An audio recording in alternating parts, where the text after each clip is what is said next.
Yep. Yeah, bitch, I said what I said. I'd rather be famous instead. I let all that get to my head. I don't care, I paint the town red. Bitch, I said what I said. I'd rather be famous instead. I let all that get to my head. I don't care, I paint the town red. She the devil, she a bad little bitch, she a rebel. She put her foot to the metal. It'll take a whole lot for me to settle. She the devil, she a bad little bitch, she a rebel. She put her foot to the pedal. It'll take a whole lot for me to settle. Said my happiness is all of your misery. I put good fish all in my kidneys. The smart gel don't come with no jealousy. My illness don't come with no remedy. I am so much fun without Hennessy. They just want my love and my energy. Can't talk no shit without penalties. Bitch, I'm in your shit. If you send for me, I'm going to blow. One more time, trust me, I have magical foresight. You gonna see me sleeping in courtside. You gonna see me eating 10 more times. Ugh, can't take this bridge to nowhere. Ugh, I look better with no hair. Ugh, ain't no sign I can't smoke here. Ugh, give me the chance and I'll go there. Bitch, I said what I said. I'd rather be famous instead. I let all that get to my head. I don't care, I paint the town red. Bitch, I said what I said. I'd rather be famous instead. I let all that get to my head. I don't care, I paint the town red. She a devil, she a bad little bitch, she a rebel. She put her foot to the pedal. It'll take a whole lot for me to settle. She the devil, she a bad little bitch, she a rebel. She put her foot to the pedal. It'll take a whole lot for me to settle. Pop, make money now, you try, bitch. You could use a revamp with a new vibe, sis. I don't need a big feature or a new sidekick. I don't need a new fan, cause my Ebby like it. I don't need a new wig to make you like it. I'm a two-time bitch and you know I'd win. Throw a shot like you're trying to have a food fight then. All my ops waiting for me to be you, I bet. Said I got drive, I don't need a car. Money really all that we're fiending for. I'm doing things they ain't seen before. Fans ain't dumb, but extremists are. I'm a demon lord, fall off what, I ain't seen the horse. Called your bluff, better cite the source. Fame ain't something that I need no more. Cause bitch, I said what I said. I'd rather be famous instead. I let all that get to my head. I don't care, I paint the town red. Bitch, I said what I said. I'd rather be famous instead. I let all that get to my head. I don't care, I paint the town red. She the devil, she a bad little bitch, she a rebel. She put her foot to the pedal. It'll take a whole lot for me to settle. She the devil, she a bad little bitch, she a rebel. She put her foot to the pedal. It'll take a whole lot for me to settle. Welcome back. Welcome back.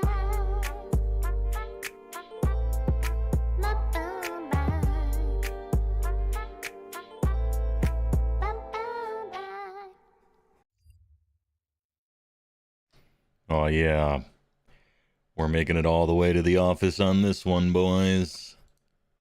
Switch on the power line, remember to put on protection. Lay down your pieces and let's begin object creation. Fill in my data parameters, initialization. Set up a new world and let's begin the simulation.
execution, huh? Okay. Hey, let's go for a walk. Yo. How you guys doing this fine evening? Monday after Adepticon. Oh man, I took a lot of pictures. We're gonna go through them. Can you hear my fan in the background? Be honest. I don't want it to happen the whole time. But anyway, I got some people to thank. What do we have here? Unky HeyWoah Vacation Slideshow. True. Branimade with Big was the first one in chat. TY. Not Serpentine, thanks for the follow. I got a bunch of people to thank here. Chill. But we'll get there.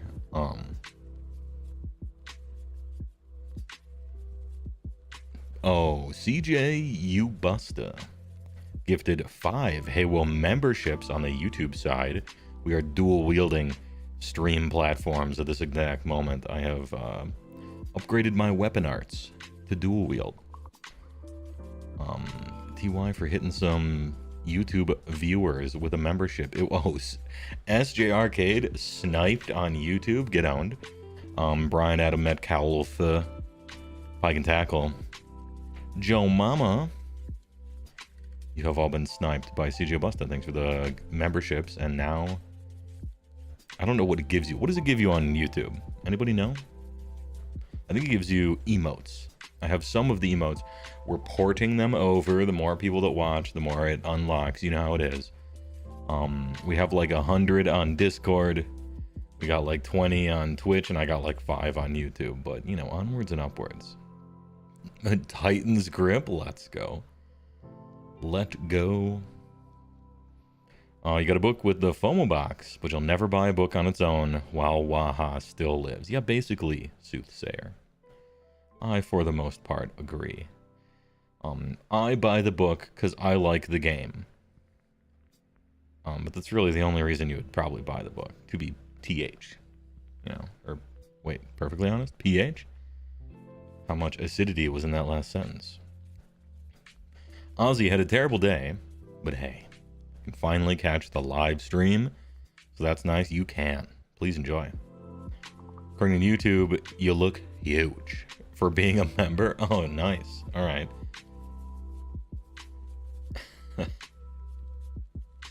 Oh, hey, brother, what brings you in this day? Dude, you look huge. Fucking love that. Did anyone else notice GW forgot to show the stills at Adepticon? The steos? What is it? What did he mean by this? What did Zach Sullivan mean by this? Acid based. Got 3-0. Your first RTT the weekend before Adepticon. 20 Chaos Chosen. Doing the business. You know, there's a reason they call them Chosen. They live up to it. I like that. Hey, girl, my dog died. Let's go. Thanks for the $20. CGO Busta. Appreciate it. Oh, and it comes with 3 little emotes. There's a little birthday thing, a number 3, a heart. Did you get to choose those? I can click like. I clicked like. Man, when CGO Busta gave me $20, I clicked like. I'm a simple man. People give me money, I click like. Oh, let's celebrate their 3rd Supa on a live stream. Damn. Imagine. Oh, model stills. Only the preview vids were shown. Okay. I see. I didn't know people could click like on those. That's kind of an interesting interaction. Anyway, I'm going to catch up on some chat, and then we can get to it. I got a lot of pictures. I got story time with Unky HeyWoah. I got Adepticon reveals to Twitch Act 2.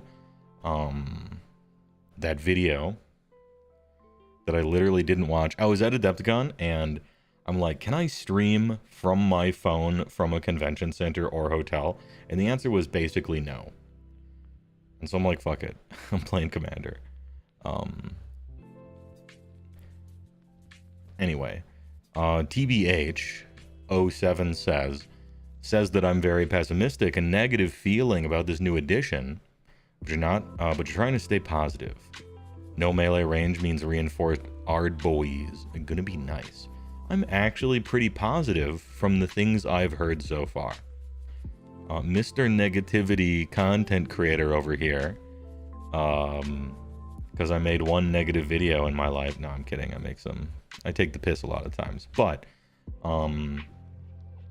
yeah, for the most part, we're gonna go over it, right? But all the dude trust me is, I must admit, I'm kind of liking him. I'm pretty positive on the new edition, at least from what I've heard. Maybe you can convince me otherwise as we go over them. But I'm liking just about everything I'm hearing. And it's no secret. 3rd edition has kind of dragged on for various reasons. In a vacuum, I'm like, let's give the editions more time to breathe. 3 years sometimes feels like finally everyone has their books and rules, and then it's just a new edition, right? I could have done with a little more time in 2nd edition, for instance, you know? So yeah, in a vacuum, I think the editions are coming just a hair too quickly. However, I'm ready to flush 3rd edition and jiggle the handle. But, you know, opinion's my own, I guess. Contraman thinks of the tier 1, appreciated. 13 months. 13 streak. Ooh, a perfect streak. A baker's dozen months. Not bad. Lucky 13. Damn, you should have put away your pitchfork and torch. I mean, you can do whatever you want, but I'm not trying to whip everyone up into a frenzy. Karnith took 20 chosen to Adepticon, 3-2. A fine record. A winning record. You know? I like a lot of chosen. If I played Slaves of Darkness, I would play a lot of chosen. This is not gameplay advice. This is just what I would do.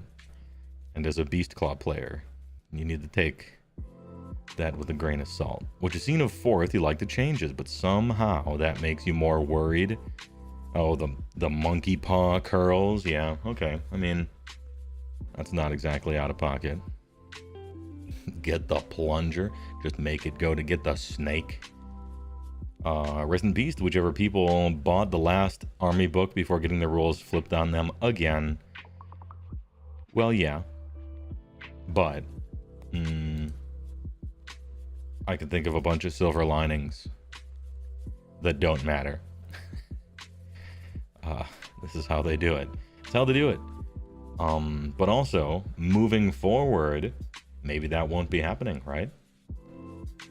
Indexes, I hear talk of indexes, and that's official. No longer is it, dude, trust me. And so we can grumble about it happening, but we're changing things so it doesn't happen again, right? That's all you can do.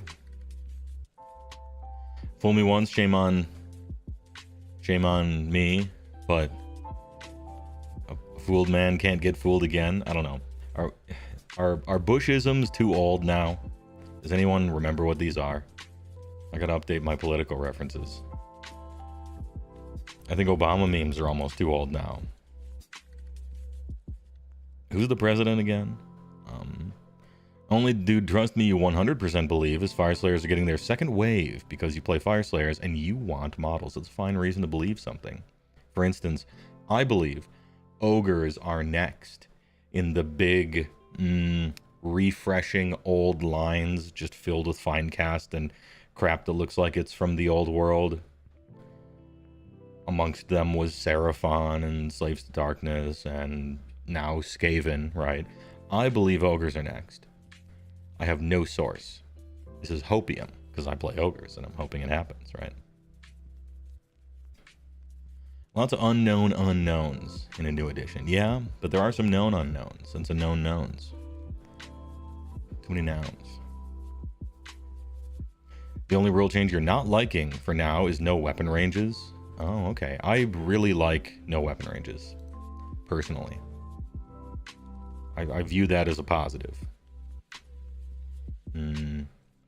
Obviously, we don't know the exact implementation, so who knows, right?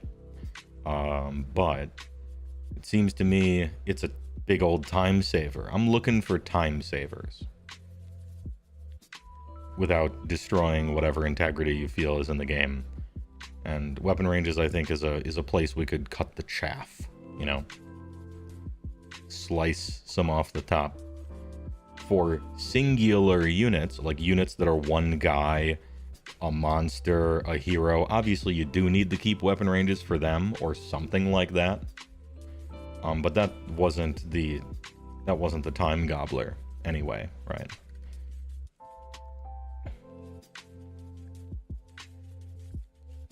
Ogre's getting the biggest refresh for sure now that Skaven are done, Bishop says. I mean, I want to believe you. It's my army. We got a lot of fine cast in our line. Gutbusters look identical to Old World stuff. They don't look very AOS-ified, if you know what I mean. Beastclaw kind of does. A little bit. You could jack that up, though. But, read my lips, no weapon ranges. CGO Busta coming in there with another Bushism, although it is Herbert Walker. The Elder Bush. Good pull. He basically lost because of that. Good meme. Coherency will be interesting, yeah. You don't think Gutbusters are getting overhauled? Well, I don't either, but that's why we believe. This is belief. Ho up. Beast of Chaos could get it and deserve it, right? Who else? Bone Splitters, if they will be continued to be supported, deserve it for sure. All their shit sucks and is old, and the theme is dumb. Beast of Chaos, like I said, are just a warehouse filled with ancient crap. Ogre tribes. A lot of the ogres are looking pretty derpy, even the plastic ones, and then a third of the line is fine cast, so that's in there. Spiderfang Geats have kind of been left to percolate. I'm sure there's somebody else. The other 2/3 of Cities of Sigmar races, you know. I'm purposefully not counting stuff that needs like a second wave, you know? Because I think that's, to me, I consider that's different. An ancient crap that looks like it's from a different game and is aging maybe poorly is set aside. Because obviously, like, Fire Slayers give them a second wave. They desperately need it. With a bunch of interesting stuff, you know. Magma Wolf Riders, maybe get some of that Dark Iron rune crafting stuff, a big old golem with anvils for hands, you know, just stuff, right? Things that are different than just guys that kind of look the same. Idnet Deepkin could do for a second wave, folded into of whatever you want to pick, right? Cities of Sigmar could do with a second and third for AOSified, dispossessed dwarves in the same way that Lumineth are high elves, you know, so on and so forth. KO could do with a second wave of stuff. Big Daddy, like Bioshock kind of suits and stuff, maybe. Maybe an aircraft carrier.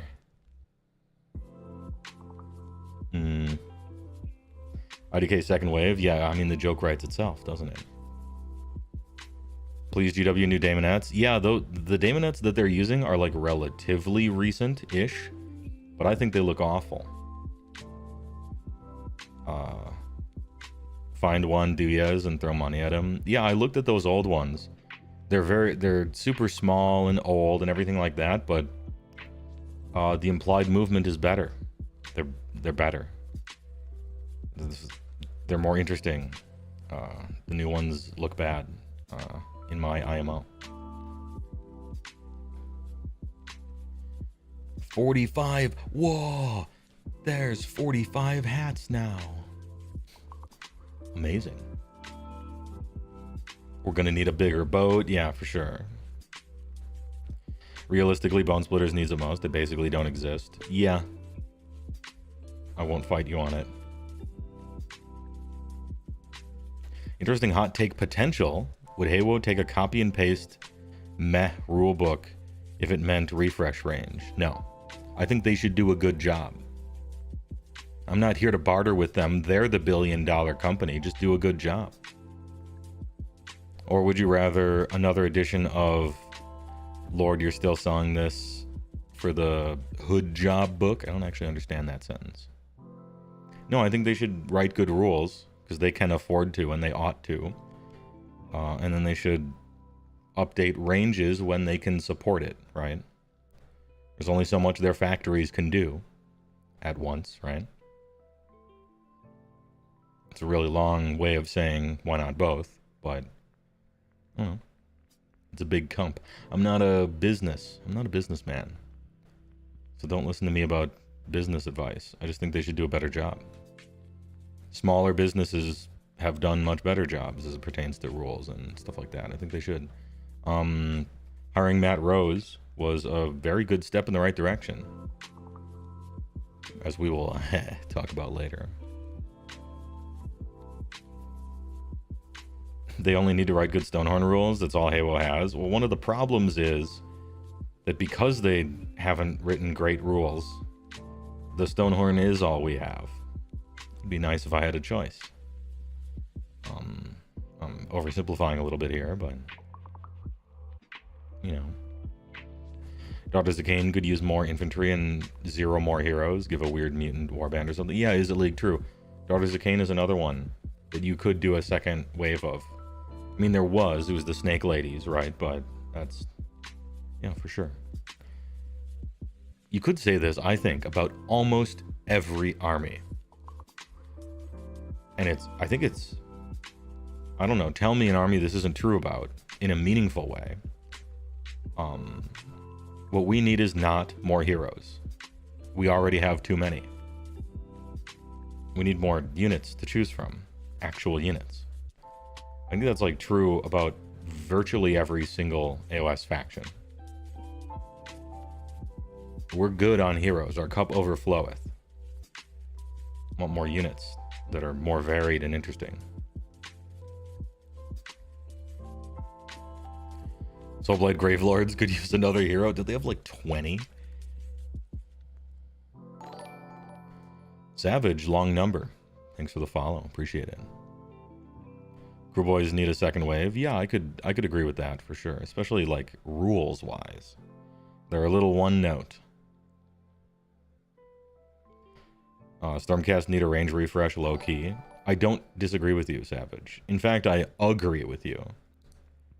However, Stormcast have been so overserved to the point of almost insultingly that you guys are chill on new anything for the next 15 years. Maybe 10. We all know that won't happen. But yeah, in principle, I agree. The first wave Stormcast stuff looks awful. And it did at the time. And yet, here we are. Ironbrush Studio, thanks for the follow.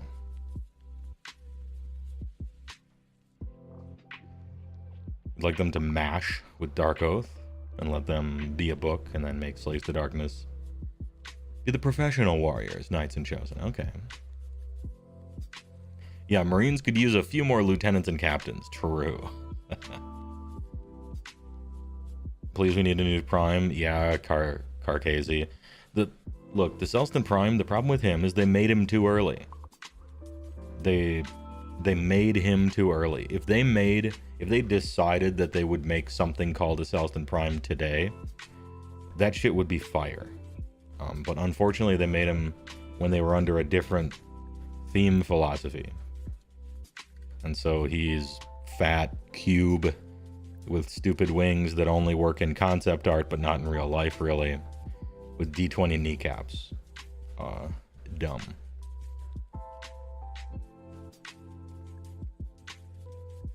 Lol noob. Hey, HeyWoah. I was one of the guys who recognized you at Adepticon. I wanted to say it was cool to meet you there. Hey, I appreciate it. Please understand that I'm weird in real life, and I don't know how to handle people being like, hey, I recognize you from the internet. You're that internet micro celebrity. The niche internet micro celebrity guy who talks about toy soldiers. And made the one video everybody watched, and then a few other videos that less people watched. Can I get a picture? I'm like, sure. I'm not exactly famous for my looks, but whatever makes you happy. You know, I just, I appreciate it when people like my stuff. And so I hope I wasn't weird in person. Although I probably was. I'm a hermit. I don't go outside. Except for Adepticon and grocery shopping once every 2 weeks, so you'll have to forgive me. Ahem. So Blight has 26 heroes, which is crazy, first of all, and Stormcast has north of 40. Yeah. You know what I'm hoping they do? How do you feel about this? What if some of that hero bloat is just like, here's a war scroll called Stormcast Hero, and like 10 of the Stormcast heroes can just be that war scroll, and then you have a bunch of choices to make in the war scroll? I know it's kind of a compromise, but maybe something like that. I just feel like for a new player, and you don't want to bend over too far backwards for new players, you open up your Stormcast book and there's 100 choices, and you're lost. You have no fucking idea what to do. I don't know. Iron Brush Studio, first time chatter. How local are you to Adepticon? About 2 hours away. It wasn't a long drive at all. It was your first year attending. You're up in Wisconsin. Nice. Yeah, I'm about 2 hours away from Adepticon. It was a pleasant drive. I've driven longer to go to work. Ahem.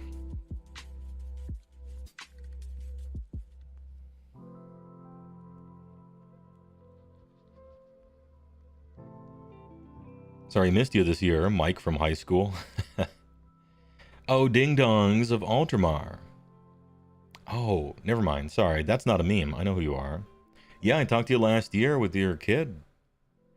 Don't worry about it. I hope you had fun, man. I appreciate it.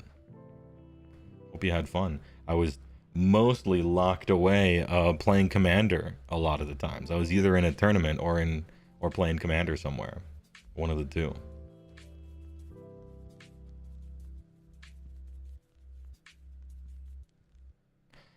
Trouble Vision. There are people like me, weirdos, who like a faction less the more units it has. You don't want to look through 100 war scrolls. You want your gluttons and iron guts. Yeah, they do have to target different psychographic profiles for the different armies, right? You don't have to have every army with 60 different choices. I suppose that's the way as time moves forward you eventually get to. But, yeah. Some armies can just be simple in that way. You got Sons of Behemoth. They got 2 war scrolls, basically. They got 2 units you can buy. It's not a bad thing necessarily if that's what you're signing up for. Yeah, I guess the problem is at League is that it's 100 choices and most of them are bad. Yeah. But that's kind of the nature of it. At a basic level, the problem is you only have a few different jobs that a unit can be in the game, or that a unit can have. And you have a lot of factions where the job is, I'm a damage dealer. And then here's 14 units that all do the same job. And if they all have the same job, you just look for whichever one is the best one. And then the rest become useless. Right? So that's like one of the core problems of it. That was the problem with the original Idoneth Deepkin book. It was, besides heroes, you looked at all your units and you're like, well, what's the job all these units have? Basically just move places and deal damage. Well, okay, all of them do the same thing, and Morsar Guard are the best, so the rest are useless. You look at Night Haunt. Okay, there's a whole bunch of 1-wound blobs of men who deal damage with basically the same save and the same move and everything else. So you just look at the most efficient one or the most impactful one and you play that. And why you would even make the other ones, right? So I'd maybe come up with new jobs for units to have so that there's a little more of a decision than just how much damage do they do for what points on what movement, you know. SGRK, thanks for the $5. Hit that like button, YouTube Flats, he says. Ooh, I'm gonna hit the like button on your donation. SGRK, thanks for the 5 BPP. Thanks for the 5 BPP. Thanks for $5.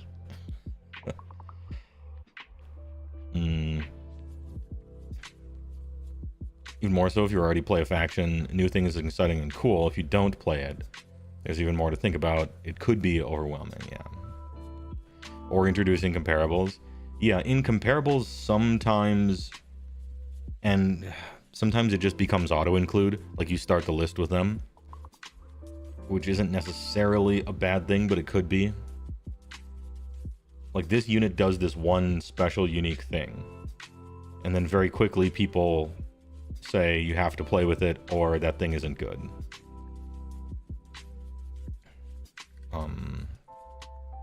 It's a lot more than just, I guess, surface level stuff, really, but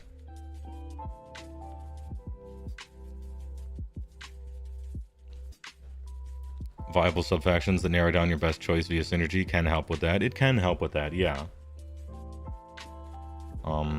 The other thing is eventually, you know, eventually things are kind of solved a little bit.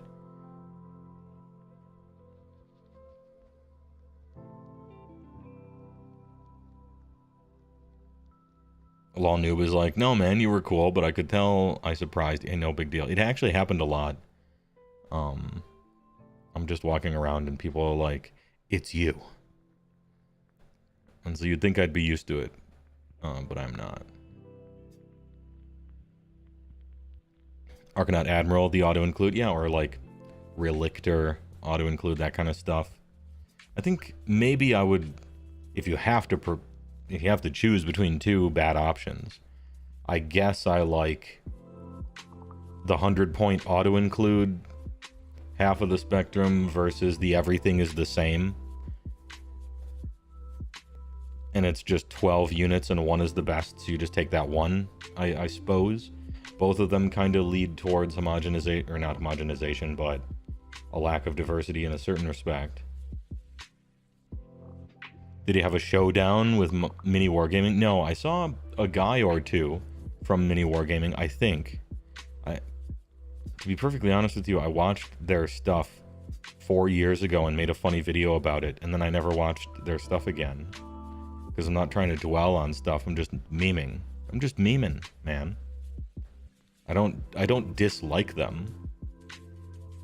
At the time, I thought their content was funny in a meme sort of way, so I made fun of it. But I don't hold a grudge. They might, but I don't think they even remember it. I would hope they don't remember it. And they probably don't. They got other things to worry about than some dude who made a video half a decade ago that they might not have even seen. Plus, they like 40k. And it was clear watching them, they don't really like Age of Sigmar. And so the old world is perfect for them. They can do old world stuff, they can do 40k stuff, and then I can do AOS stuff, and we're fine. Yeah, Blood Secrator, says Ozzy.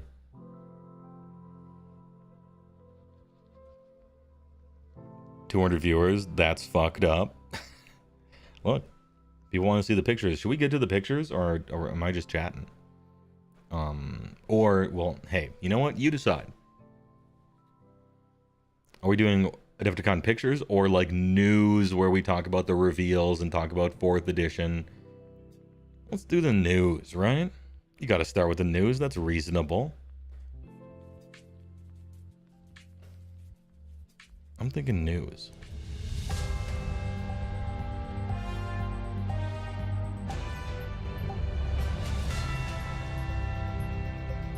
News you can trust, I guess.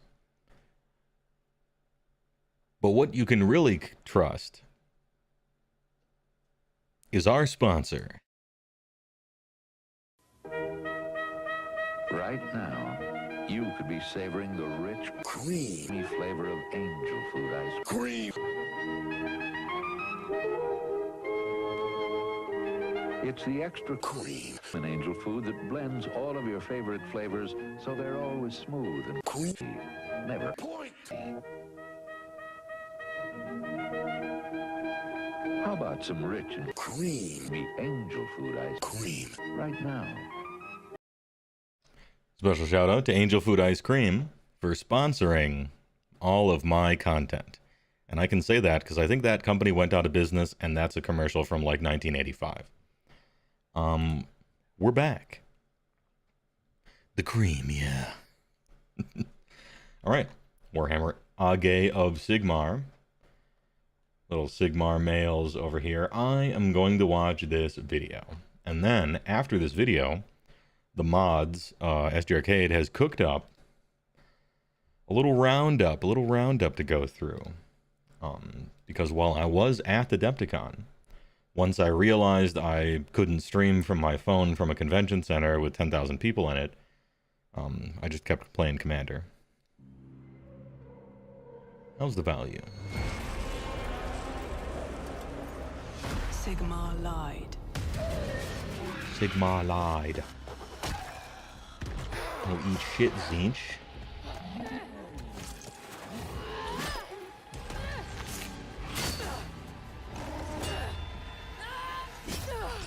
Oh, fight before dies.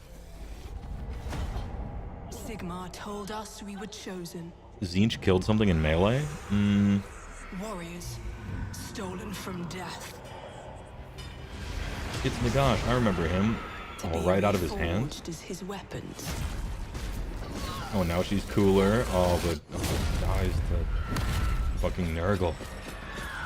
And then the Soul Wars. Oh, she's fighting in all the different campaigns. That's fun. Yeah, now in The Gahur. immortal sons and daughters of the Storm God. She's dead, but just pissed. My man rolled a 6 on that one. Take some mortal wounds. Oh, green for Skaven. Akshi. Akshi. That's the realm. Actuary. This would be Hammerhall, probably. Because it's half into Gairan and Akshi.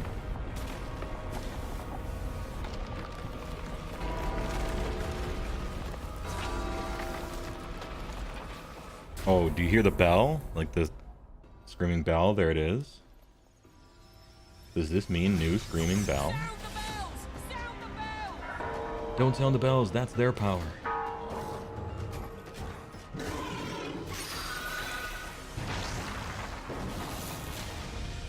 From his very hand?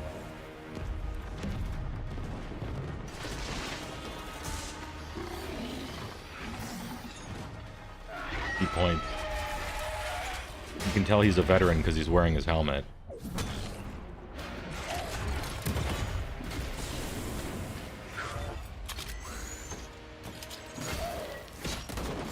Little weapon teams.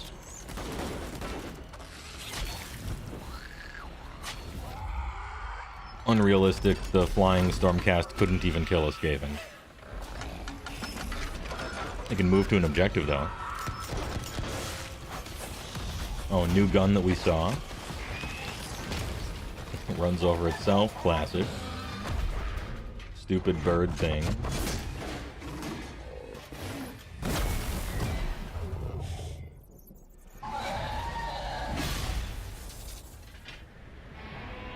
No, don't do it, don't take off your helmet. Sigmar lied. He never told us the true cost of this honor. Soon, all that will remain of me is an echo, lost to the storm. But until that day, I fight.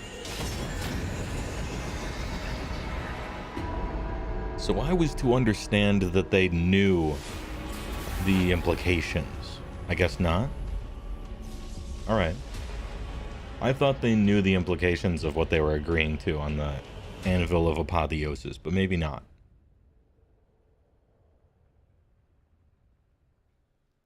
Is this one of those, like, they lied, fake news kind of things, or...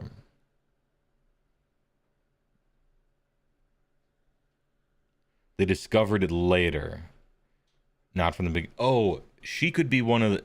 she is one of we saw, right? So she's obviously one of the first wave, right? The Hammers of Sigmar, the first wave of them, because they showed her fighting in every single campaign event from the very beginning, although they didn't show the Realmgate Wars. So maybe not. But yeah, they didn't know that that was the thing, the first one. But then they found it out, so maybe that's the thing for her. I thought it was nice that they showed her on all the different campaigns, fighting on all of them. She's filled with lightning energy now, you know. She only found out after Elon bought Twitter. The former owners suppressed all talk of it. But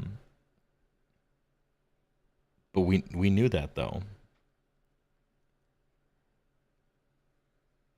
We knew about that stuff, though. Maybe some people didn't, but all right. It's in like 5 books. They did. Oh, she didn't read the fine print. Typical.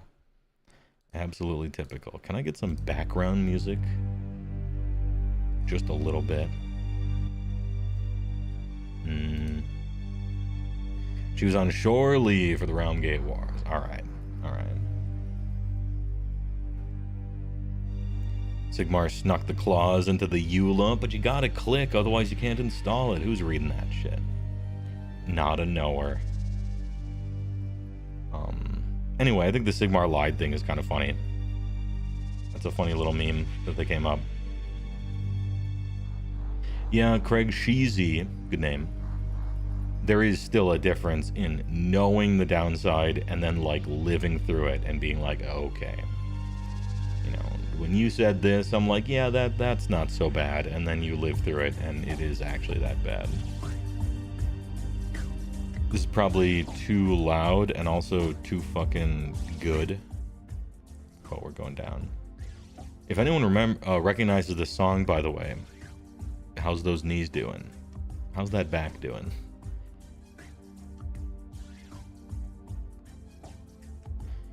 You missed the rule change that was only in the Slaves to Darkness Battletome FAQ for some reason? I see. All the Stormcast were just ignoring Vandus Hammerhand. Yeah, the most reforged man, I think. It's not official, but you get the impression that Vandus Hammerhand is the most reforged man.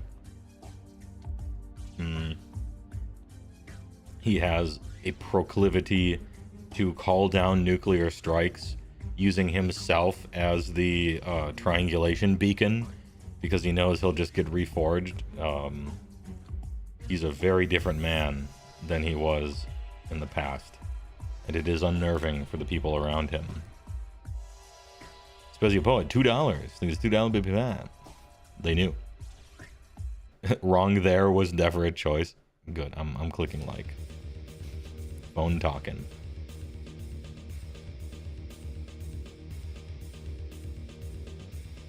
You would like to know the song anyway. It is Scalpel from MechWarrior 2 Mercenaries soundtrack. Best song from the OST IMO. Also, Sigmar didn't lie. The Bone Pope is just taking back what's his. The souls are supposed to be Nagash's. That was the agreement.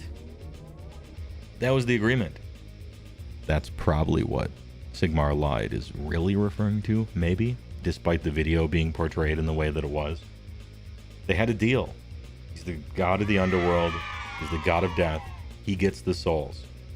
And then Sigmar be like, hold up. Let me just grab the literal best, most heroic ones ever. And Nagash is like, this is not Nam, this is bowling. There are rules. Mark it 0, you know? And then friendship ended between Sigmar and Nagash. In the history time, in the deep history time. Fizz6, thanks for the tier 1. Appreciate it. Flats fried hard is the best. True. CD most of the things about PP. Buy Sigmar, and then, yeah, Helldiver's code for the 500 kg. Let's go, the triple down arrow. Damn, it's just like me, for real.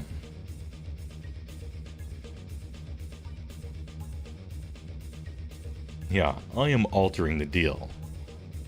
pray that I do not alter it further.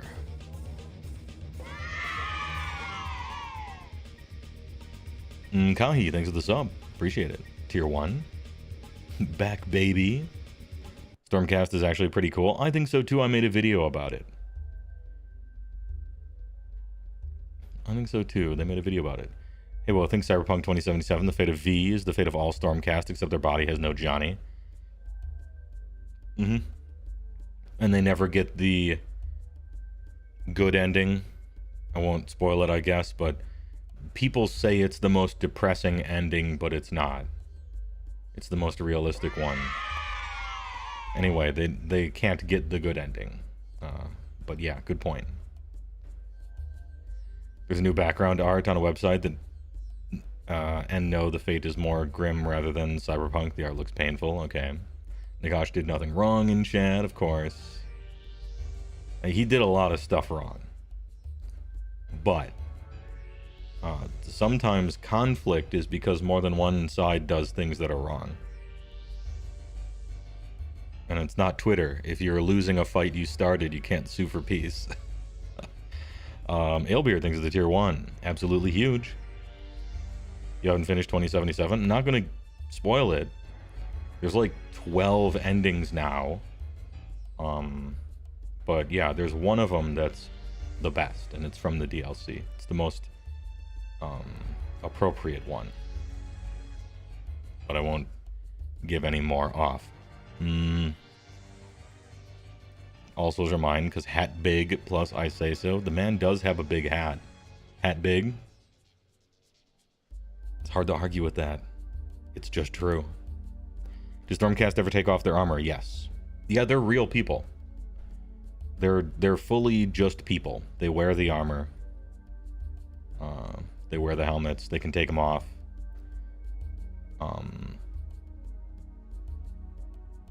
They can have children, supposedly. Stormcast book After Dark, I guess.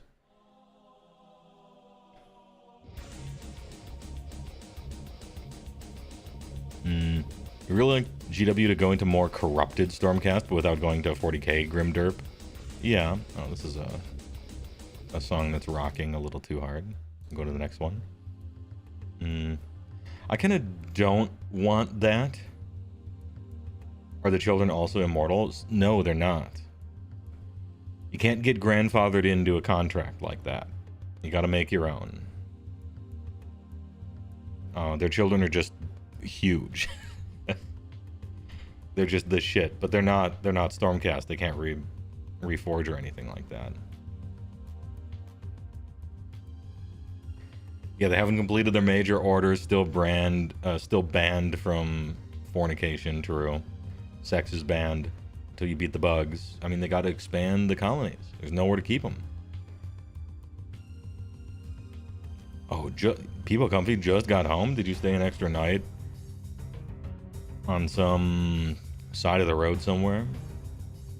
Man, those were the days.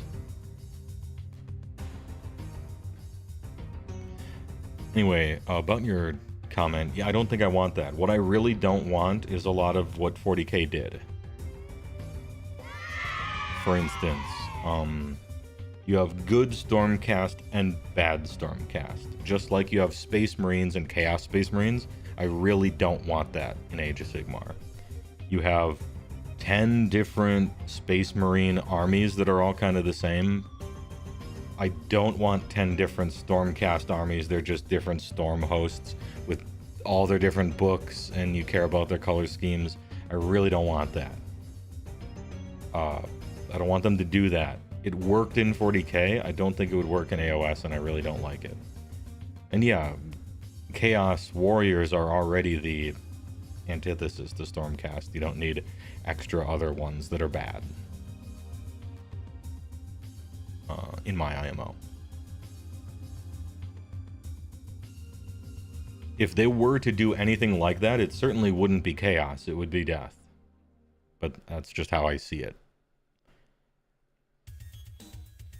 Stormcast aren't really getting tempted by Chaos. I think it would be a Death thing instead.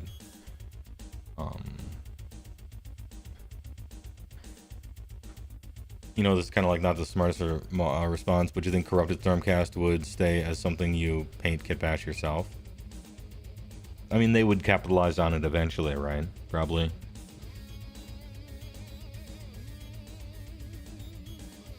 Oh, you don't mean like evil Stormcast, you just mean let's explore the curse all the way to the finish line.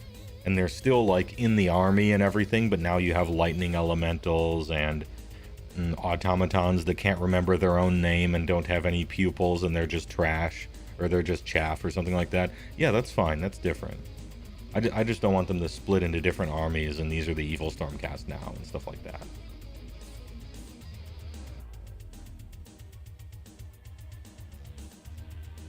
They kind of already tried to do the chapters with extra kits for Stormcast chapters, and yeah, they decided to stop because they were generally rejected.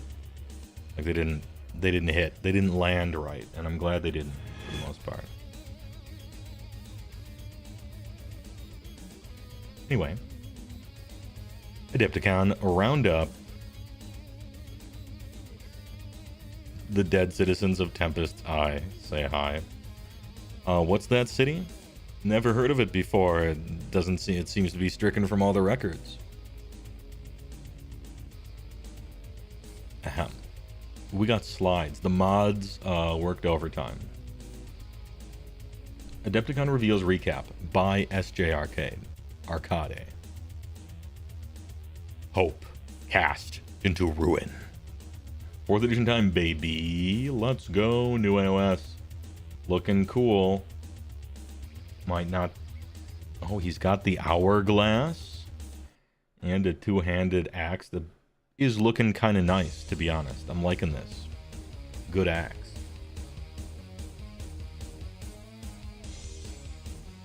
I'm asking you once again to reduce the volume of the music in the background. There we go. Hit that link in the next slide and come back. Easier than going through the slides for everything. Yeah, sure, I will do it. Tourm the Painter. First time chatter. Hello. What you painting? Not painting. Going over all the Adepticon reveals for Age of Sigmar. And then going through a whole bunch of pictures. I took a picture of like 100 armies at Adepticon. And so we're gonna essentially look at a whole bunch of painting, but after the news. Control click. Ooh. It worked. Warhammer Age of Sigmar is reforged for an incredible new edition, English. Probably was already on English. We watched the cinematic trailer already. Enhance, enhance, enhance. Honestly, there's at least an argument for them being corrupted by any faction other than Chaos. Death and Destruction at least could in a sense, but Chaos probably not, yeah. So that's what they've been up to. A billion-strong tsunami of fur and teeth and malice is boiling up through Akshi and beyond. As a scheme, centuries in the making, comes to vile fruition, brings with it an all-new edition of Warhammer, Age of Sigmar. That's right, the most exciting fantasy tabletop wargame in the world has been rewritten from the ground up. Oh shit. From the ground up? Word? Okay. Building on a decade of rich storytelling and bringing with it legions of new miniatures, new rules, and entirely new game mode, and a harrowing new chapter in the existential battle for the mortal realms. The story so far, Hope cast into ruin. This guy looks kind of nice. He's got the one cape over the shoulder from... Oh, what chamber is that? Hold up. What Stormcast is the one that's immune to monsters' rampages? Help. You know the one. You know the one. Anyway, somebody is going to type it in chat if I delay long enough. Astral Templars, that's it. It's got the Comet Trail a little bit on there. The Hammered Hammerers. True. That sounds like a Stormcast chamber to me. No, it's not Hollowed Knights, Mogwai, but the Hollowed Knights are sick. Kale Shield thinks the Prime. Thanks to the Big Prime. Having caught you live, I now remember to resub. Cheers. Hey, thanks a lot. I appreciate it. Every $5 is $5 more that I get, and so I really appreciate it. Memes aside, I guess. After a long period seemingly at the periphery of the action, the Skaven have returned with a radicalismic bang. The realms have gotten too used to a world where vermin can keep to the shadows, and the consequences are dire. All that skulking around was time spent plotting the greatest scheme of all, the Vermin Doom. 93. Blossoming much of the Fawatted sub-realm of Blight City directly into the realm of fire, and opening up festering rents in reality across the rest of the mortal realms. Oh shit, so their city is just now in Akshi. You know what? Realistic for Skaven, actually, I'm fine with it. Good. Kind of cool, actually. At the same time, the Great Horned Rat has struck a deal with Archaon himself and ascended to his rightful place as the full-bodied fifth member of the Chaos Pantheon, somewhat to the chagrin of the erstwhile four. Hey, deal with it. Also to the chagrin of a lot of random players with weird opinions. Did you play Meat Grinder when you were at Adepticon? I did not, Ironbrush Studio. I did not play Meat Grinder. I kind of heard about it, but I didn't participate.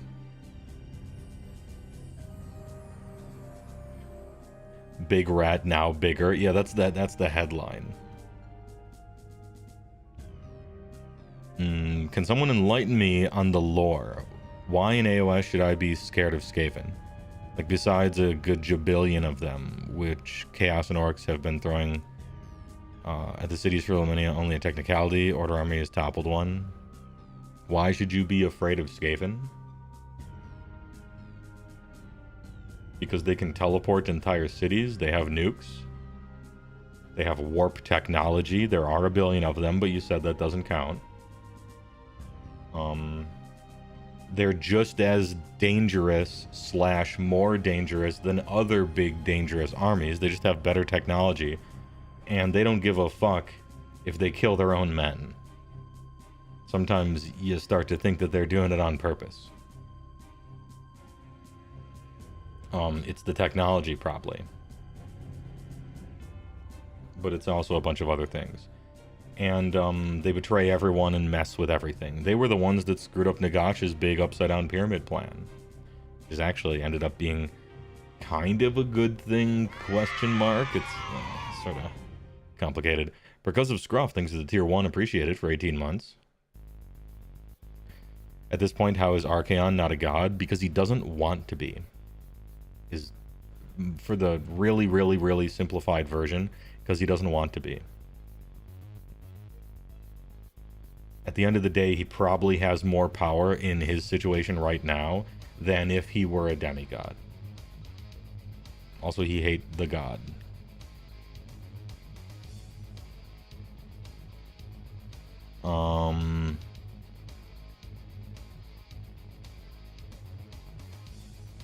Imagine being Slaanesh coming out of your prison, and it's like, hey, I'm back, what's changed? Oh, the Great Horned Rat is now a proper god. What? Yeah, for the most part. Yeah, he's a niche internet micro god. He could be, yeah. They're probably the most ruinous AOS faction next to BCR. Yeah, probably. I mean, just from what you do to people or what you do to your enemies, you know?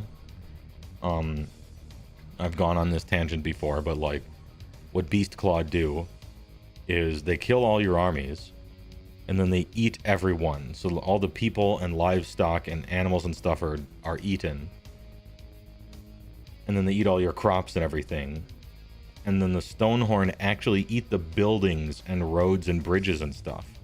And then once they passed by, the Everwinter turns everything into a glacier, where nothing is going to grow for the next 100 years. It's like complete and total erasure. of anything that used to be there. Kind of brutal. And Skaven do the same thing-ish, except with radioactivity. So as far as ruinous stuff is concerned, I guess.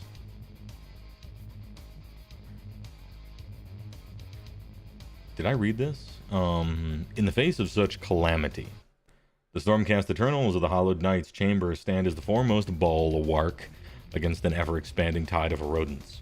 But the horrors they face in combating a continent-sized outbreak of Skaven are so overwhelming, they have been forced to call upon the Ruination Chamber. Oh shit. These are the most grizzled veterans of the Stormcast, heroes of 1,000 battles dating back to the Soul Wars and before. Brave men and women who have died over and over again in the service of the God King. The innumerable reforgings have taken a heavy toll. These heroes have been sequestered in monasteries for years now, clinging to the last vestiges of their humanity. Now they have been called upon once more, the only forces hardy enough to enter a war zone blighted by the corrupting force of the Warpstone. For these mighty warriors, this may be the final time they step into battle, at least as themselves, which is actually kind of a cool concept when you're on last call of a juicer or something, for bringing in like Palladium Rifts kind of stuff into it. Okay, you're about to fully lose all that is of you, so we're going to put you in monasteries, we're going to take you out of a combat role, and you can do important stuff and give your knowledge to people and just stuff like that. But as we saw in the trailer, it seems at the end she was stabbed with the fucking Cruel Boy's poison thing, and she just looked mad. It was almost like she didn't even die. She was just upset. She was pissed. And so you could potentially infer that as they lose touch with their humanity and themselves, and they lose bits of their soul and it's replaced with stuff, there's less feeling there. You have more hit points, but it's one of those. Like, you're just more durable and hardy. Because you're hardly even a person. You're more of a... like a golem, kind of.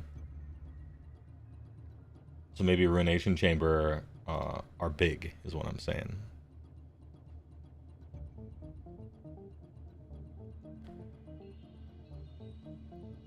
The game. Everyone over 30 just lost. Got him. The huge shift in narrative is accompanied by changes to the game. The rules for Warhammer Age of Sigmar have gradually introduced new layers of complexity over the past 9 years, always building on a robust framework, but perhaps not able to take stock and reassess the experience as a whole. So, for this edition, the team wanted to make sure they got everything right. Back to the drawing board, not afraid to make big sweeping changes. Interesting. Very interesting. And then we have a new AOS. Got some pony boys. Got the stuff that used to be good and now is shelved. All sorts of they're fighting Zinch over here.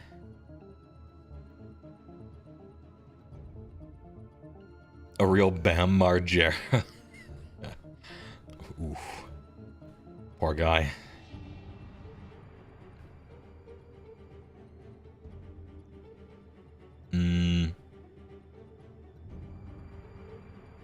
Interesting.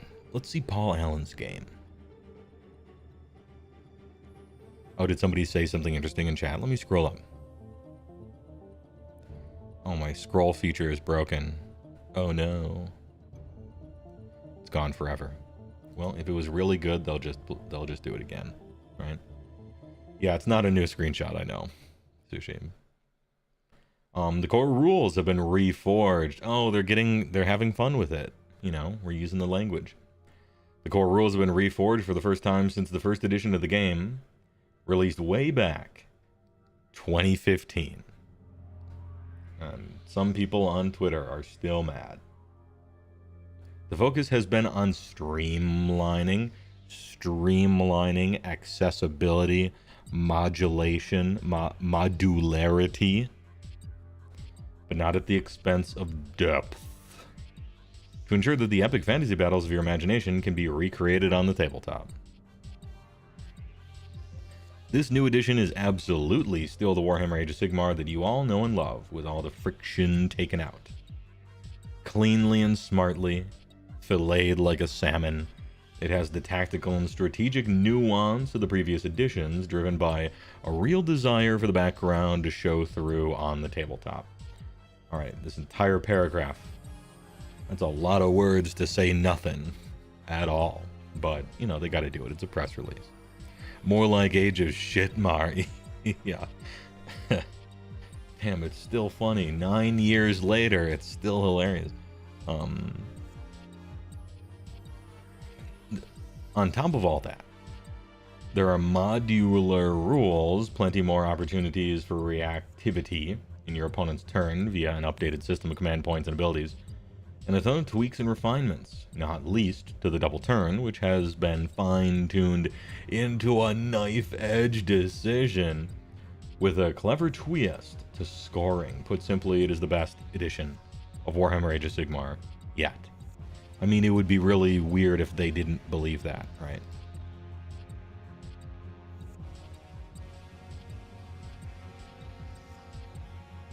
You work in marketing and feel the pain of having to produce content without being told anything. Yeah, that's the thing. They have to be like, in general, just say good things about what rules could, in the ways in which rules could generically be good. Just type about that, you know? What does this mean for my army? Yeah, what does this mean? What did they mean by this? Rebuilding the core rules means that quite a lot has changed, and every faction in the new edition has had its entire set of war scrolls and army rules updated and reworked.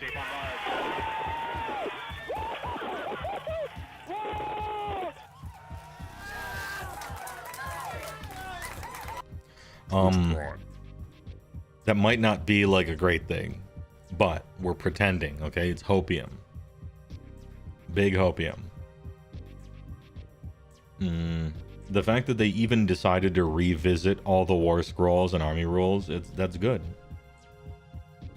We kind of wanted them to do that. That's good. Catfish 666, thanks for the primer. You're stoked to see the new Vanguard mode? Ooh, I don't know about that, but we'll get to it. Slouching Beast is a good name, by the way. Big.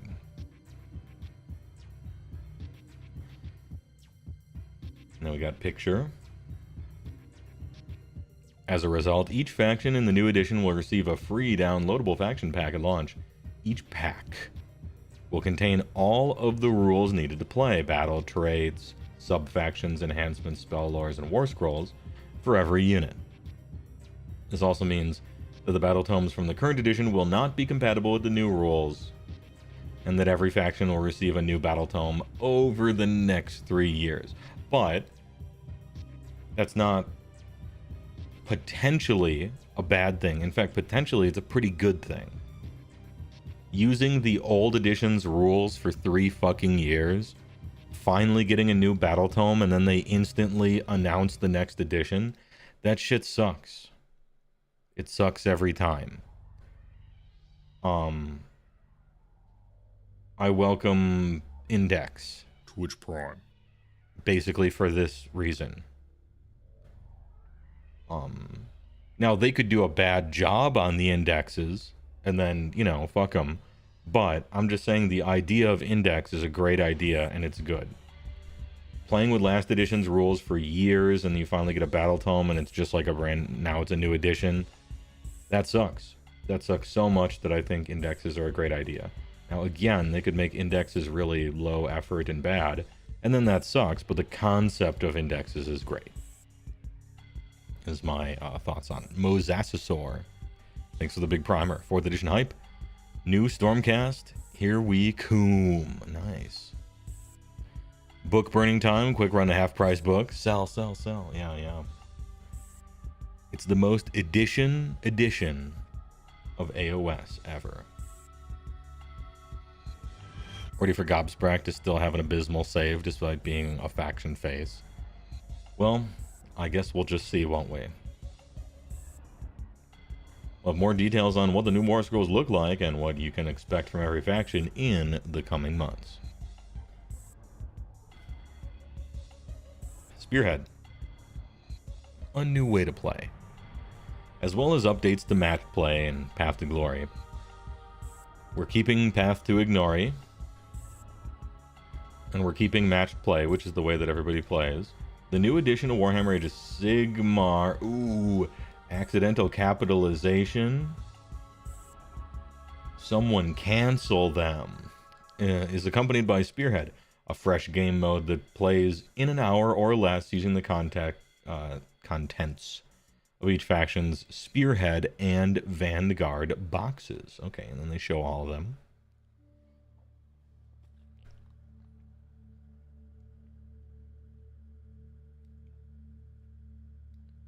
This sentence I've highlighted here was in the original board meeting for them coming up with this game mode in the first place.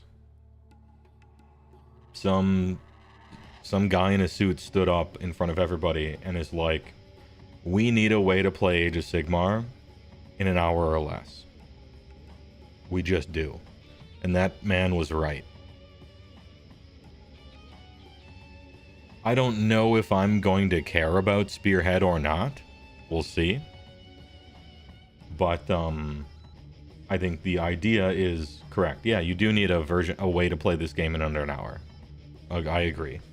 They've tried to do that a few times in the earlier GHBs. GHB 18 and 19. Back when General's Handbook used to have content in them instead of just seasonal rules. Yeah, meeting engagements, I'm reminded of that, Tomb King Tristan. Meeting engagements fucking sucked. But what they were trying to do was a good idea, if that makes sense. Damn, that game mode was shit. But, anyway, the 1,000-point game that isn't unbalanced and is fun and you can play in an hour, that's essentially what they're trying to do. And that's a good thing to try to do. Because that's your on-ramp. What's the problem with AOS? It sucks under 2K, basically. Doesn't scale down well. I mean, chess doesn't scale down well either, and it's not a problem for that game, but unlike chess, you have a lot of people trying to play Age of Sigmar with half the pieces. Because they're kind of expensive and they take a while. So it is a problem you should try to solve, and this is their newest way to try to solve it. Good. Good, right?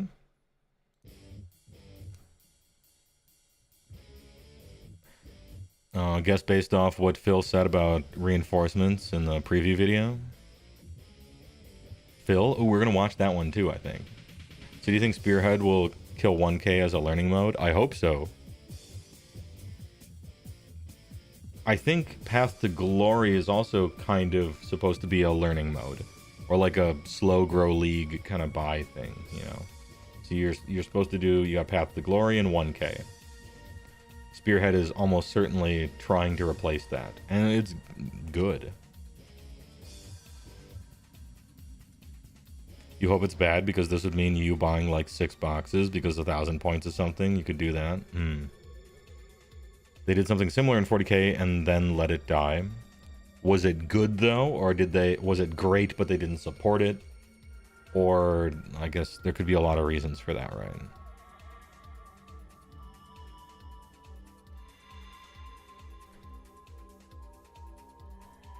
Oh, Combat Patrol is what they did for 40K. That's what it's called.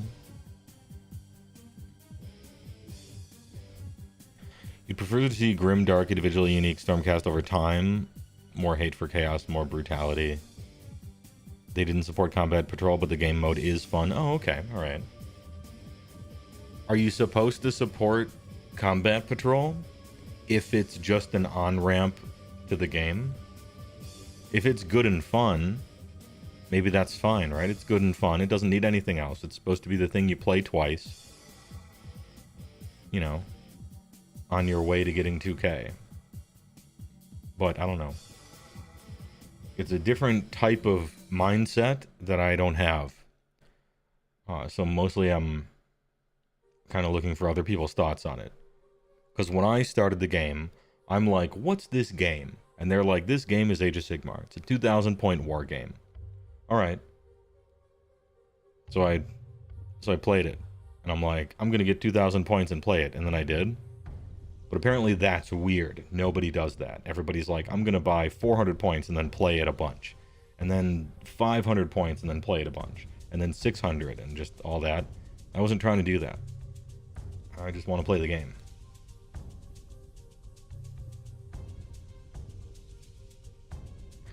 Oh, Combat Patrol didn't get rebalanced from the initial release, from what you understand. Okay, I see.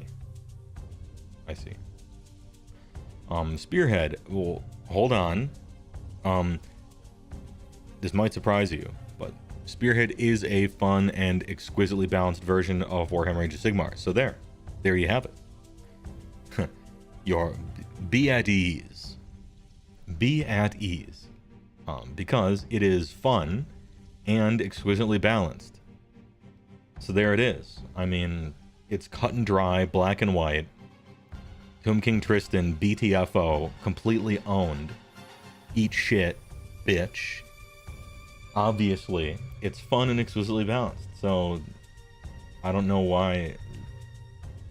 I just don't understand all the negativity here. Anyway, add a brilliant way to introduce the game to beginners. But it's not just new players who will want to play this mode. Oh, word? Okay. It really takes advantage of the new modular core rules to introduce a unique tactical spin. The design studio DS. Absolutely love it. We like our product. And it's become one of the most popular games to play in lunch hours and after work around the office. Yeah, probably because it takes an hour. You know? Probably takes an hour.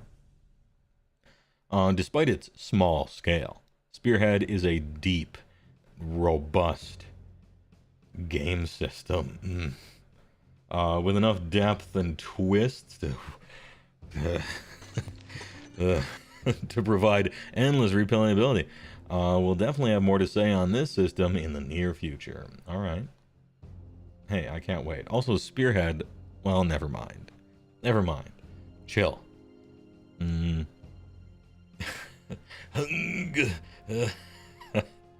We like this system. But remember, the takeaways are that it is fun and exquisitely balanced. Deep, robust, depth, near, head. Anyway, Fizz 6 redeemed Switch hats? Sure. I can do that. I'll go Altered Beast. How about? Combat Patrol's problem was that the weapon options were too restrictive. Okay. Your wife is also one of the most popular games to play during lunch hours and after work around the office.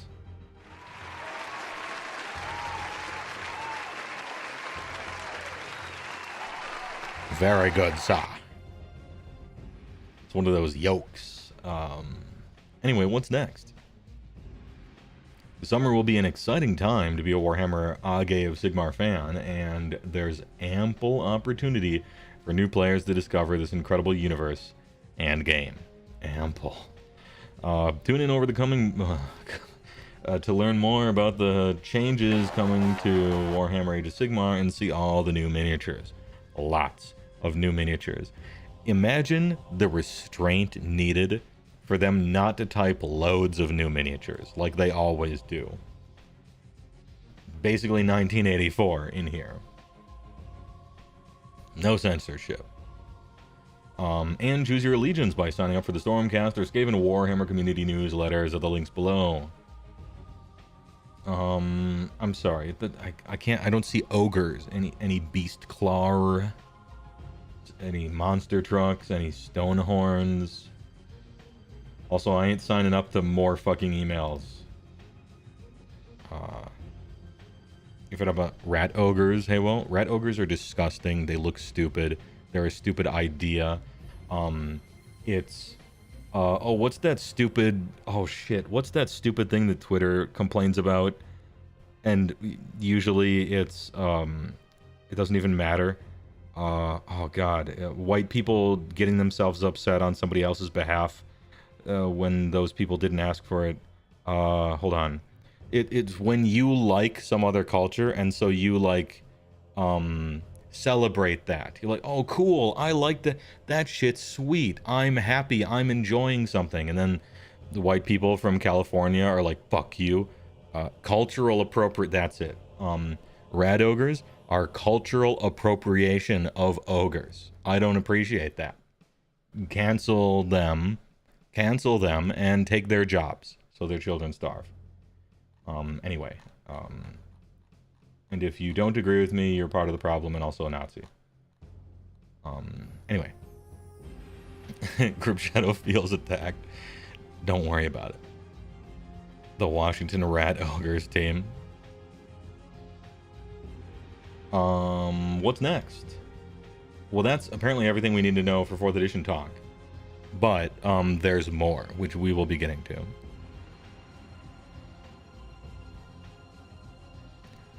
Big lady. Ugh. All right. Abraxa, Spear of the Everchosen. I would. Anyway, let's see. Dude, the monster looks sick. Great mount. I have, I've been critical in the past about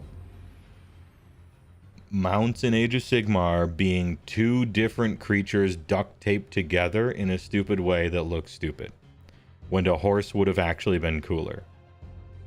And I understand that Age of Sigmar is trying to be wacky and silly and over the top, and so Just Horses isn't going to do it, except in the Just Horses faction, which is City of Sigmar. That's fine. Just Horses containment zone. Right? I have complained in the past about bird duct taped to dog, ostrich duct taped to lion, ram duct taped to sphinx without the... Just stupid. Okay. This is cool. It's some shit duct taped together, but it's cool. That's all I ask, is that it be sick, right? Just sweet. Yeah, Archaon's horse, oof. Collector oof, even. Anyway, this shit's hot. Great antlers, sorry, horns here. Lady on top, great face.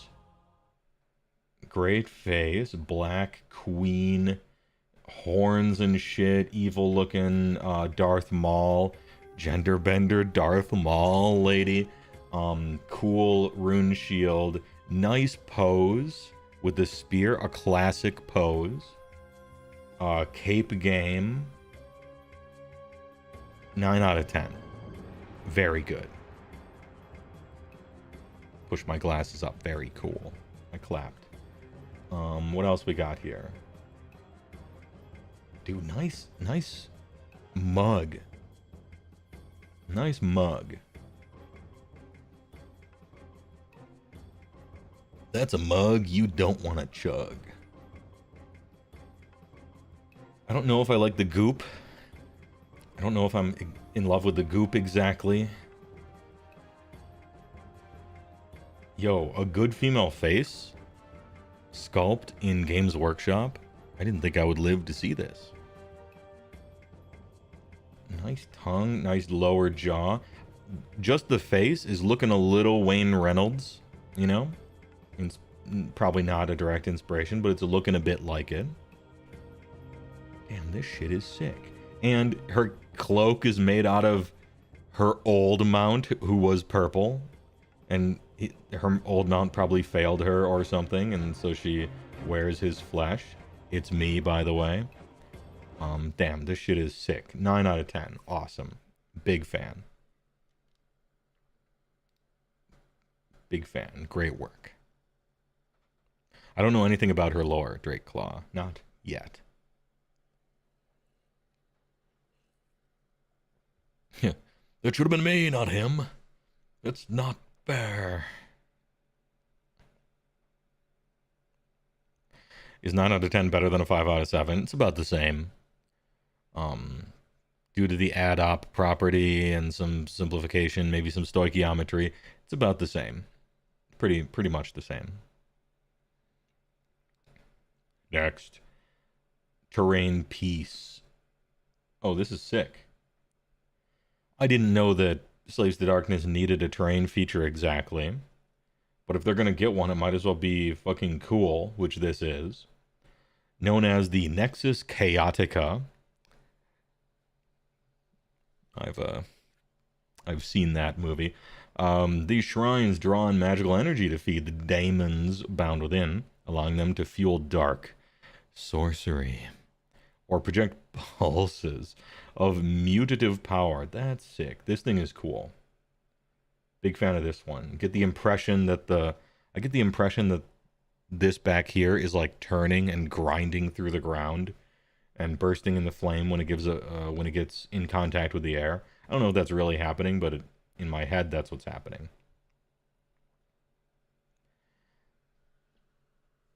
Plus one to cast when you're within 3, deals D3 damage to enemies within 1 on a 6-up. Is that really what it does? That'd be disappointing. It's the one army in the world that never needs a cast bonus. And imagine an opponent getting within one of your terrain feature ever. But we'll see.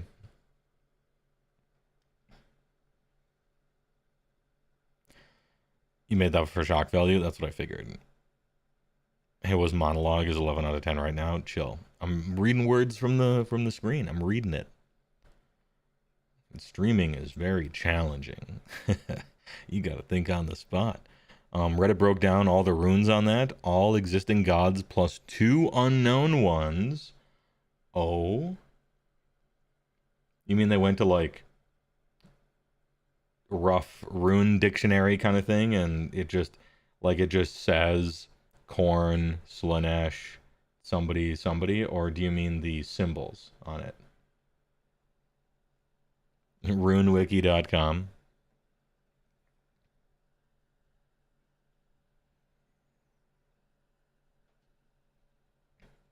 Imagine like industrial mining drill, but instead for oil they mine for magic. That's cool. That sounds like a Skaven thing or a KO thing. Possibly a Fireslayers thing, if they get a little more industrious as a nation, which I hope they do. But yeah, Skaven do mine actually. City Buzz, I think 5 pp. Sorry, I was making dinner and missed the chance to call you an ESL bigot. Here's $5. I click like. Zoom in on the center fire under the gem.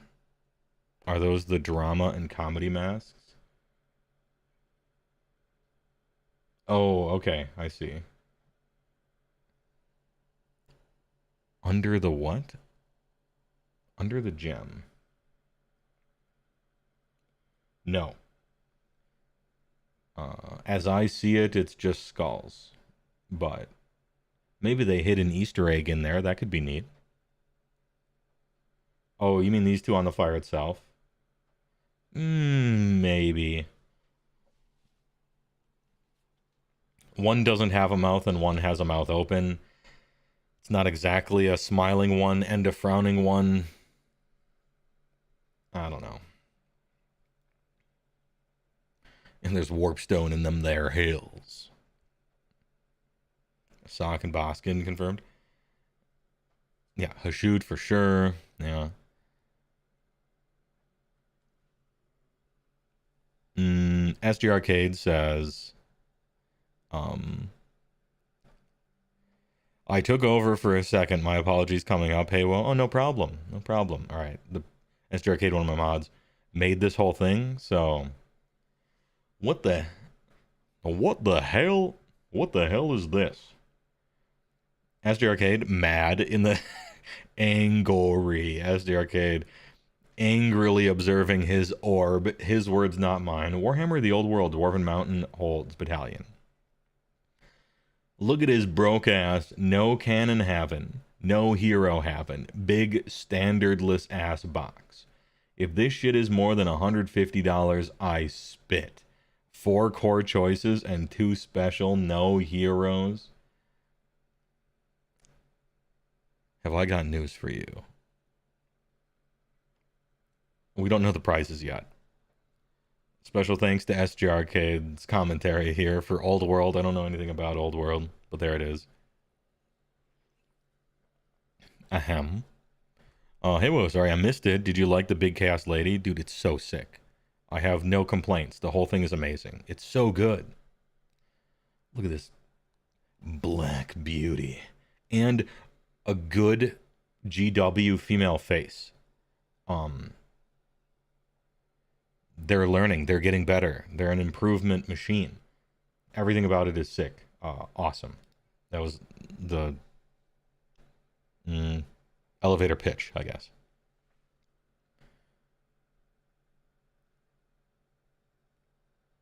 I will show the auto mod captured something. I had to click on it. Yeah, a weapon that kind of makes sense on a giant mount, which is a spear-like weapon. You know, pretty fantasied up, right? But next, let's see Paul Allen's army box. Warhammer Dwarf Army. Dwarf organ gun, warriors, stone thrower, warriors, crossbows, dwarf miniatures, hero, hero, hero. The dwarf this must be an ancient box set. I'm guessing. Is that unit diversity? Is that ready to play out of the box?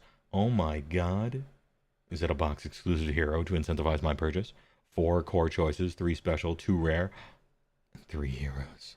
Jesus. That is really super. Anyways, they did make some neat heroes sold separately, and then we picture them here. Yeah, these just look like these look like the dwarves that'd be riding a monster truck in that one Blizzard game from 1995. What is it called? Rock and Roll Racing, I think. They're just old classic looking dwarves. They're just dwarves, man. I think this one is my favorite here because his helmet is very aesthetic. It's very nice. The helmet really fits with everything. I like the flying eagles. Them carrying the dude on top of there is silly in the way that they're supposed to be silly, right? Wide gamers, H-bod. They're very triangular, as is their type. All right. Old stuff. The beef. The guns are out. He's wielding an axe, but he's got 2 guns, am I right? Anyway, this ends the Warhammer Old World content that SJ Arcade, in his purview, is allowed to post here. No big deal. Warhammer Underhooled. Yeah. So, over here, I like this guy. I don't like Trenchcoat Man. I think the meme is stupid, but it's well done. If that's what it is, right? They all have these... is this like bumper cars, electricity, where they only fight with a low ceiling to power up their electro zappers and stuff? Kind of wacky. It's still a little miss by me. Conceptually, it's cool. They're trying to catch lightning. It's funny. The whole thing's funny. Yeah. Electro Franken killers. They look like escaped mental patients. I think that was definitely the goal. That was the target goal for sure. Yeah, they're lightning rods. Their religion is based on getting struck by Sigmar's lightning and standing near Stormcast. Yeah. And then over here we have just stupid crap. Bats with weird big pubes for some reason. Boring. Just the thing of Flesh Eater Courts that I find the most boring is just shit like this. I'm in a coma. Resident Sleeper. Literal regular ghouls. Holy shit, I don't care. 1 out of 10. These guys, really, really cool, silly, stupid lore. Models that look like what they're supposed to look like. fucking weird. Fucking weird out of 10. I like it. I like when you get that weird. Even if it's too weird for most people, even if I don't necessarily like it or want it, I'm glad you're getting this weird, because I like weird shit. Anyway. 5 out of 7.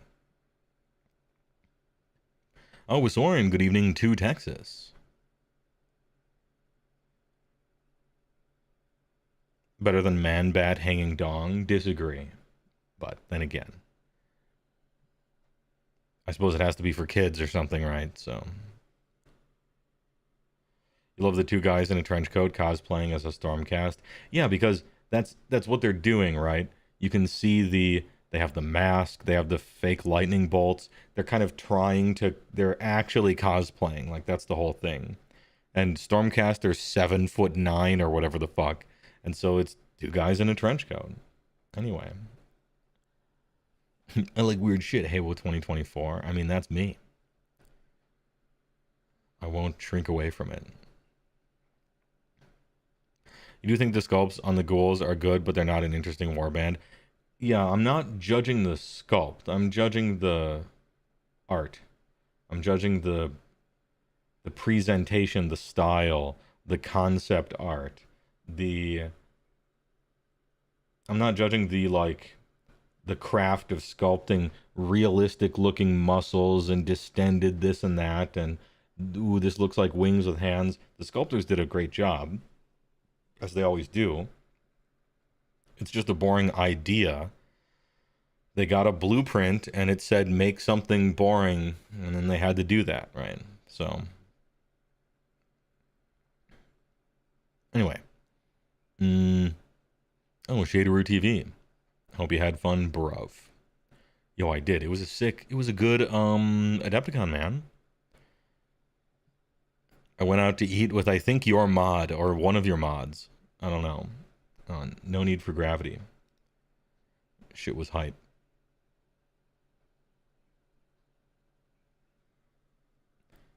Man-Bat has one really long toe. I think it's supposed to be kind of a reference to raptors, even though that would be on more of the ankle type area. I'm not sure about that, but yeah.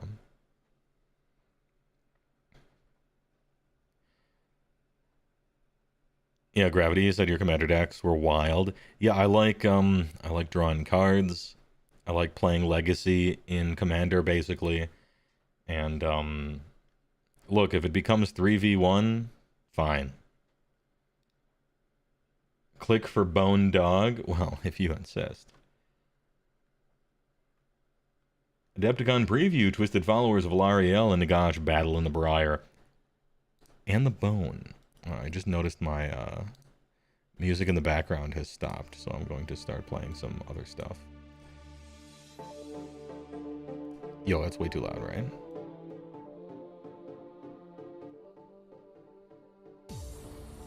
Yeah, maybe that. Maybe how about that? After many long... Hold up. Enhance. Enhance. Unenhance. Okay, there we go. After many long months punctuated by bouts of bloody conflict, the warbands cutting their way through the ravening ruin have their eyes on the final prize. The wrecked Seraphon Temple ship's Talaxis is near. But the heart of the Gnarlwood is a tangled mess of ravenous beasts and lethal plant life, giving rise to great swamps overflowing with corpses. Talaxis will not give up its treasures easily. What the fuck is this music? Hold up. Yo, you gotta chill. Music. Am I watching this?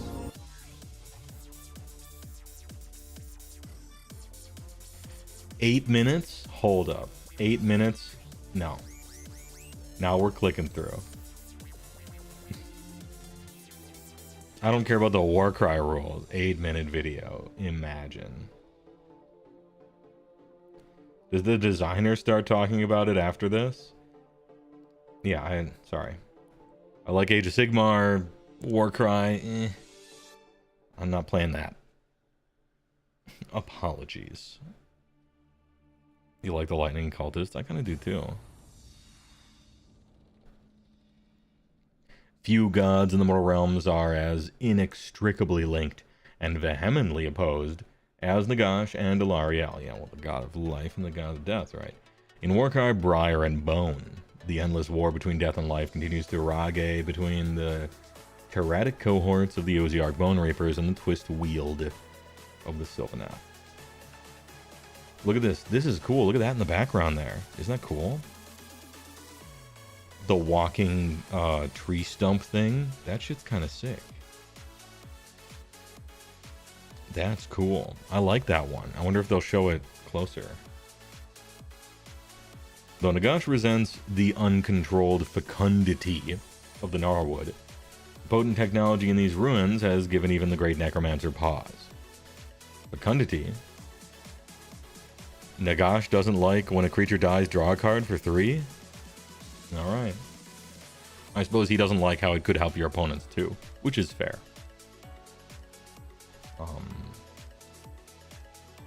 Anyway, to prevent this power from falling into the hands of his enemies and investigate it for his own nefarious ends, he has dispatched the Thematic cohorts to secure relics, slay rivals, and collect a tidy tithe of bone in the process. He prefers Suicide Black. Oh, okay. No problem then.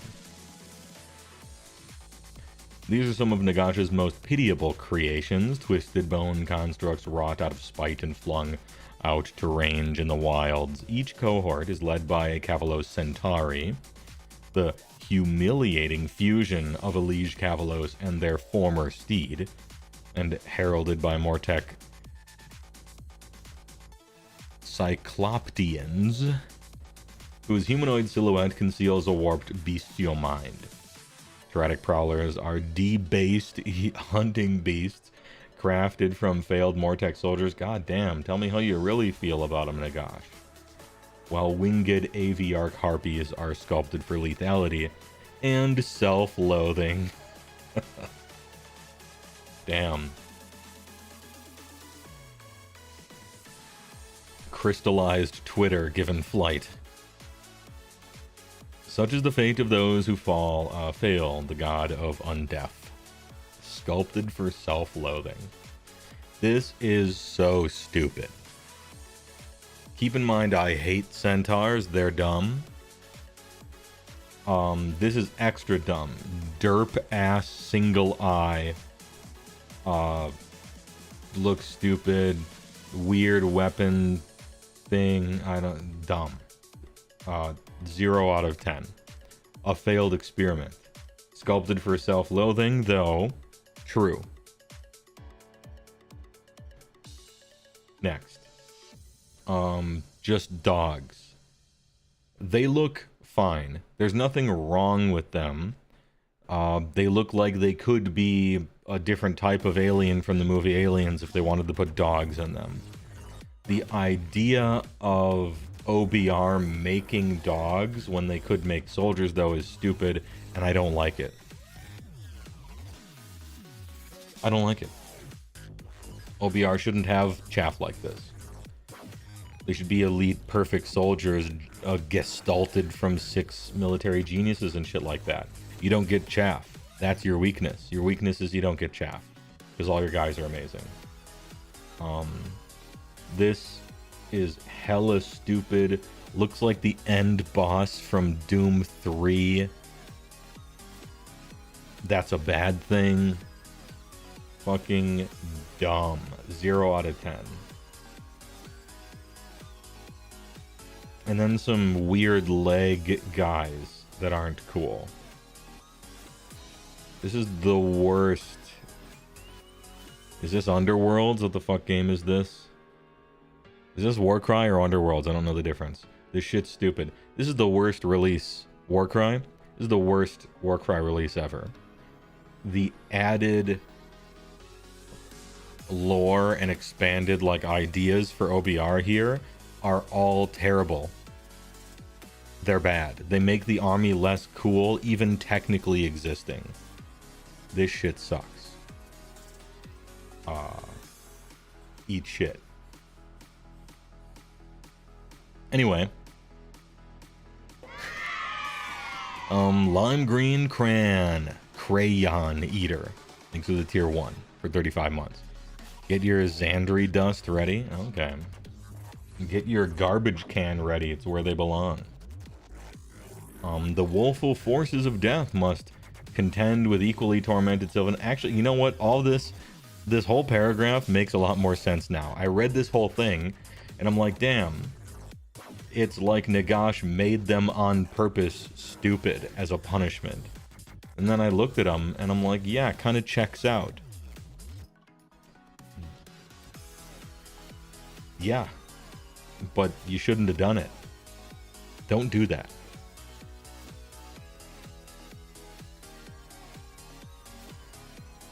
In the game anyway.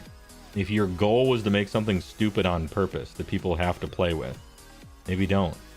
It's cool lore, but don't put that on us. Anyway. With minds clouded by saprophyte spores and bodies overgrown by constant agony, many twist-wheeled are driven only by an obsessive hope to reach the Everspring swath and receive Alariel's healing touch.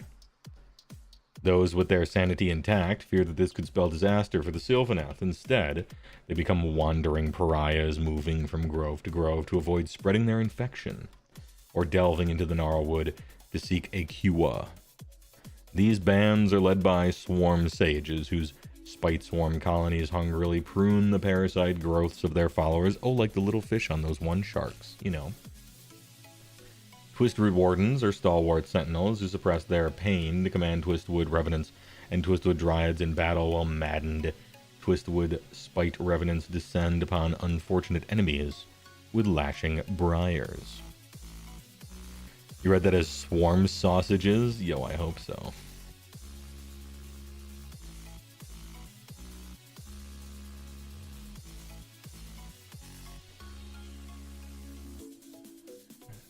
I don't like it. No, sir, I don't like it. First of all, the comb over, half-shaved butch cut thing, you've done it too much. There are other hairstyles for roller derby chicks. Even if it is vines. You've done it too much now. Nah. I mean, no, it's not as bad. You know what? The hair actually... I was tunnel visioning the hair a little bit. This is fine.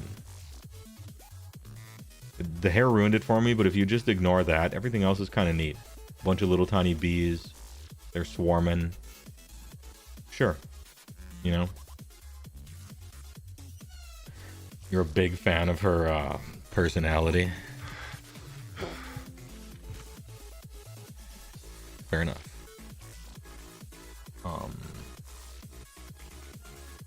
I never did much care for the half and half things. Is this still too loud? To me, it is still just a touch too loud.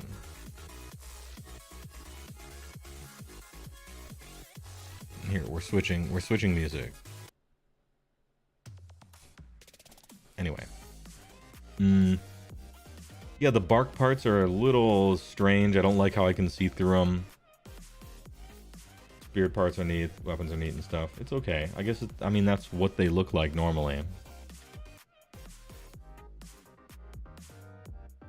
At least their faces are neat. Very expressive, right? Yeah, this is Vine. This is Vine. Poor guy, half of his face is AIDS. And he's got a potion. he's got a potion. This is stupid. Don't like this one. Not a fan. Dumb face. Dumb arm turning into dumb vines. Dumb out of dumb. Don't like it. These are just dryads. Higher polygons, you know. Upgraded from that N64 stuff. Man, this whole box set. Twisted Followers of Alariel, and yeah, and Briar and Bone is just like the world's rejects just disposable, mutant, wiggly, dumb on our creator made us stupid on purpose, and now you got to deal with it. Just sad. This is the saddest box. And then this shit is kind of sick. I like how it almost looks like it could be walking, you know? I didn't know it had a giant sandworm on it. It's kind of neat. I could use it as a Ogre Maw Tribe's display board, maybe.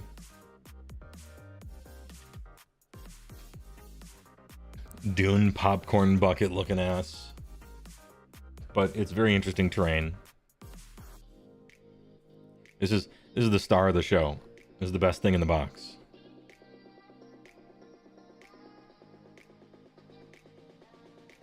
Damn, they can't even make them look cool in the art because they're just so dumb conceptually.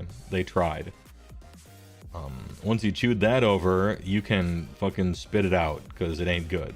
And feast your eyes on something even more Warhammer. Yeah, sure. Hey, whatever you say, get it off. Shall I? Yeah. What is it? Nissan? What is it they say? It's not Nissan. Nissan, Lisan Al Gahib, is that it? Muad'Dib. Yeah. It's the popcorn one. Liam Neeson Al Gahib. And then there's some cool chaos from 40k. Yeah, I suppose they're alright. There's something off about their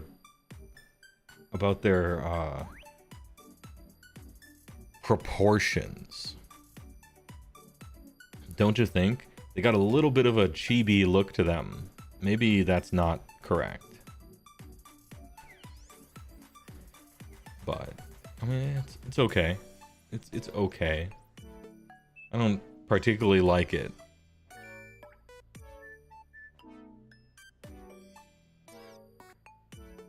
Maybe it's the big fist that's throwing me off. Man, I gotta say, when you compare Slaves to Darkness to Chaos Space Marines, Slaves to Darkness fans be eaten good, and Chaos 40k fans, my condolences. My condolences. This is what you gotta pretend to be excited about. Alright. Yeesh, that's a rough one, kid. You've had 40,000 years to look cooler than Slaves, and you still can't. Although, Darth Vader head is kind of a nice reference, I guess. Because it's exactly Darth Vader's face from the third movie. Alright. Meggy Dolan says, yeah, there you go.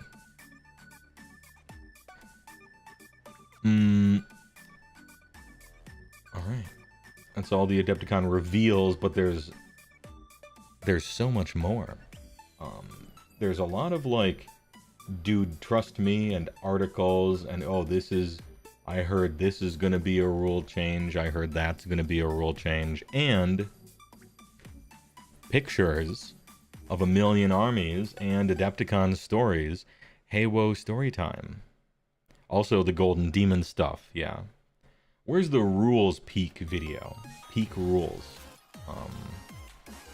I should have it brought up, but it's somewhere.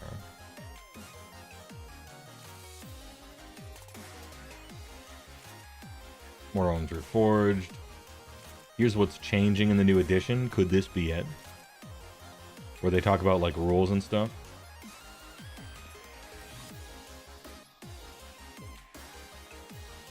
Highlights of the new edition, Warhammer Age of Sigmar. I click. Oh, chill. We got. It's a video. A rat video. Okay, well. BRB. I'm gonna pause this fucking music. The music has too much. I don't like this playlist. Apologies for that. Usually I have better music.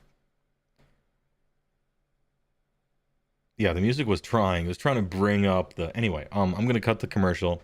I'm gonna get a drink, and I'm gonna find some better music, and then we'll watch this video that is apparently 2 minutes long, and we'll draw it out 45 minutes. I'm just kidding. BRB. Please enjoy a word from our sponsor. Introducing the best news for ice cream lovers since ice cream began. New simple pleasures. It's everything you love about ice cream, but no point.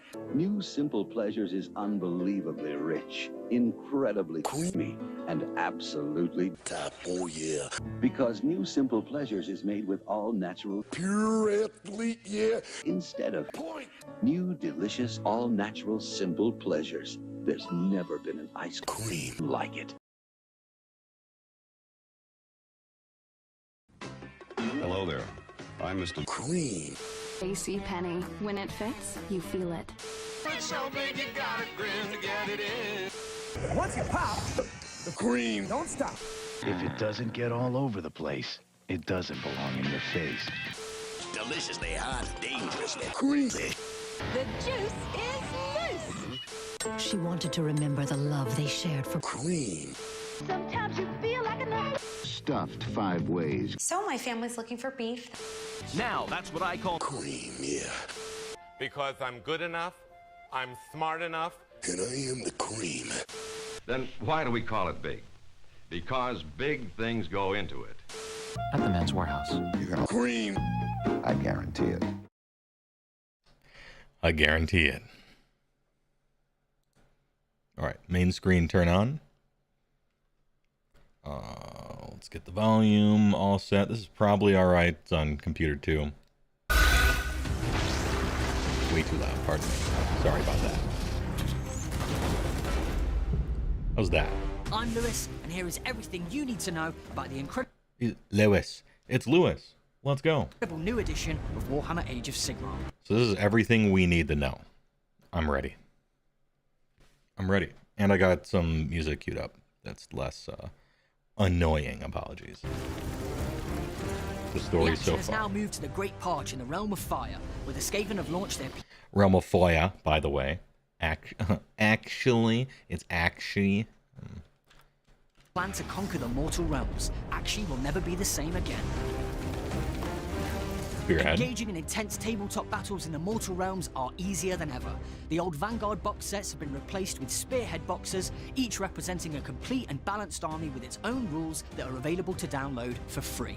All right. Spearhead games are fun, action-packed, and super Fun. fast. You can play a game in less than an hour. You can play a game in less than an hour. But, you know, we talked about Spearheads already, so fair enough. Won't go into too much detail here, but there are some fundamental changes to get excited about. Please go into detail here. Can you go into too much detail? I would like that. A new modular approach to the rules means you only have to learn the rules you need when you need them. Okay. We've heard this, they've mentioned this specifically in the article as well. Modular approach to the rules. Could this be kind of what Vince and them were talking about months and months and months ago, where you use this much of the rules for this, and then you can add this, and now it's matched play, and then you can add this. Modular just means universal special rules. Oh, is that what it means? Like just keywording stuff, you mean? I wonder. The rules are now more interactive, giving you opportunities to cast spells or even charge in your opponent's turn. Okay. We do have some things that can already charge in the opponent's turn. They focus in on Ironjaws here because they have that rule. Blight Krieg can do it. Fucking, I don't know, somebody else can. There's a few armies that do that. But if they're talking about the core rules, that means we're adding that to the core. Interesting. And then what was the other thing? Cast spells in your opponent's turn. Yeah, the entire Cities of Sigmar army. Yeah, Fire Slayers can too. They dropped it here and there amongst armies. Countercharge City, baby.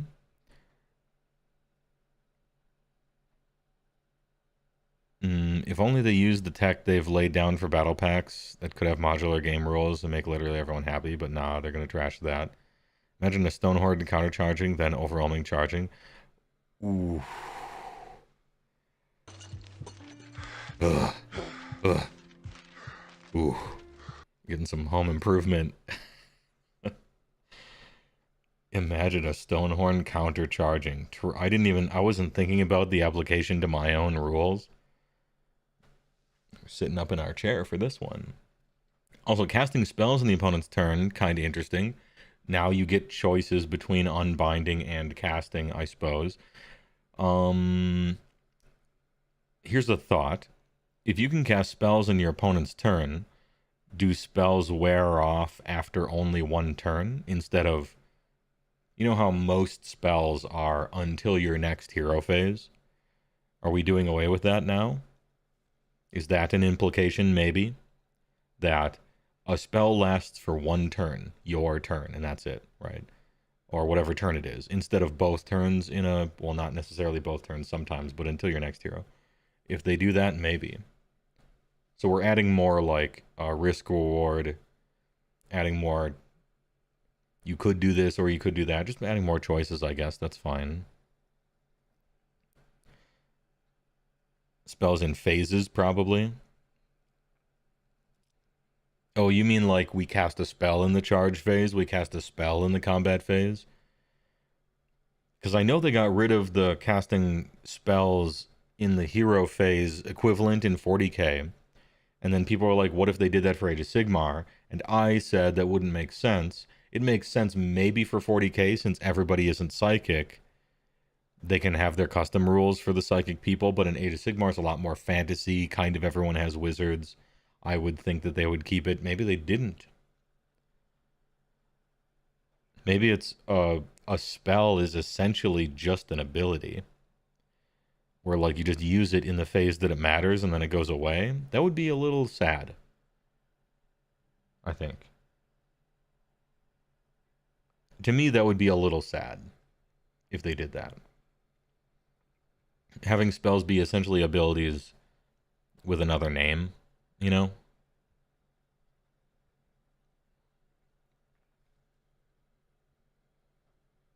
But, I don't know, what do you guys think about that? It could be a lot of stuff, obviously. Like,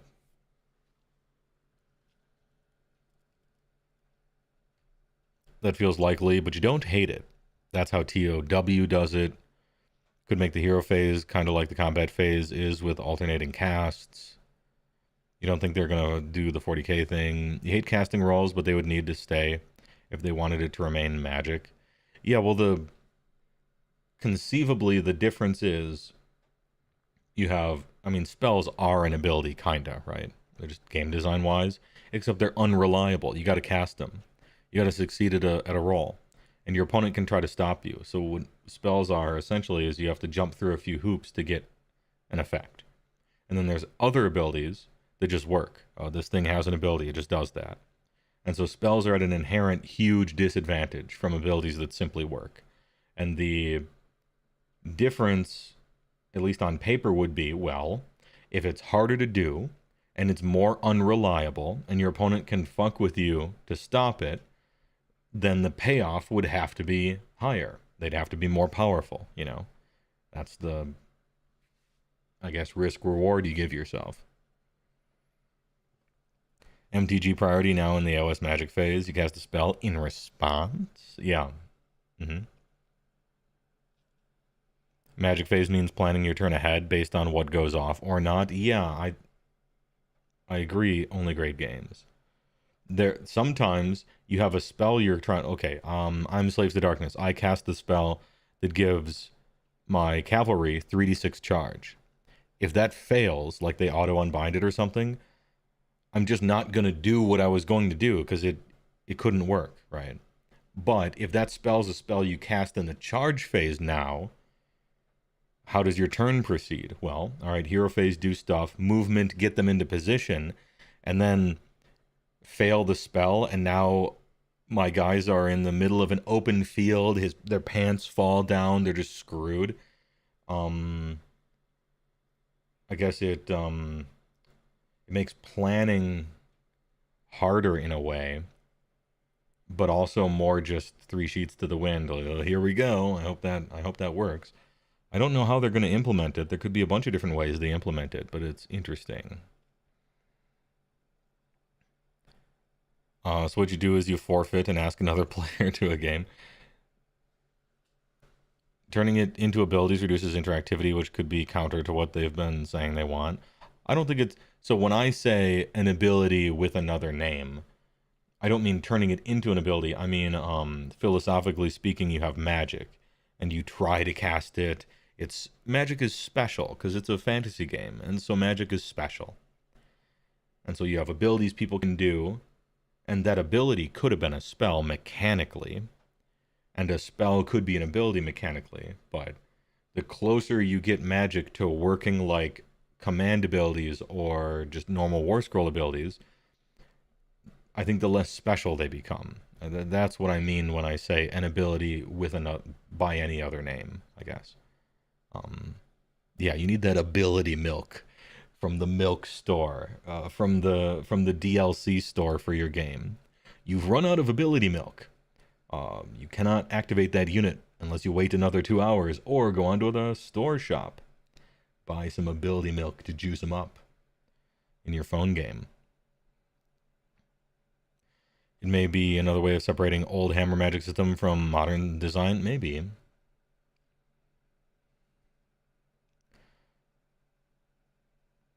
You hope it means you cast it in your hero and then use it later? Perhaps, yeah, like Mystic, or like how they changed Arcane Bolt to work. It's a spell you cast, and then you, later on at the start of a phase, forget to use it, because that's how that works. You forget to use it. In probably 80% of all games worldwide, when someone casts Arcane Bolt, they at least forget to use it a little bit, like they remember during the phase, or maybe they forget entirely. Because delayed triggers are kind of inherently not great. It's much better for you to use something and have it work right when you're using it, just as far as like playability is concerned.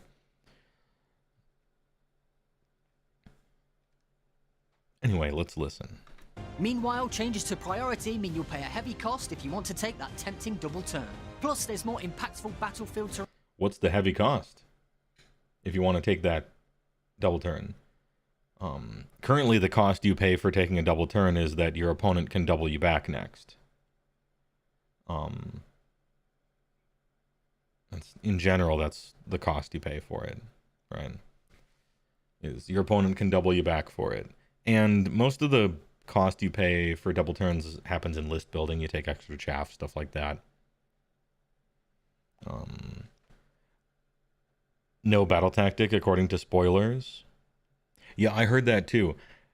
Something about not scoring. I don't know exactly what it is. It could be you can't score objectives. It could be you can't score battle tactics. It could be neither of them. It could be one or the other.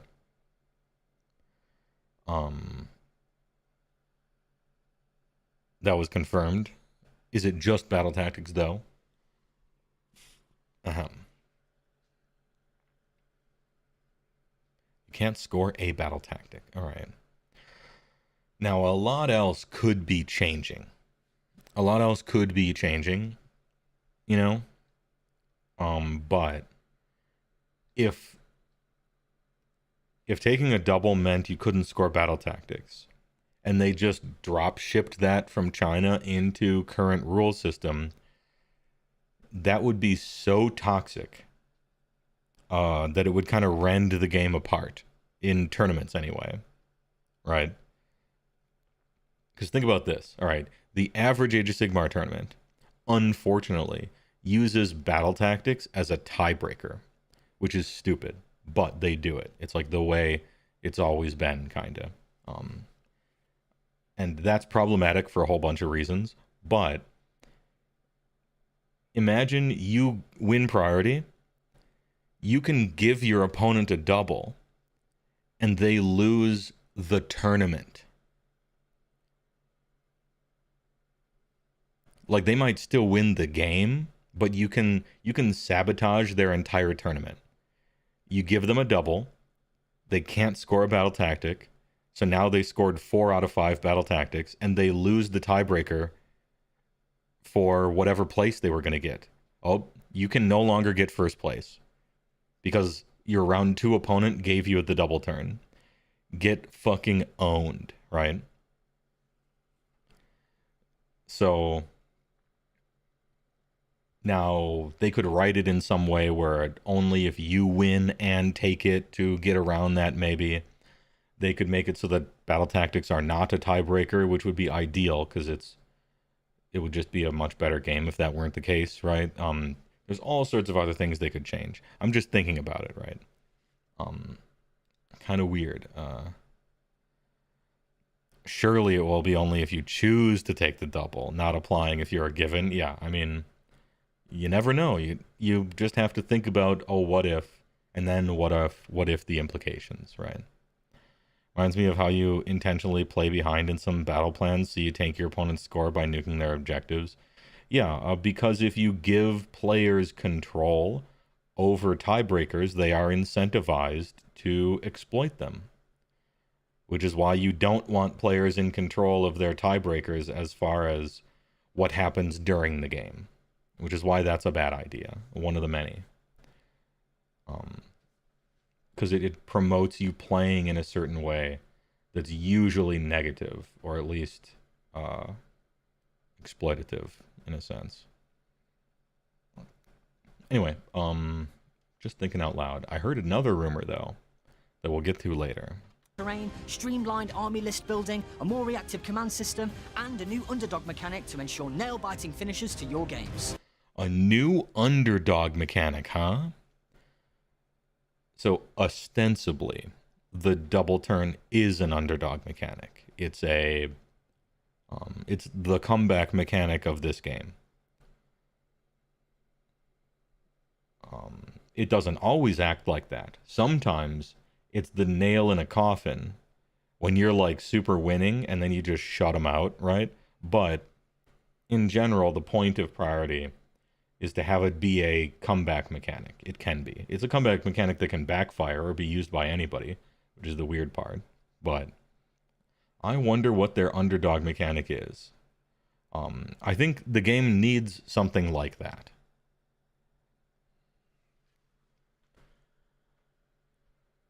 Yeah, the Alebeard. Yeah, the bad version of it is just, if you're losing, here's this, you know? However they want to type the words to make rules text that means that. If you're losing, basically, here's some shit. You know, here's a full meter, a barometer, or something.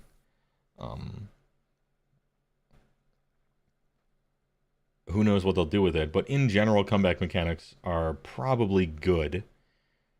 Especially for a game like this, where you're not playing best of 3 or you're not playing best of 5 or whatever. There's no sideboards that you can use. It's one single game. It's really long. All of this kind of coalesces around you don't really want shutouts, exactly. You want to give people a reason to have to play all 5 turns. And especially as it becomes turn 4 and turn 5, a reason for you not to be able to simply talk it out. Because it's an unsatisfactory ending to a game, even though it's the way you should basically do it.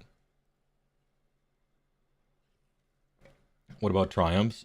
Having fewer points than your opponent's list has nothing to do with whose list is better, or which army is better, or who's more likely to win. To be honest, the way the number of points people's lists are, 1960, 1970, 2000, you being down 40 points from your opponent has just nothing to do with who's disadvantaged in that game.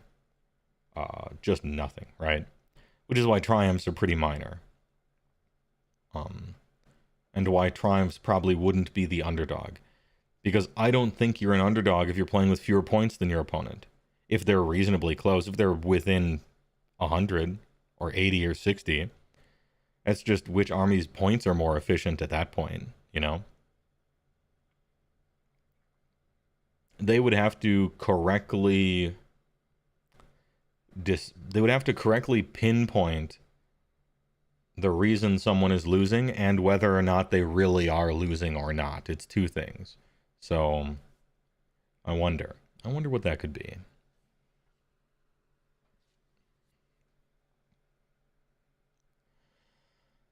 HeyWoah, they did something like this with 40K called basically hugely difficult missions that can get you a fuck ton of victory points and throws away all other missions on turn 3 onwards. No one uses it, called Gambit. Well, the problem is if they're hugely difficult and you're losing real bad, you probably can't do anything hugely difficult because you're getting blown up, you know? If it's the bottom of turn 3 and I have one Stonehorn left with 3 wounds left on him, and then some Mournfang, I probably can't accomplish anything important anyway. Because that's how bad I'm losing, right? But then if it was easy to do, people would just do it. So that's a pickle.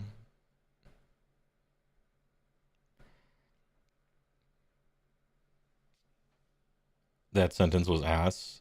Mine? Sorry, this is live. I was trying. Have 4 units in play doing jumping jacks type objectives where you have 3 units left and your opponent rinsed you? Yeah. I don't know about that. 75% of my guys are dead and my 3d6 charge spell hasn't gone off once. Yeah, and now they're asking me to make a 12-inch charge or something? Okay. Oh, you meant your sentence. Okay, fair enough. Nothing like coming back to all the commander deck upgrades you ordered before Adepticon. Oof, rip. Hey, next time.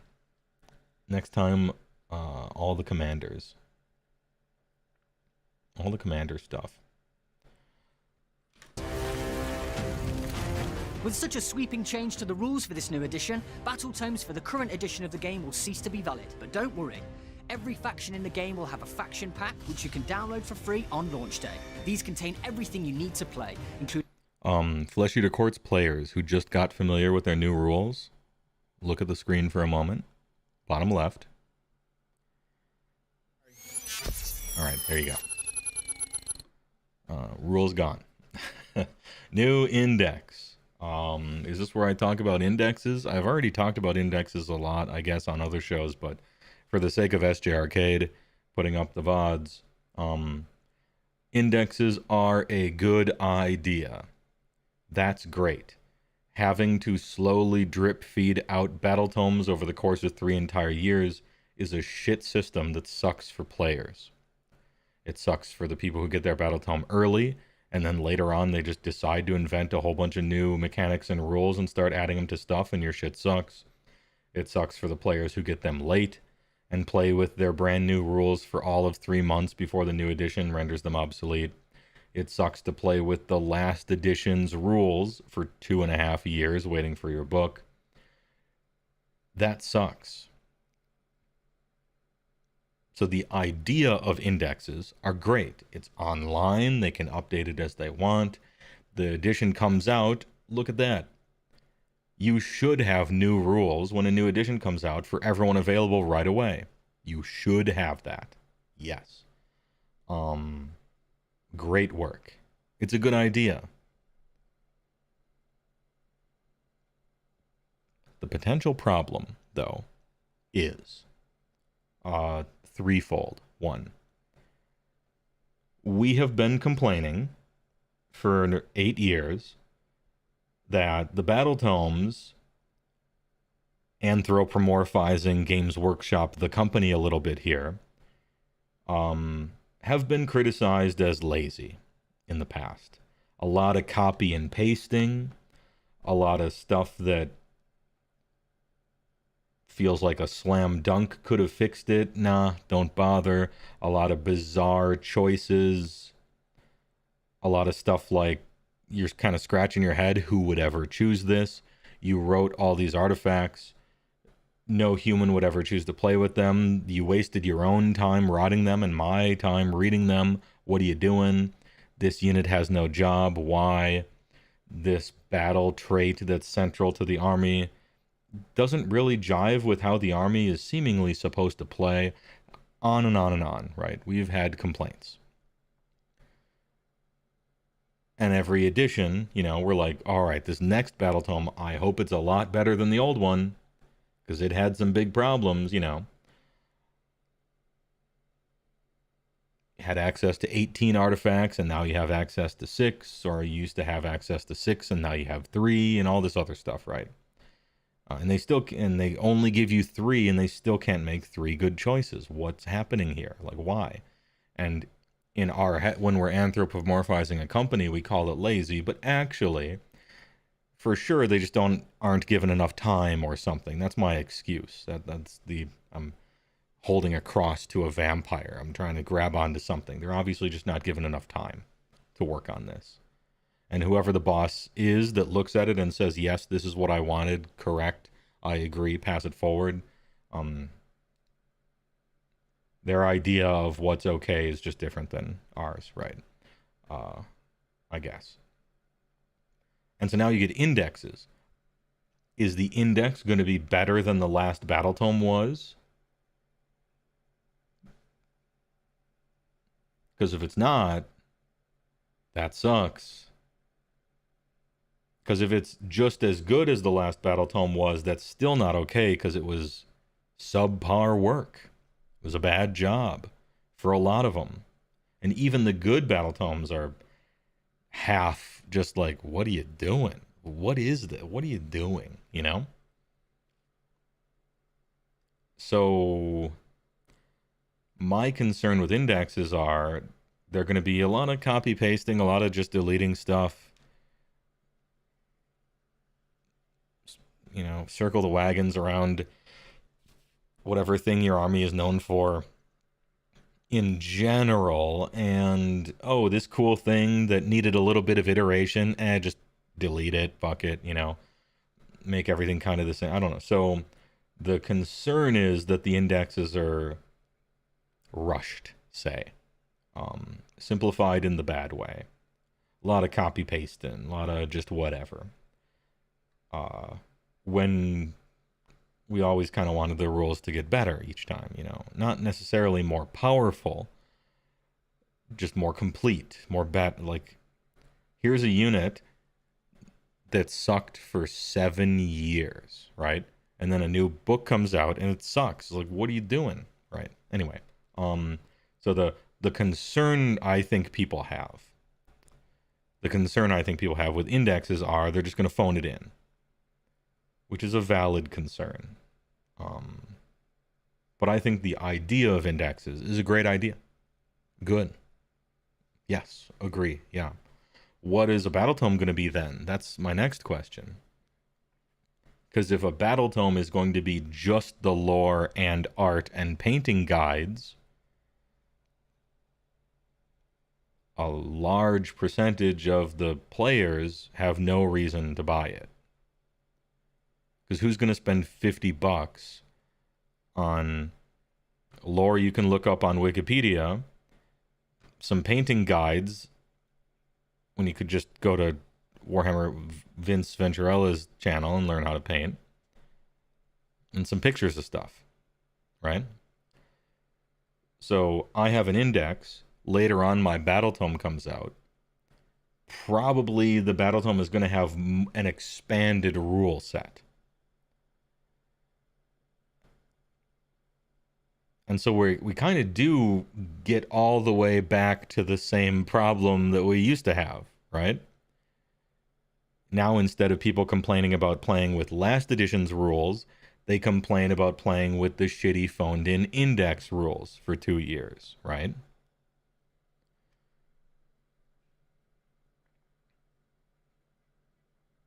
So it kind of didn't really end up solving the problem in the first place, right?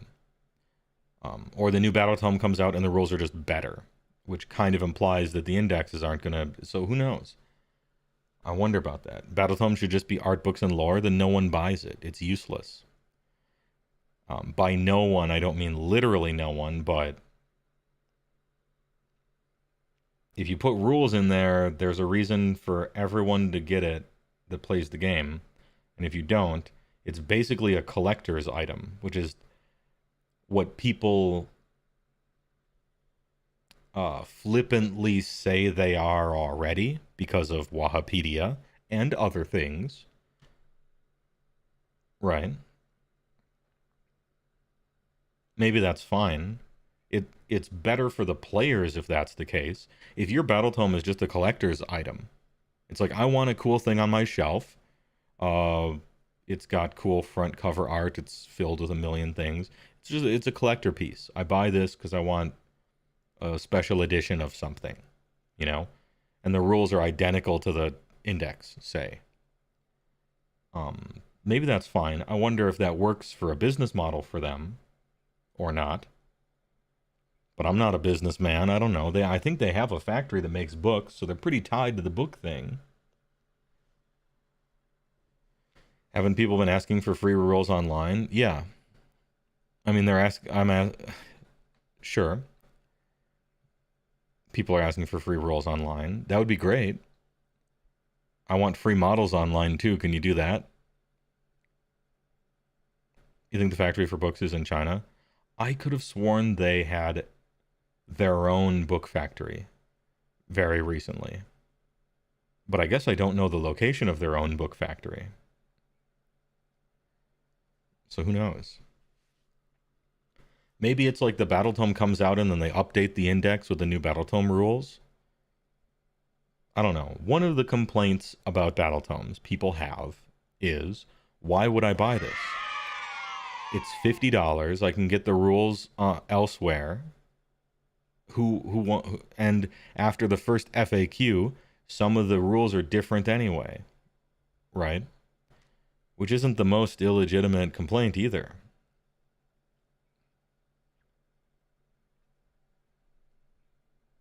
I think indexes make Battletomes even more obsolete than they kind of were already. I don't know. I'm not a businessman. You think you trust Matt Rose? I think I do too. He's surrounded by a lot of suit-wearing people above him and beside him that have done it a certain way a lot forever that he has to answer to. But maybe we have to trust in Matt Rose once he's finally part of the making the stuff in the first place instead of just fixing it afterwards with his hands tied. So, I mean, who knows?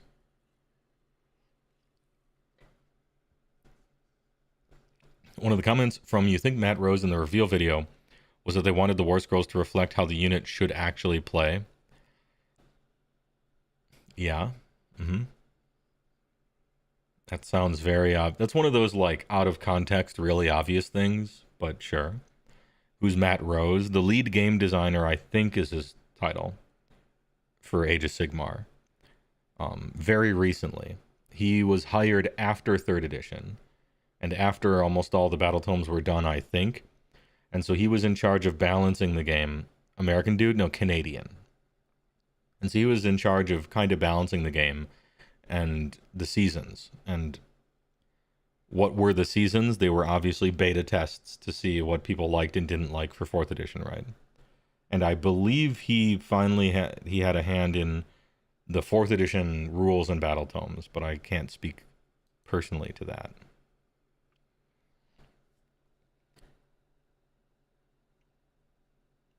Casual Karn, thanks to the tier 1 for 6 months. I appreciate it. TY.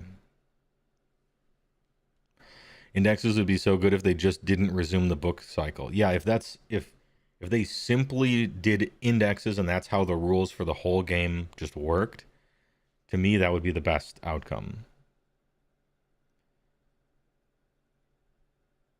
Monkey Paw, you get the rules online. They're tied to Warhammer Plus subscription. Ugh. Well, then again, it would be the first thing worth paying for on the Warhammer Plus sub. Got him. Books make them too much money. They probably do, yeah. Including War Scrolls for your units, battle traits, battle formations... Battle formations? No such thing exists right now. That's new. Battle formations, heroic traits, artifacts of power... Heroic traits, so we're changing it from command traits. Just a different name, probably. Prayers, spells, and much more. Why would they zoom in on the cross-eyed lady? Points values won't be printed in faction packs, but will be available online at launch. Alright, great. Good. That's correct. The salty bets guy.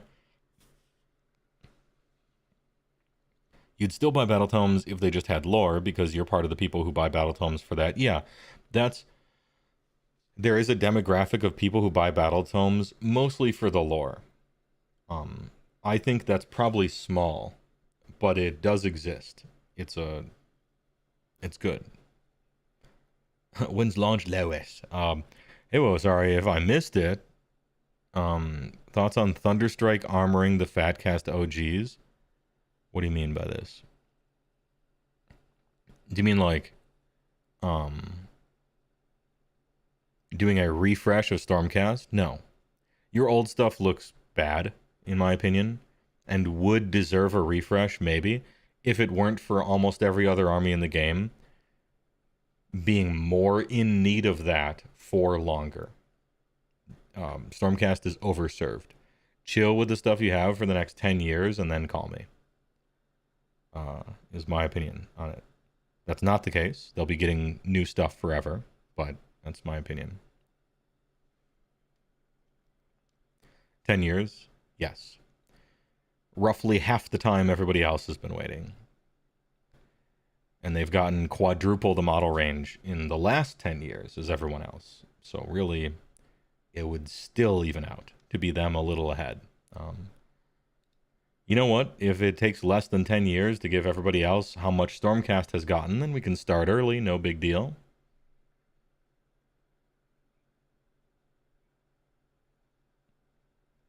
I'm just talking about sculpts, obviously.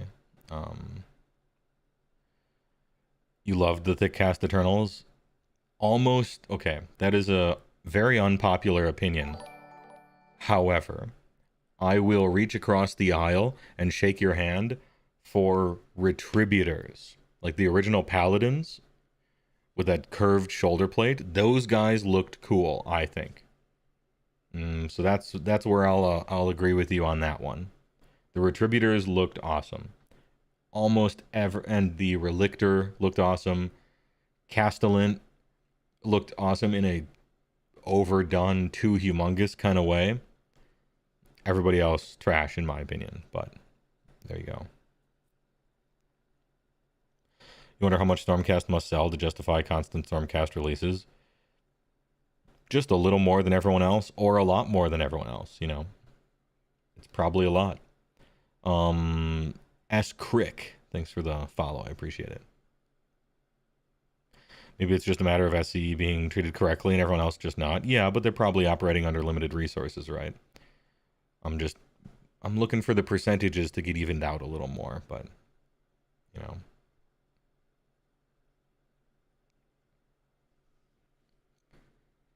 Meaning you can still use your rules even if points values need tweaking in the future. At its core, Warhammer Age of Sigmar remains the ultimate tabletop fantasy game. Match play fans will find all of the battle plans and tactics from the new General's Handbook included in the launch box. Oh, we're starting with a launch box has a General's Handbook. So we're beginning with a General's Handbook. Cool. Maybe a General's Handbook is what matched play means now, basically. Well, it kind of did before. Cool. All right, hey, good. While Path to Glory has been revamped. I love this artwork. Always loved this art. What a great picture. I used it in at least 2 of my videos. Such a good one. Glory has been revamped to focus on the progression of your heroes and units as your army gains power. All right, Path to Glory. Getting a little more of that RPG stuff in it. Neat.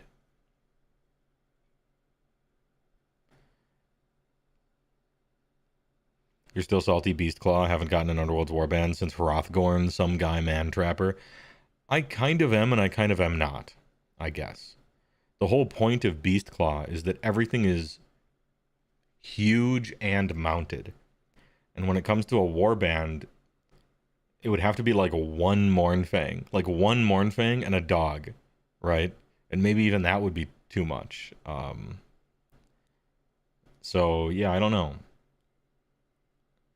I don't play Warcry, so of course I don't care, but 3 updated Yetis, maybe? I don't know. We're super excited about what lies ahead for the Mortal Realms, and we've got loads more to show you.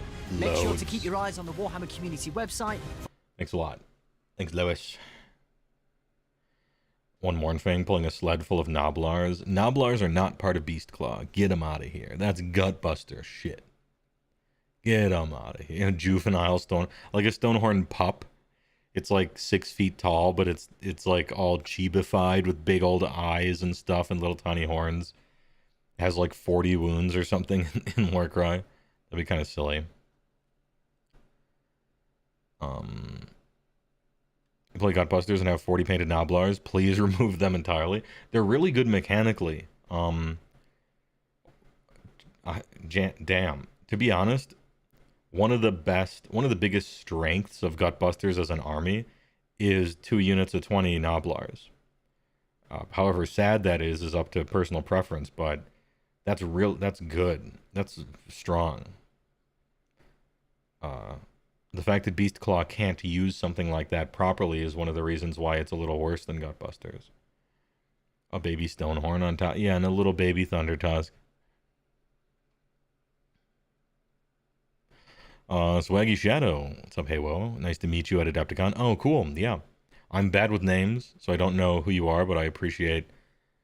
There were a bunch of people at Adepticon were like, hey, I like your stuff, and getting a picture and stuff, so I always appreciate that. Even though I'm weird, I always appreciate that. So TY, thanks for liking my stuff. As someone looking at Gutbusters, that makes you sad because Noblars aren't big. You are right. Yeah, that's why I don't like them, because they're not big. But, you know, mechanically as an army, they're pretty strong. Not enough destruction factions since we lost Skaven. And they already kind of worship the Morgar as chaos, so United is just soup. They can use Kragnos, who already looks the part.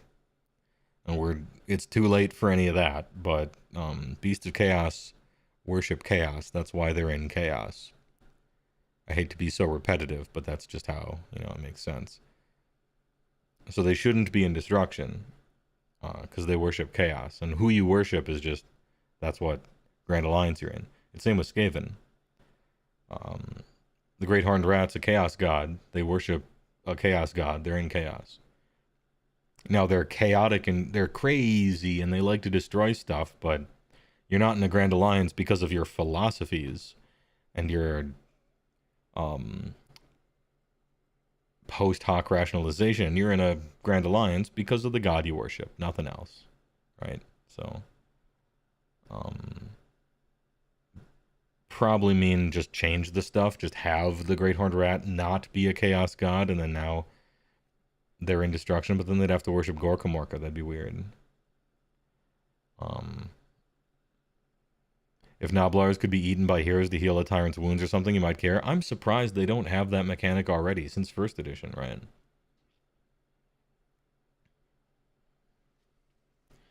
Horned Rat is now officially a big chaos god, so we're committed, you know, now we're committed to the bit. You hope Slays the Darkness can take the mark of the Great Horned Rat now that Arcan has accepted him as a true chaos. Dude, that's actually kind of sick. Hold up. You. Keep talking. I like that one. That's just gonna happen, right? That makes sense to me. Imagine Slaves to Darkness marked with the Skaven. That's cool. On their big rune shields. That's kind of cool. That could work. He's an official chaos god after all, right? Kinda interesting. Anyway, more news and stuff from Giga, or are we done? Is that all? Does anyone have all of the dude trust me's about 4th edition? Are there any dude trust me's we haven't touched on yet? Oh, actually there are. I have some dude trust me's. Actually. But I gotta blow my nose. Big Dog K Dog. Hey, thanks for the follow. Great name. I'm gonna cut to commercial and blow my fucking nose. BRB. What can you do with cream you can't do with any other wine? Know why I refrigerate? Because my friends love to cream. This setting should indicate that we know how to cream. Hello, darling. C'è la Lambrusco Bianco and Rosato have such a bright taste. Every sip said cream. Their wine list is first rate. All it says is, You know that I'm the cream. What a cream to taste.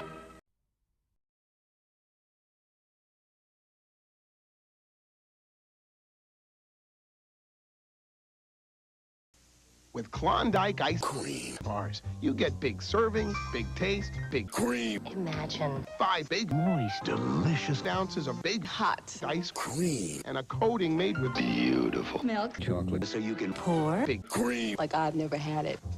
Klondike, big bar, big cream.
We back. All the destruction factions following one god is kind of silly. Agree. I agree. I think Gorka Morka is a stupid god. I said it. Stupid. Two-headed gods? Dumb. Orc god? Leave it for the orcs. One of the only things I want to bring from Warhammer Fantasy into AOS is the Great Maw. It was a cool god. Got him. Give me an Ogre god. Also, get some Road Warden music in the background, shall we? For picture time, a million armies. You know?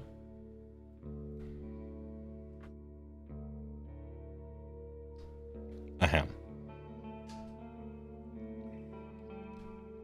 Yeah, the Gulping God has a ton of aspects, and I think it's like technically Gorka Morka somehow or whatever. Oogly boogly. Invent whatever they want, you know.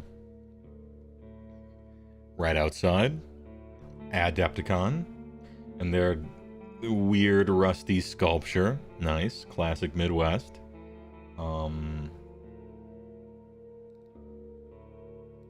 It was snowing a little bit. It did snow. Little winter wonderland there.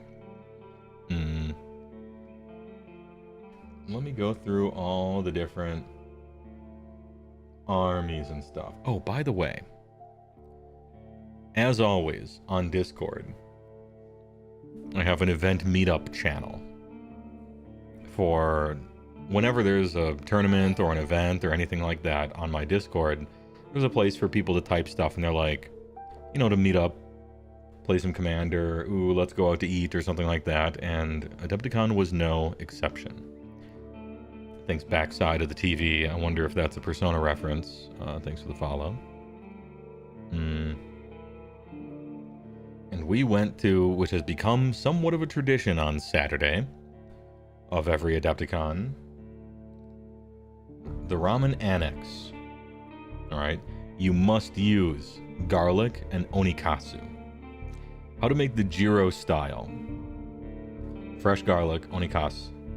You must use 1 spoon good, 2 spoons great, 3 spoons awesome.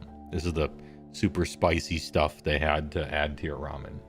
Delicious. Some of the best ramen. Different than normal ramen, but fucking awesome. It is. Most people don't get it. Well, most people didn't play Persona 4 Dancing All Night for like 10,000 hours. But I did. Got him. Anyway, good taste. First time chatter. Rotmeyer Rob, thanks for the tier 2. Ooh, a tier 2? Big tier. Big tier. Let me put up some armies. Let's put up some armies. Just to have as a thumbnail for people, I don't know, looking around. 3 spoons, awesome. Absolutely true. Nice having dinner with you as always, Rob. And tier 2 is a big tier. Appreciate it. Meeting HeyWoah must be nice for food recommendations. I like food. It may surprise you, but yeah. Ramen Annex, some of the best ramen I've had. Was a great place. Typically we get dim sum.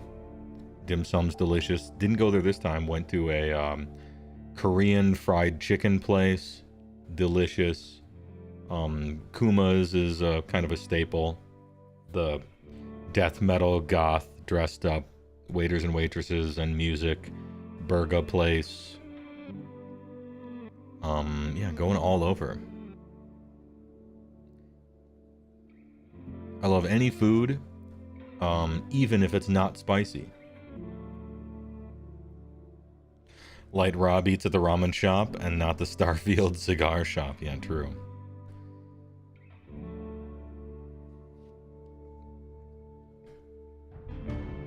Anyway, stories from Adepticon as I just paged through. I walked around and took pictures of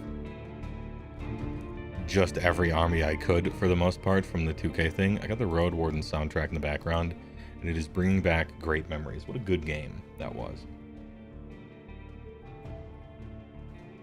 Ahem. This year I participated in the 3,000 point tournament instead of the 2-day 2,000 point tournament. Because I like 3K. You can play more monster trucks at 3K. And BCR scales up pretty well. Pork, beef, or veggie ramen. Pork. There is no other choice. Veggie ramen doesn't even compute. Why would you do that? Why would you make a meal without meat in it? It's like drinking decaf coffee. It actually doesn't make sense to me. It's wild. They put it on there seemingly for probably a bunch of people, but I just don't get it. Anyway, what was I saying? Oh yeah, the 3,000 point tournament. I made a list on stream right before we left. It was 200 IQ, very difficult to play, a lot of really important decisions to make, high skill floor, you know, kind of army. Kragnos and 5 Stonehorn. The play literacy required to run such a list. Very high, obviously. It was 2 Frostlord on Stonehorn, 1 Huskguard on Stonehorn, 4 Mournfang, Stonehorn Beast Rider, Kragnos. 3,000 exactly. Mono red aggro. It's like Goblin Charbelcher. You flip a coin to try to get a double turn to win the game entirely. And then the turn after that, you'll flip another coin to try to get a double turn and win the game entirely. And if you lose both of those flips, you lose. Hey, better luck next time. That's what you sign up for. When you play an army that is trying to exploit the double turn, and you fail that coin flip, you have to live in the moment. You have to experience total consciousness. You need to be present for that entire turn that you failed the priority for, right? You need to feel it. Take a whiff. You signed up for this, right? You deserve it, you know? You have to be mentally okay with it, in other words. It's just like the all-in Storm combo deck, where your opponent thought seizes your best card, and then you Dark Ritual, Cabal Ritual, Infernal Tutor in response, crack your Lion's Eye Diamond, and your opponent Force of Wills it, and you have no hand and 2 lands in play, just nothing, you're screwed. Hey, that's the kind of deck you signed up for. And then you're going to draw your 1 card every turn where your opponent hits you for 3 just over and over, drawing counterspell after counterspell. You know it, they know it, everybody knows it. And you just got to live there because that's what you signed up for. And that's what I signed up for. The equivalent of. I don't have a picture of my own army because I always forget to have a picture of my own army. But round 1, playing against Slaanesh. 3,000 points of Slaanesh. Had a 33 block of the archers in Slaanesh, Glucose Pork Lion, some other shit, and some other stuff. Just a bunch of guys. You know? And,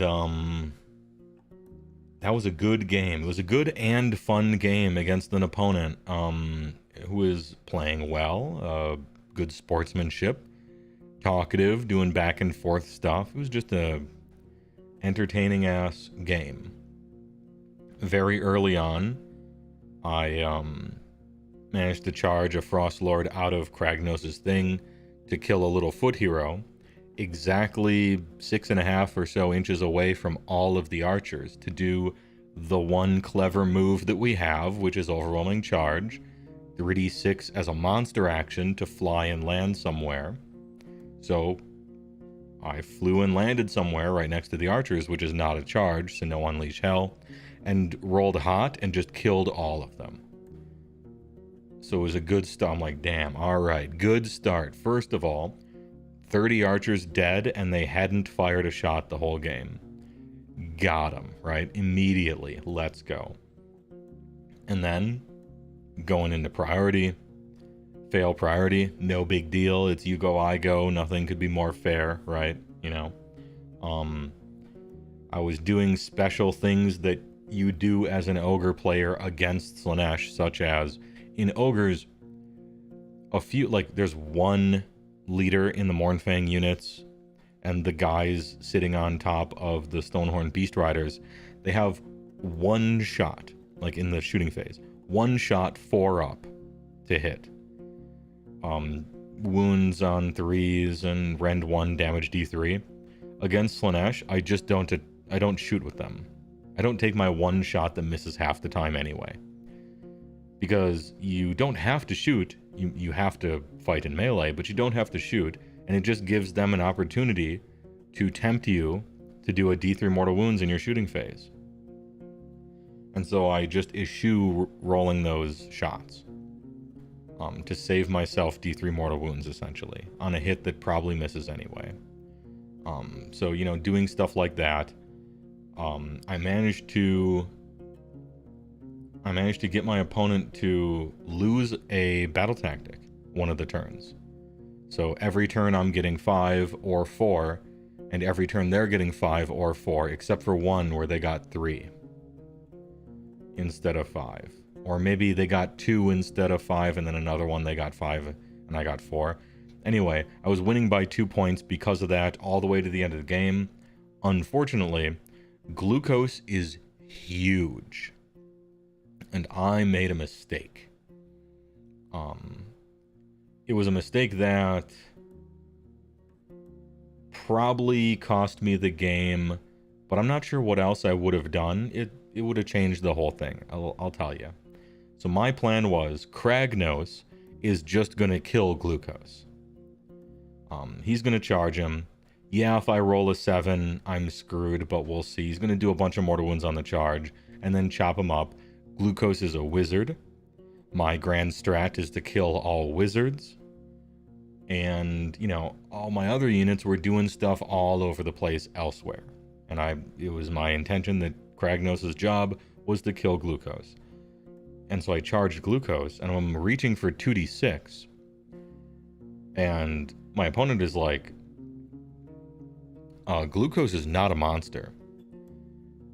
And I'm like, excuse me? He's not a monster. Sure enough, Glucose Orskalian on the giant battle barge pulled by 2 monsters. That's not a monster, actually. So I can't do the 2d6 multiplied together million mortal wounds thing that Kragnos does. And so I'm like, oh no, this was my fault, actually. This is a mistake. That means Kragnos probably can't kill glucose, because at this point in the game, my man had -1 to get hit, an additional -1 to get hit, a 5-up ward, and the funny rule where he heals 1,000,000 every turn.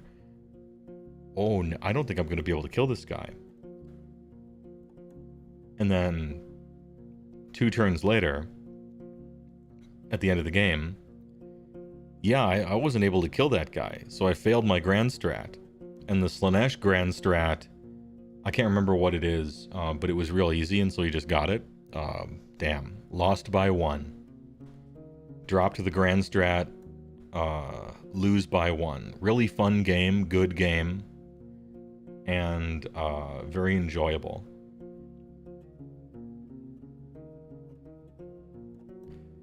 How like Slaanesh to be like, I'm not a monster, I'm just misunderstood. Yeah, true. Probably have 36 or more DP. Yeah, he got 1,000,000 DP.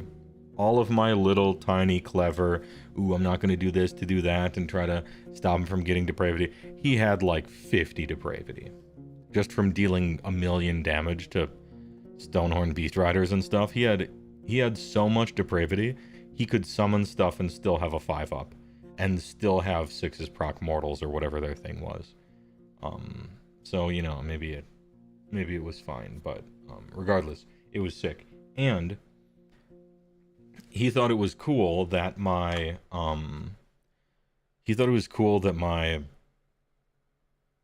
basing for my army is, the whole concept is, you know that one monstrous action where you can smash a terrain feature, but it basically doesn't do anything for the most part. Sometimes it matters, but usually not. Almost never, I might even say. Well, I decided to base my army where every Stonehorn is crushing some other army's terrain feature. And so one of the Frost Lords is climbing up an IDK boat and crushing it. One of the Stonehorns is toppling over the OBR Nexus, you know, the Bone-Tide Nexus. Another one is flattening the tubes and pipes in the front face of the pizza oven for Fire Slayers. And what's the other one? Oh yeah, the other one is smashing through a corn altar, and it has the corn symbol like got hooked on part of its horn, and so it's like carrying through it and smashing it into 1,000,000 pieces. And I'm like, well, I'm working on one for another one. I'm planning on having it be a Slaanesh one. I just don't have the thing left. And the guy's like, you know what? I would give you my terrain feature for my army to be smashed on a base for one of your guys. And I'm like, don't do that, you know. I'll work on it, it's fine. I wouldn't ask something like that. Even if you offer, don't do that. And the guy's like, no, you don't understand. You don't understand. This army, I have sold it and bought it again 3 times. And I'm like, how come? You don't like it, or the rules change? He's like, no. I love Slaanesh. I play Slaanesh forever. But I always want to keep painting it and getting better and improving. So my first Slaanesh army, I sold the whole thing and bought it again and repainted it because I wanted to. And then I sold that one and rebought the entire Slaanesh army again and repainted it. We're on number 3, and I will be doing it again. And I'm like, oh, okay. And after during the last round of the tournament, he came over and he's like, I just broke this off of the base. It's yours. Because this is the last tournament I'll be playing this version of the army. I'll be rebuying it for 4th and repainting it. And so he broke off the Slaanesh mirror of his terrain feature and handed it to me. Like, here it is. A Frostlord will be crushing this thing. And so at that point, I simply had to accept. Unbelievably based. The most hinged Slaanesh player. Also, he's a job creator, right? Other people are playing Slaanesh armies that he sold fully painted, and now they get to play. So he's participating in the economies. This is great. And so now this is going to be right over here at the paint and conversion station. I'm going to be working on... This is going to be on the base for another one of my Stonehorns to be smashing an army's terrain feature. I'm putting it right over there. And also, what a good story for how that came to be. In real life, I like to do things or have things happen in such a way so that, like, it would make a cool story. And I think experiencing something that will later be a cool story is cool, you know? Damn, what a good one here. And so that's it. That's what they did. Unnaturally based. So yeah, that was game 1 of the tournament. I'm like, all right, I'm in for something interesting here, you know? So that was round 1. I lost, but I had a good game, and I think I played very well except for a mistake, which cost me the game, and that's kind of perfect. That's how I like it. If you make a mistake, you should lose, and if you lost, having it be because of a mistake is ideal. It's more annoying if you lose to, like, pure chance or something. It's great if it's A-B, right? It's simple. I messed up, I lost. In the future, I won't make that mistake again, so I've improved. And future games where I don't make that mistake, I'll, instead of losing because of it, I'll win because of it. Nothing could be so simple, right? So it's taking a loss because of that is great. It's a good thing. And I got to have fun because the game was fun. Because you can still have fun even if you lose. In fact, as yet another tangent, sometimes I am asked the question, how can you play the same army, basically, for 8 years and 3 editions? Usually it's coming from a person who can't decide. They're just, they get an army, they play it for a while, and then oh, I don't like that anymore, I want to play this new thing. Oh, I don't like that anymore, I want to play the new thing. How do you settle on an army, and how do you just be happy playing the same thing? You know, they would like that. Not everybody needs to like that, but the ones who ask me do. And I don't know how to respond. I think it's a personality thing, maybe. I just like monster trucks. It's fun. I like impact hits I like being elite and fast. I like mortals on the charge. That shit's fun. It's a fun playstyle. And I like how it's so all in. It's like a reckless tempo army. Where you have to take risks and you have to make clever plays and sacrifices, and you win big or you lose big. I like that. Some people don't like that. Some people want a lot of parachutes, a lot of nickel and diming, 55% against the field. No, I like win big or lose big. And if I make a mistake, it's over, you know. But if I do the right thing, then I crush. I like that. Also, find yourself an army that you can lose with and still enjoy.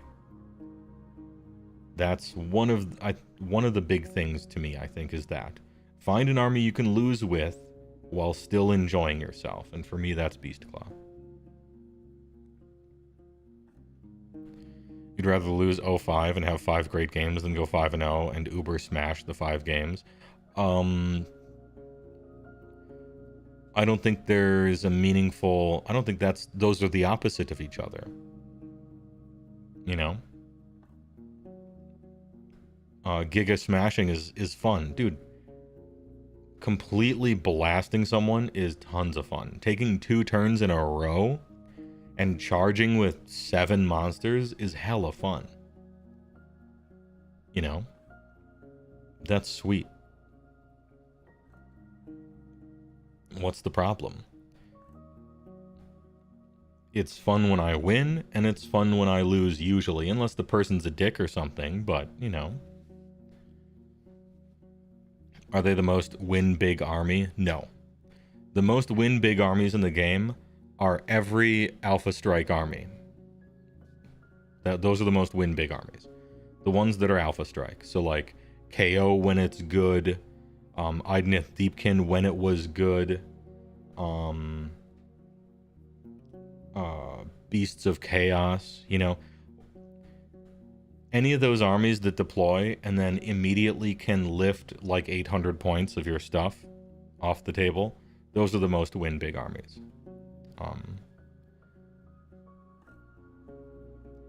Beastclaw is not an Alpha Strike army though. It can't quite do it. It fiddles around at range for a turn or so and moves a little bit and pre-measures, I don't know, and then counter punches. It doesn't quite have the movement. It doesn't have flying or ranged or teleport into stuff.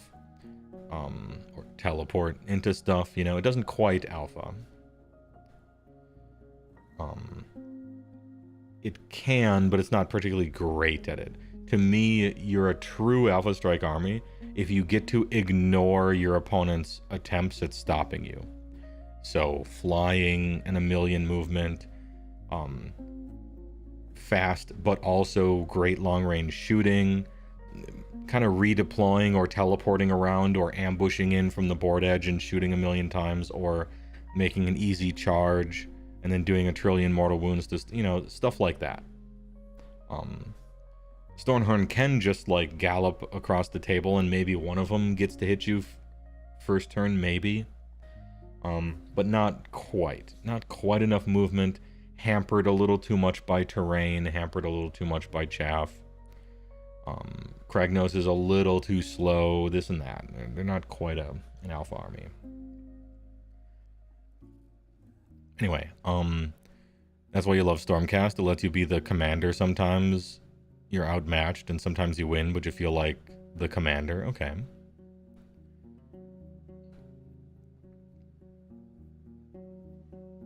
It can alpha if it goes second and then doubles. If your opponent walks into it, sure. If your opponent walks into it, yes, it can alpha. But a lot of people can alpha if your opponent walks into you. BCR's the footsies army, I guess. At least early. You more mean you rather lose having a great game than have the opponent have no chance? No, I love my opponent having no chance. That shit's fun. If you win in a landslide, that's cool. I agree. You just want it to be from skill and not just you rolled 6s. Well, that's different. You know. your opponent getting completely crushed is different than winning with skill versus rolling sixes, right? I guess. So what you mean is you want to win from skill rather than like getting lucky or something. And I think that's different.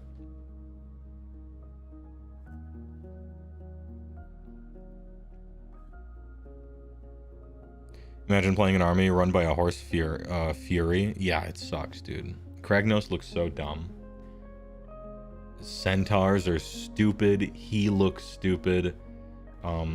It's just too bad that his rules are unbelievably fun and awesome. But that's the cool thing about a miniatures game, is if the shit looks stupid, you just convert it. You just make something else out of it and say, this is technically Kragnos. Got him, you know? That wasn't my army, by the way. I'm just cycling through the pictures I took of Adepticon armies slowly. Luck is also a skill. Better lucky than good. Well, the thing about it is, you can have several different lucky events, right? But you play in such a way to minimize your luck. I win on a 6-up. But if I choose this other unit in my army, I win on a 5-up. And if I make the correct choice on this turn, I win on a 4-up. And ooh, I'm going to choose this spell and because of this spell and this ability, now I win on a 3-up, right? You still have to get lucky to win, or maybe you have to not get unlucky, but the choices you make are shrinking the amount of lucky you have to get, right? And so I think they're intrinsically linked with each other.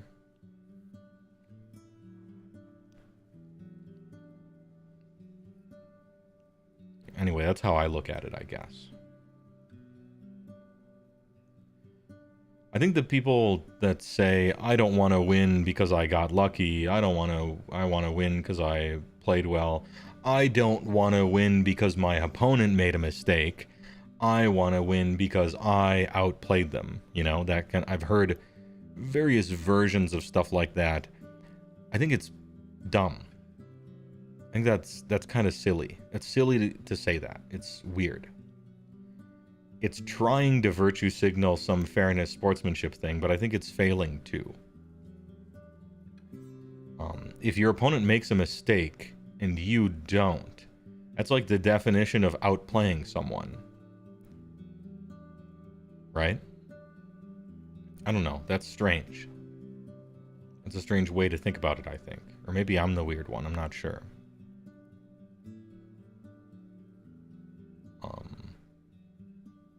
I don't want to win by getting lucky. Well, shit, you picked a fucked up game to play then. You know? I don't want to win by outrolling my opponent. Well, you picked a dice game that rolls way more dice than it needs to roll for anything to happen. And you picked a game where you roll for priority. If you don't want to win because you got lucky with dice rolls, brother, you're in the wrong country of games. You are lost. You've lost your way. You're at the soup store. Fucking, I don't know what to tell you. The whole thing is weird. It's posturing in a sense. It's bizarre to me.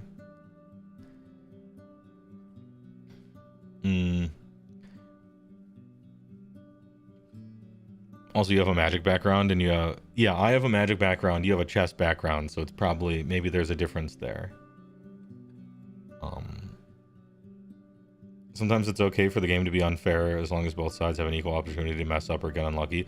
Well, that's the point. In a game where you can build your own list, that's sort of like what Spezia Post was saying. One of the main differences between Magic the Gathering and chess is that in chess, everyone plays with the exact same pieces. And in Magic, you get to build your own deck. It's custom. And same thing with Age of Sigmar. You get to build your own army. You can choose whatever units you want. You can choose whatever sub-factions, whatever rules, spells, artifacts, traits. You get to customize it. And you have to be allowed to fail. You have to be given the freedom to fail at that for it to be a good game.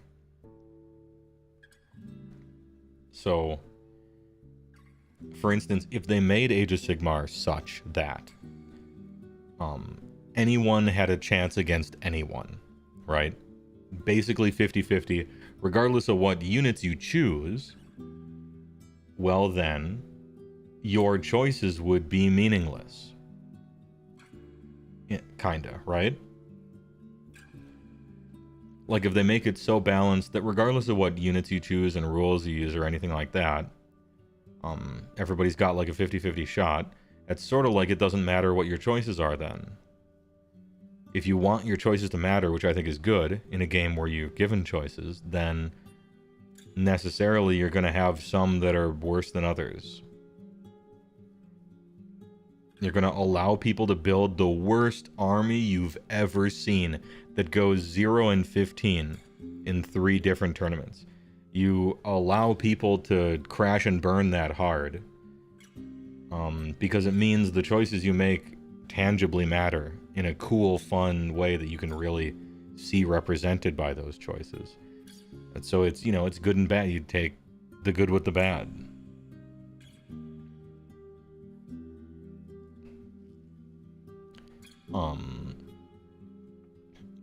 Chess isn't random? Correct. It's kind of random sometimes as to who goes first, but that's about it. Chess is not random. If you don't want to win based on luck, then chess is the game for you, right? Age of Sigmar is not the game for you if you don't want to win based on luck, because sometimes you will. It's a dice-based game, you know. Just joined the stream. How does 4th edition look overall? Cool. We don't know enough specifics for me to really say anything about anything, but everything I heard sounds great. Sounds like a good idea.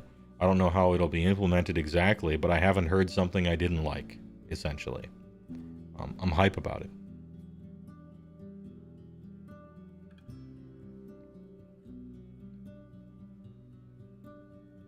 Isn't the double turn a little bit anyone can win style?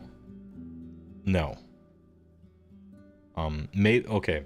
If both players are low skill or new to the game, then yes, anyone can win style. But the better you get to the game, the more priority in double turn favors the better player all the way up till like it gets to 100%. It's a comeback mechanic for low tables and mid tables, and in high tables, the better player or like a really, really good player is just leveraging that game mechanic much better than other people and winning because of it more. Which is, you know, sometimes that's kind of the problem with things like that. Redeemed highlighted message, Dylan Universe, 10,000 double turns. Why are you looking for clothes? At the soup store. Yeah, exactly.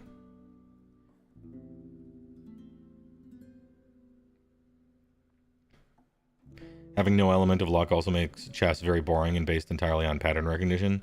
I mostly disagree, but, you know, look, I find basketball to be one of the most boring sports to watch ever.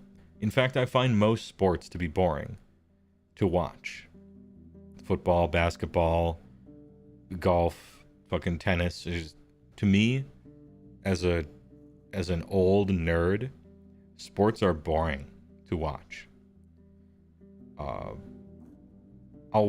like to watch chess. Chess is like interesting and sometimes even exciting to watch, in my opinion. That kind of just depends on your taste, I think. There's a lot of pattern recognition to it, but there's a lot more to it as well. You know, chess, that is. There's the Death Dealer guy. There he is. The 3 brothers, Blight Kriegan it up. Lots of yellow. Lots of hippie yellow on here.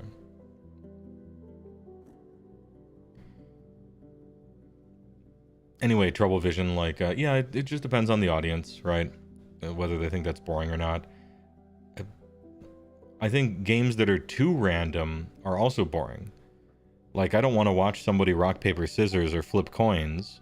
It's like pure random, but it's the most boring because then there's no skill, right? But skill meaning interesting is also like a personal preference, right? So, yeah, it looks like a Plague Claw to me.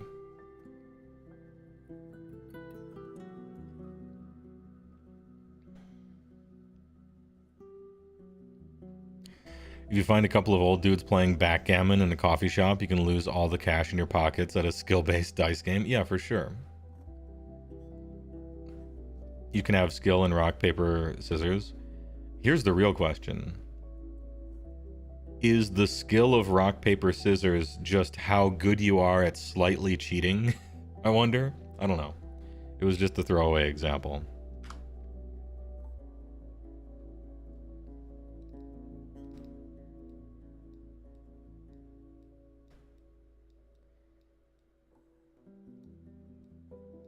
Uniform.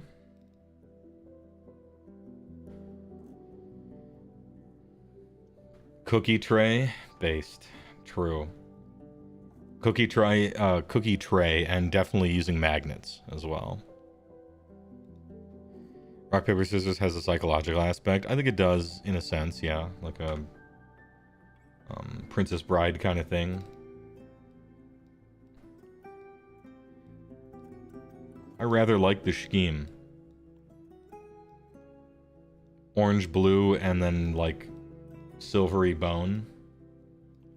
You can fit purple and a little bit of teal in there and it blends right in.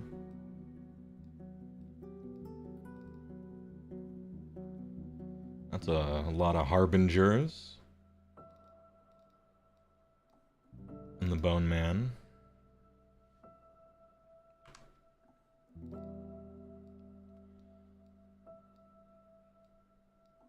Snow Eater cohorts. Blue. Oh, this one had a bunch of the new guys. The new blood. The Flappy Boys.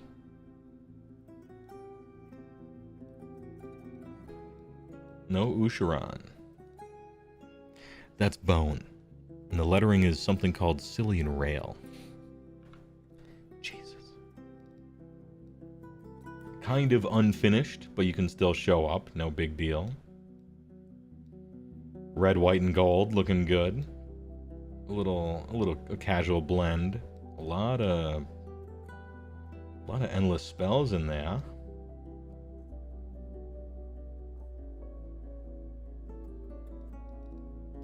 Foot Hero Assassin detected. Anime Wind Fox detected.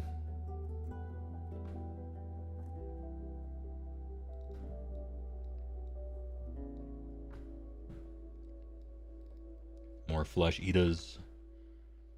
Oh, it's the guy who runs the tournaments at Adepticon. Running the teams tournament, the teams tournament, the 3K, but not the 2K. Dr. Kevin was running or Dr. Nick, I mean, was running the 2K.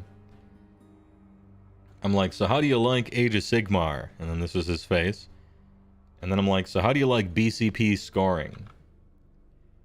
And then it changed. He had a lot to tell me, and I almost recorded it, but decided not to. Because it was just him complaining about clerical TO stuff. You know, these guys are heroes. They put a lot on their shoulders for little to no pay and thankless.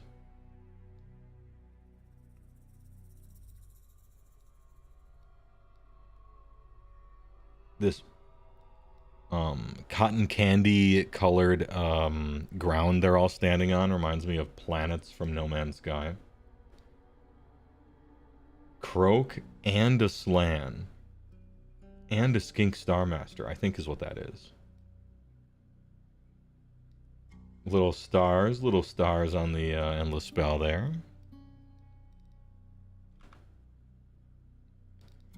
Oh, Ghosty Boys. Fresh off getting 2-inch reach with those great swords. That's a lot of reach. Oh, the Bringy Dingy Man, the boat boss. And rare sighting nowadays of Kronspine. You don't see that one out in the wild very often, but here it is.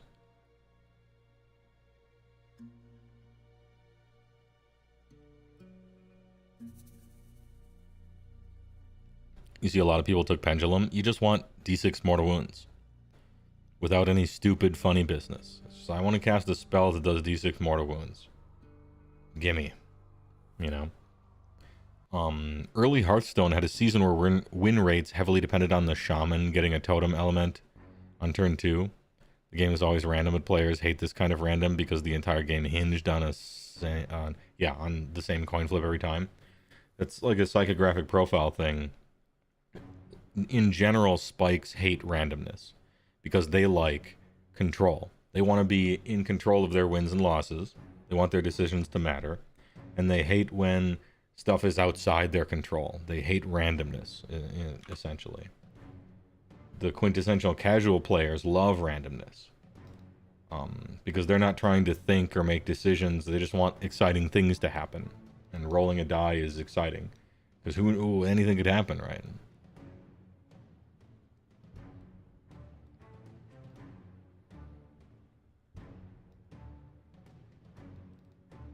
Nice Slanesh army here. Oh yeah, the score sheet. I took a picture of somebody's custom score sheet they made with little magnet stuff. And the tracks, command points, and heroic stuff. It had different things you could put on top of it. I think it's a dry erase kind of thing. It stacks on top of it. Oh, damn. Oh, look at that. The magnets hold. Let's go. And then, oh, this is battle tactics and battle traits. Ooh, it snaps right on there. He plays Tzeentch, and so there's your grand strat. There's your destiny dice. You can, yeah. Kind of nice. This is the Christmas Tzeentch, complete with angry Christmas tree. Everybody's has presents and gifts and lists. Big old candy canes. Portal to, I don't know, Dutch country. Candy cane fighters. Shooting streams of presents and stuff at you with a big old Santa hat. Holding his bag of toys.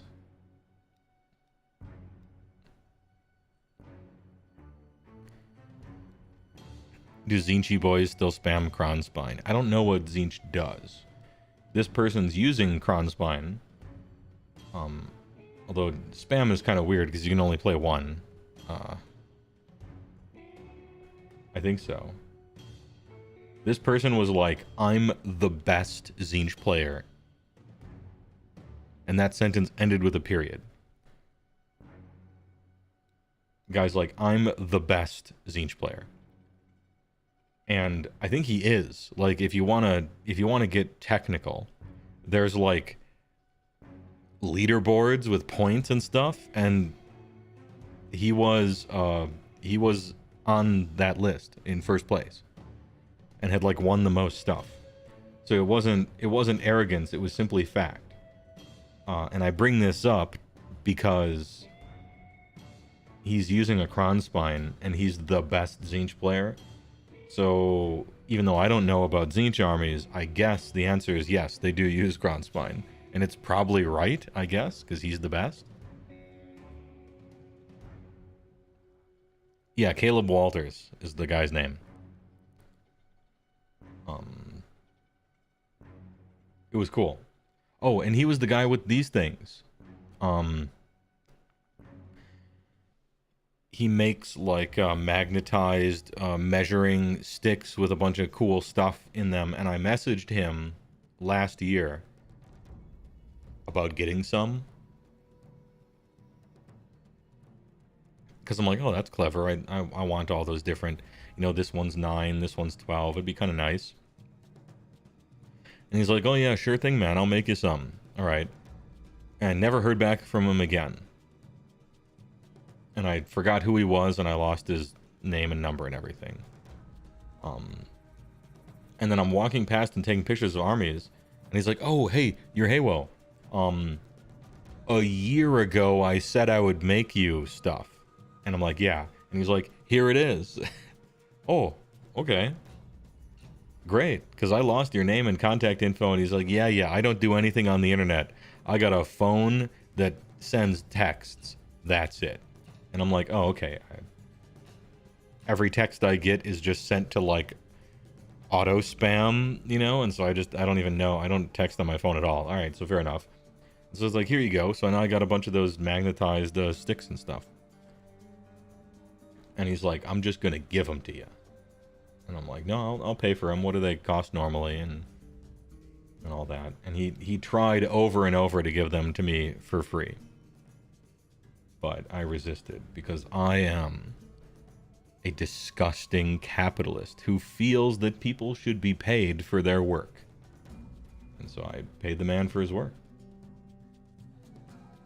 It was rude of me to try to pay him for his labor, but I did it. To the enjoyment of everyone standing around there who were just like laughing about it. Not for voting. This is a display board, kinda. Here's a video. It's a portal, you see. Not for voting. Not for voting.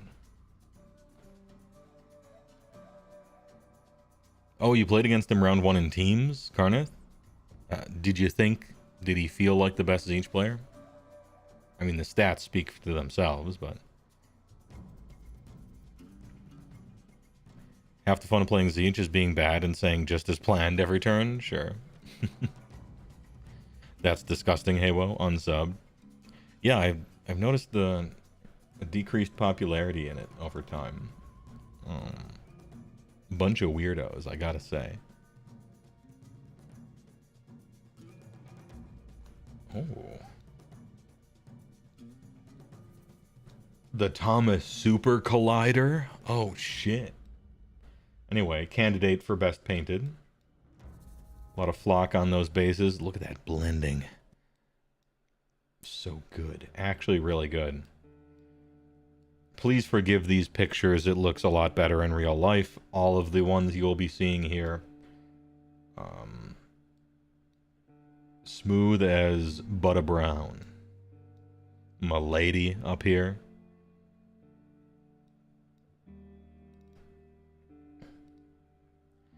Pirates of the Mobbibian. he tried. Making a big old pirate ship. The wind in their sails, a little dinghy for the gits down here.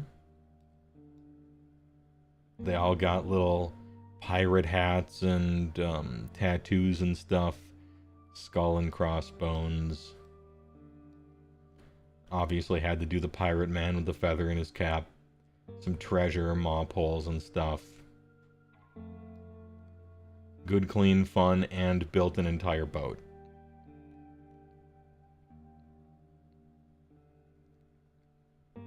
Fun. Fun out of 10. Remember fun? This is the kind of fun stuff we just do at AOS tournaments. Nobody really cares essentially what happens in the tournament. You're just doing creative stuff and having fun.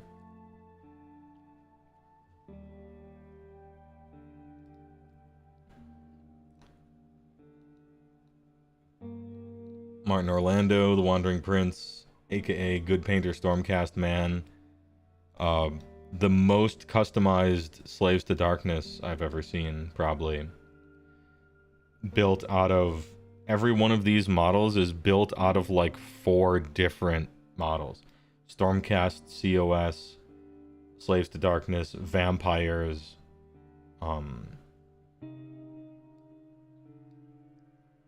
Dwarves. It's a Slaves to Darkness army that doesn't think it's a Slaves to Darkness army. Legs. The Queen. The Queen. ogre men up here. Every single thing is a counts as. I think I get closer pictures earlier. Yeah, some cruel boy slaves to bits. Legs out of 10.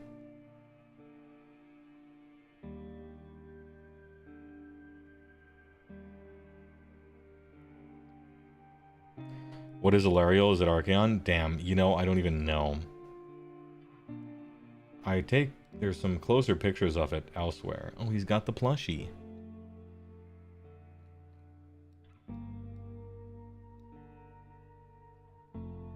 I like the off color. Like it's not red, yellow, blue, it's just color shifted a little bit.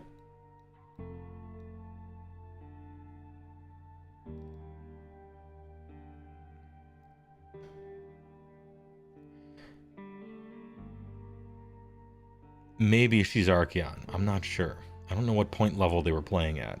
What else could be that circle base, though, I wonder? Maybe I think the base looked a little too big for it being a manticore. I'm not sure. Maybe a demon prince? Maybe a demon prince for summoning.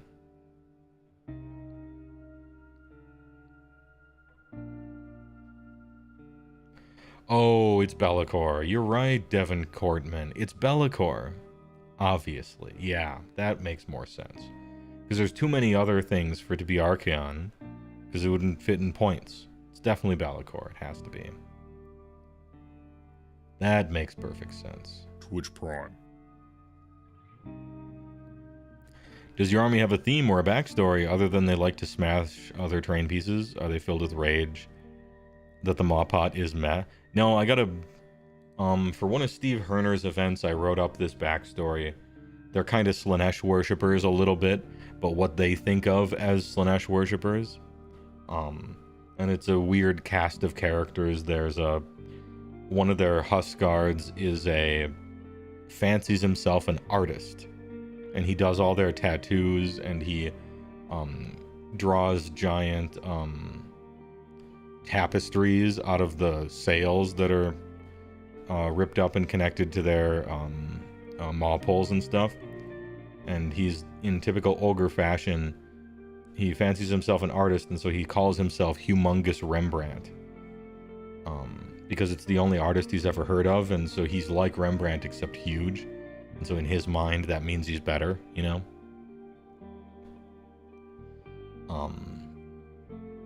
HeyWoah, is that the guy who was on Vince's stream? Yeah, I think Martin Orlando was certainly on Warhammer Weekly a few times, for sure. Oh, marked missing. Display board coming soon in 30 minutes, and I took the picture now. Hey, sorry. Sorry, Yellow.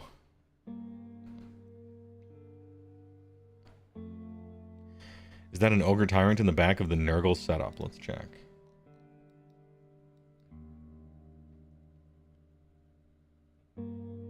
No.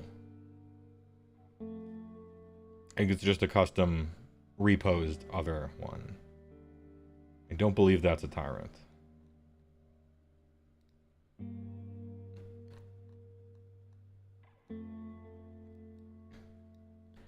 They're all sheep. It's sheeps of chaos. Every single one is converted into a sheep. Well, not every single one. I've seen this one before. It's fun. I like when they go full theming, you know? Max theme.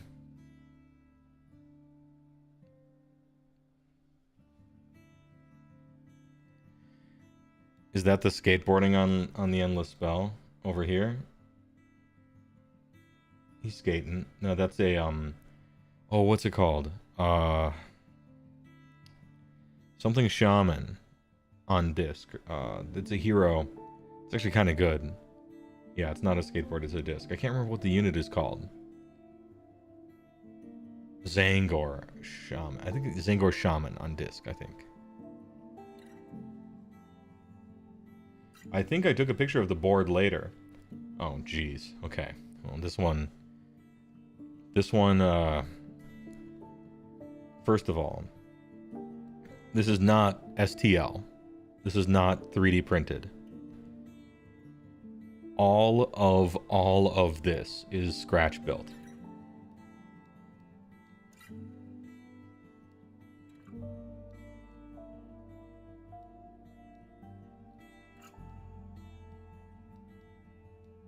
Each of the guys as well.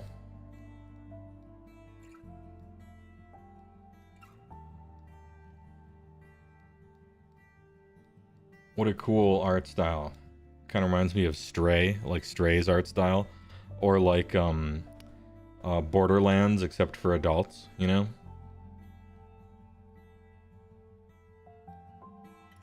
A touch Bastion, maybe? Yeah, this is KO. It's ridiculous.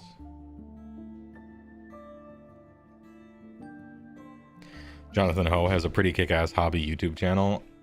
I had not heard of him before this, but looking at his work, I definitely buy that he has a hobby YouTube channel that's very good. Because seeing his work, he even put little Adepticon 2024 posters in there. Jesus. Funny little drawings on all this stuff. Yeah, a little bit of Nier, maybe more colorful Nier. So cool.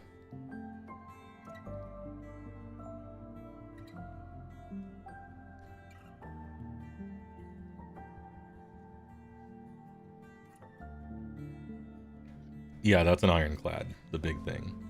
Michael Austin, Slavs the Darkness. Just cool dudes. There were a lot of Ionis conversions because the model looks awesome and everyone wants to convert it for their stuff.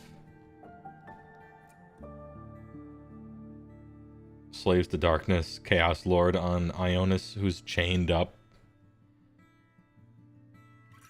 Like, the story is this guy killed Ionis and put his mount in ball and chains and somehow magically controls him, and so now he's using him.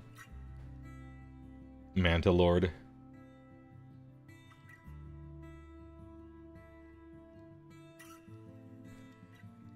It's Manaroth, right? From Warcraft.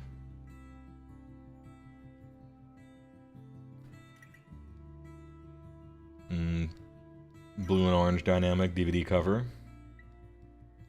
Look at this dude in the back, though.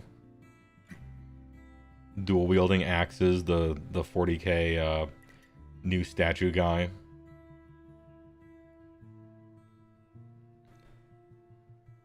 This guy likes to convert. Looks sick.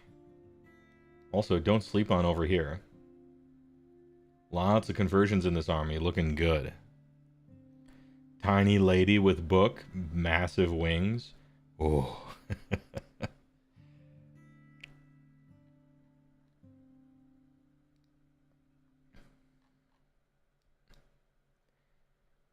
The most classic Iron Jaws ever that happened to be blue. Molten weapons, still hot from the forge, I guess. Just really, really classic, painty, good stuff. Hey, look at this brand new boy.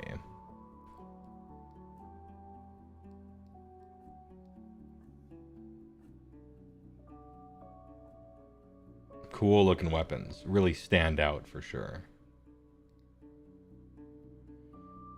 Oh, this was Vince paint judging for Adepticon. Telling this guy, this is why this guy here, this sucks. This sucks. This is why you suck. No, I'm kidding. He was being very positive and giving good advice. You could sit next to your stuff, and when the paint judge came around, they would like answer any questions you had and give you tips and stuff like, well, all right, so here when you did this, I think, you know, you could try this, or you could do this other thing, or this color doesn't work, or Here's a cool technique you could try, and they would just essentially talk with you if you wanted, which is kind of nice. See any Fire Slayers? Oh my god, did I see zero? There, surely there's not zero. I'm trying to remember. I took pictures of everything I mostly could. So we'll see as we're going through them, but I can't remember. Look at these custom guys. And dogs. Look at this guy here. Isn't that sick? What a nice conversion that is. Just exploding out the center of attention.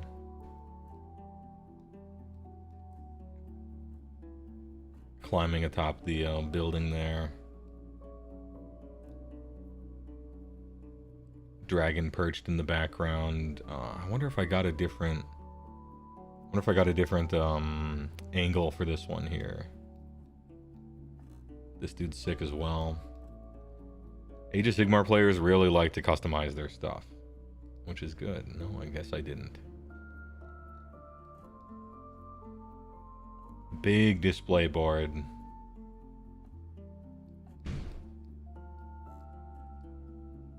Any Tomb Kings in the chat?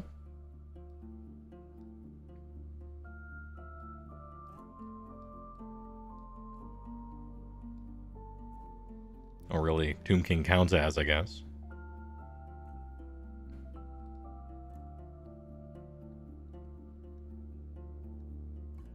Yeah, Tomb King Stormcast.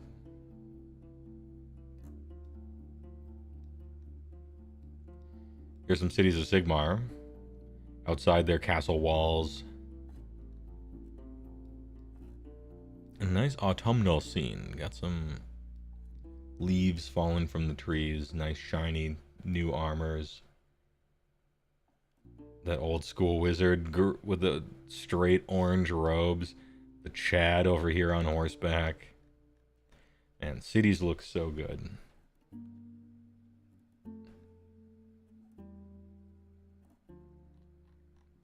Yeah, look at these guys here. So much steel.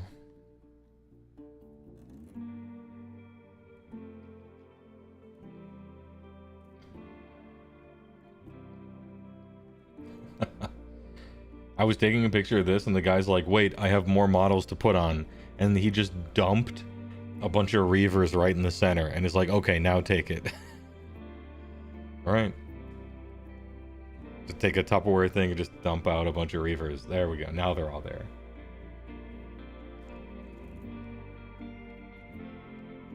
Corn players, am I right? I did something similar to this, which is why I really liked it. I'm like, dude, I did the same thing. I got this tree for a model conversion as well. It's an awesome tree for a conversion. I wonder if it's like, it's right here. I can show you. I did my own conversion, except it's on a base. It's technically, this is technically a 40 millimeter base here, and I got the, it's not gonna focus unfortunately, but he's got the orange hat for gun season up there, and then the cut in half polar bear on his back and everything like that up there with the bamboo. This is technically a blood pelt hunter in a tree stand, you know, and 40 mil base, easy, you know, perfect.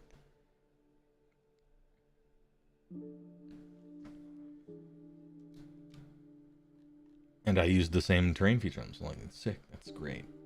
That was a good one. I also have a little miniature jupes on top of the little raccoon jupes, which the camera won't focus for some reason, so. And needs to fill that base with lead. I got, like, inside the tree, I have, like, pig iron. I'm just like, please don't tip over. I gotta weigh this thing down on the bottom. Nobody bumped the table.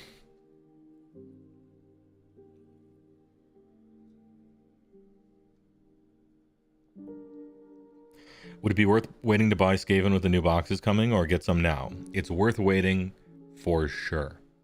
100%. You don't even know what to buy. What's good?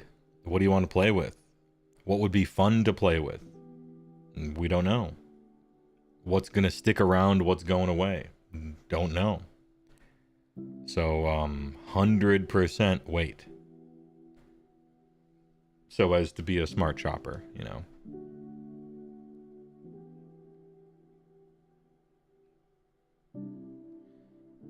Basically, the only sure thing is what? Like,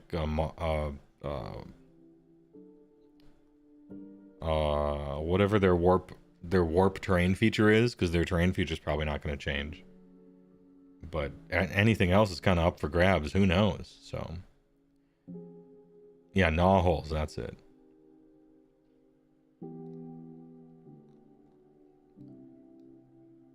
Grounded KO with an ironclad on 8-wheeler. War has changed. This shit's actually sick. Isn't this cool? I like it.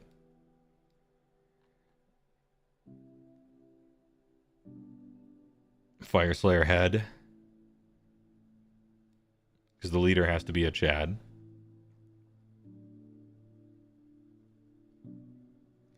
You know this guy? He played at one of your local shows. Oh yeah, that's a Gotrek head actually. You're right. That's funny. This is a cool tank. Doesn't it remind... The color scheme is like perfect, and how silly it is. It reminds me of Metal Slug, doesn't it? It's very Metal Slug in silly feeling and look and color scheme. Which I very appreciate. A weapon to surpass gunboats, yeah. Or Dominion Tank Police, another all-time classic. Look at this display board. Display board with the map and compass rose, and got the big old pipe there. Right here's the treasure. Nicely painted gunboats and special symbols on the side. They are the mappers.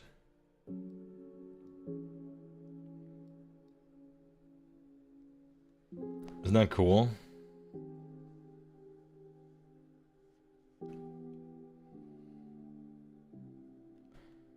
Very nice. Yeah, oh, also, by the way, look at the tokens. These aren't just like some tokens they found, right? It's got KO faces on them and text. These are custom tokens. We're not skimping over here. Little Aether Golds.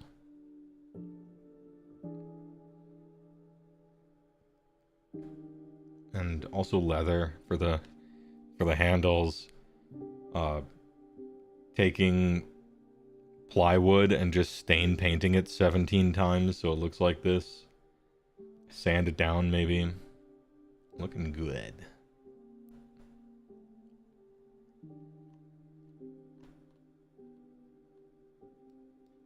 These were painted very nicely from what I remember. Big old display board, all these archers. Nice colors. One of each, double quarter pounder, and the big hammer slammer. Unfortunately, not quite done painting everything, but, hey, good work anyway.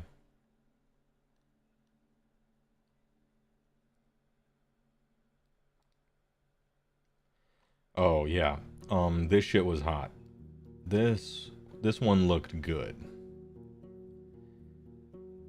All three of the, damn. All three of the hero monsters were pretty customized, pretty unique. Super cool looking. I'm almost certain I got close-ups of all of them. Yeah, I did. Look at this dude. Look at this dude. Using a lance. Fucking bullet holes in the wing, using it to block getting shot from people. Tons of little base work that's very nice. Super cool.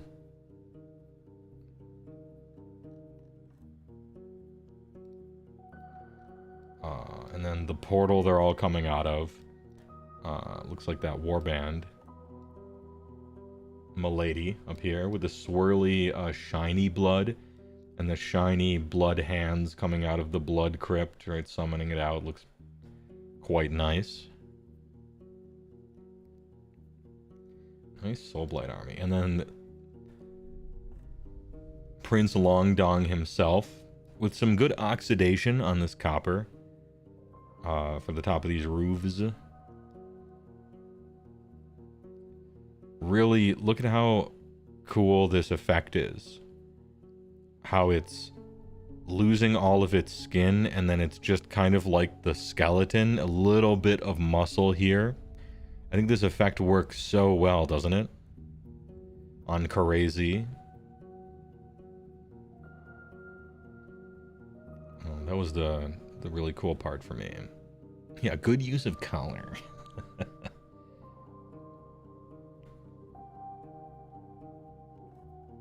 Some cool tech.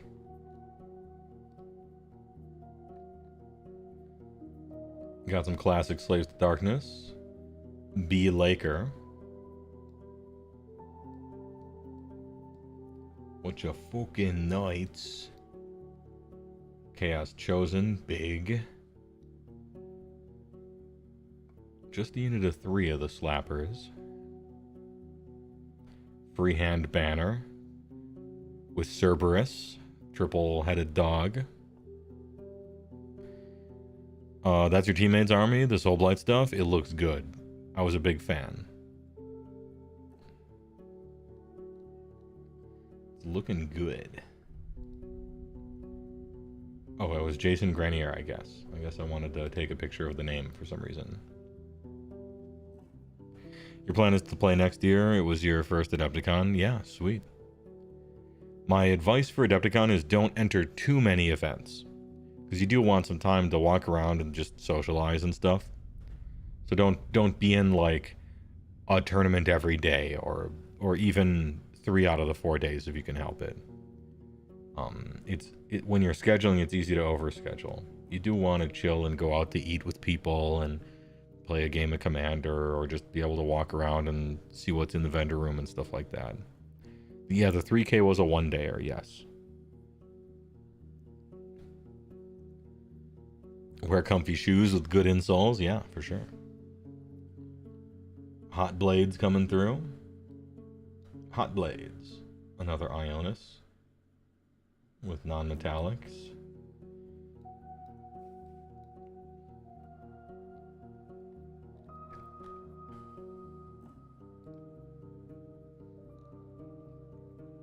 Oh yeah, the absolute radioactive green fire.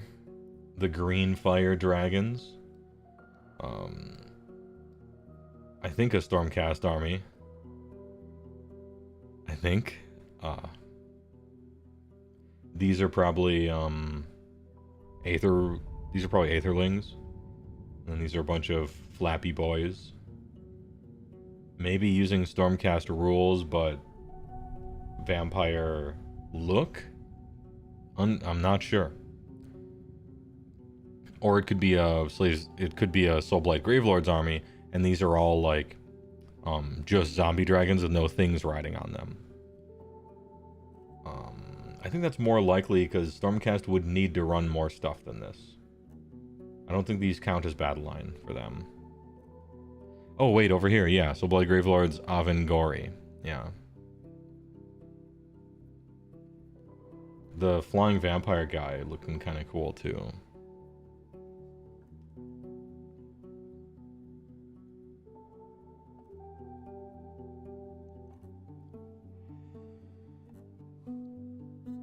Yeah, you're right. The bases are wrong for that. They're more oblong. And then also I didn't see the skull because I was looking at all the green. Too true. Oh yeah, here's Martin's stuff again. He also has ogres in there and a little box filled with a city. I zoomed in on some of the customizations. because they're just great. Dude, wide gaming, big horse rider, Jesus. All the different... He had like a backstory for every single symbol and heraldry and emblem on everything. Like a backstory for just everything in all of these. All the different houses and all the different everything.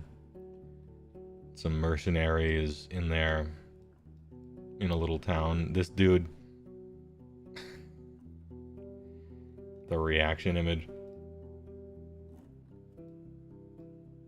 This is really cool looking armor too. These dudes. These dudes. Oh, this is that swirly dark elf lady from 40K, right?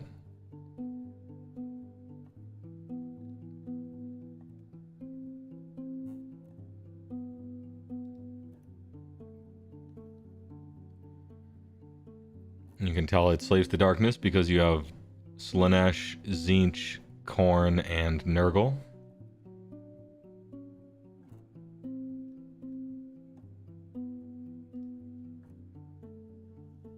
That's from Warcry, okay.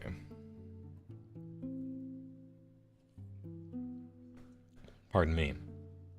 I don't think that's all of the army pictures, but it might be. Now we're getting into the stuff that I took for Golden Demon.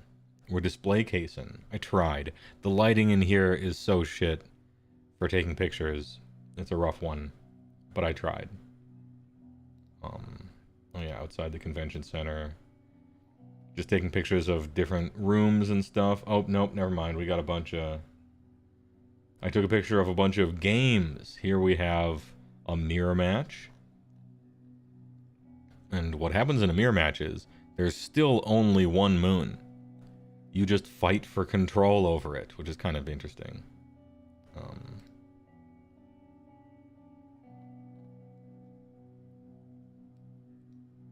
Biggs, the Biggs. Versus Martin Orlando. Good Painter Stormcast Man, later Good Painter Lumineth Man, later the Wandering Slaves Player Painter Man. Display casing. Nurgle V Khorne. Skaven, double lightning cannon, double mutant. Thanquol. Bunch of Ogres. Versus Nurgle with a Guo, Blowab Rotspawn maybe.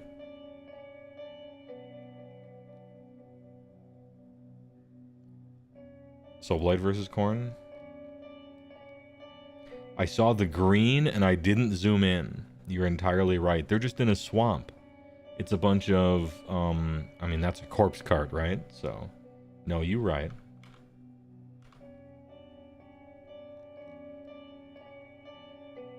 Green, underwater, algae-infested Idnet Deepkin versus Khorne.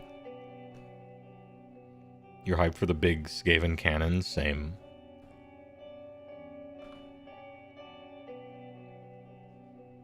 IDK versus OBR. a custom version of that. Alright. Silly little boys. And then he's got a little, oh, this is, oh no, this is where the sun is. Ooh. The moon.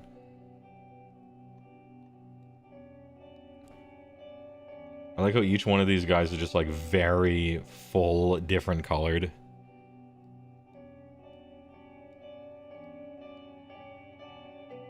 Versus lots of Nighthaunt. And then one Manfred. Oh yeah, I guess I got a zoomed in picture of him over here. I just thought it was quaint that they were colored like Skittles or something. Oh, that's your shop's shirt? SB Age of Sigmar? Nice. Got some representation. From the local store. Oh, I had to take a picture of somebody else using A bunch of Fukin monsters, a bunch of Beast Claw stuff against Nurgle. Some mixed ogres, actually more just Gutbusters with one Frostlord versus Slanesh.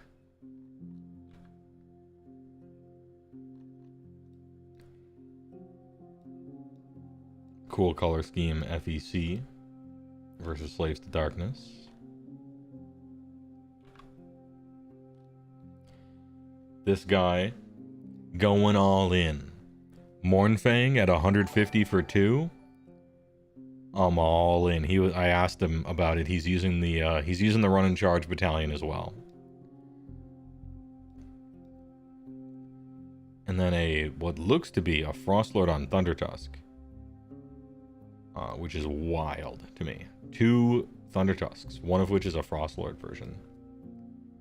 Wild. I didn't catch up to see how he ended up doing. A confused cyborg, thanks for the follow. Did you miss any rules? If so, what's the TLDR? I'm excited about everything I heard. The only concern is like how well they implement what their basic ideas were. But as I was hearing the basic ideas, I thought they were good. Like, indexes are good as an idea. I mean, if they do a bad job with them, it'll suck. But, like, overall, yeah, I like indexes. More stuff to do on your opponent's turn. Good. Unless they fuck up and do it bad, but as a general idea, good. Battle tactics are way less important and there's fewer of them. Good. There's some sort of comeback mechanic added to the late game. Alright, good. I don't know what it is, but good. It's kind of like that, so for all this stuff. I was left saying good over and over, but also I don't know exactly how any of them are implemented, so we're not sure.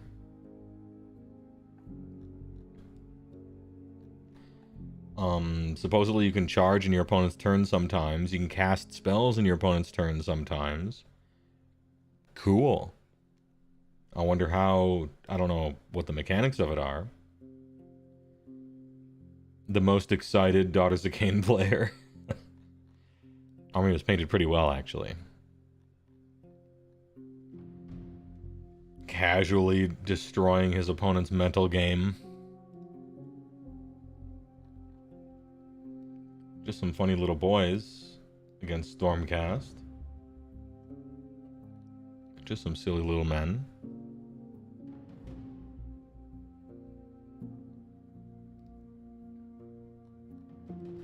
OBR VSB GL. Are those actual Black Knights? Damn. That's a lot of Black Knights to see play. Yeah, M&M squigs. What's this? Cruel Boys with... Alright. Every rule. Any rule you want to know about, I printed it out and I put it on this plastic. Here you go. A little mixed drink. Solid gold OBR with the fucking t-shirt.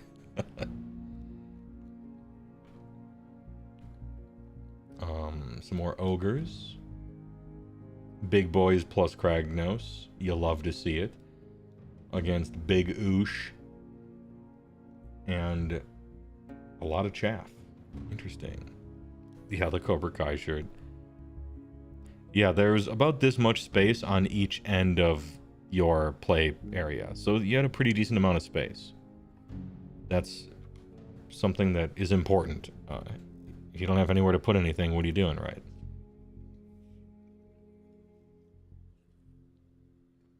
Ahem. Hold up. I'll be right back. I should tell some more stories. I got a story or two. I might make a YouTube video out of the stories, though. Because there's a good one or two. BRB a moment as I get a new Coca-Cola.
You know, the soothsayer brings up a good point.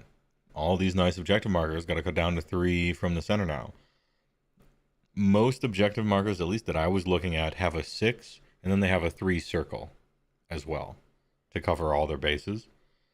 But imagine how the game would change if every objective was 3 instead of 6. You gotta fight for that space on there, you know? Kind of interesting.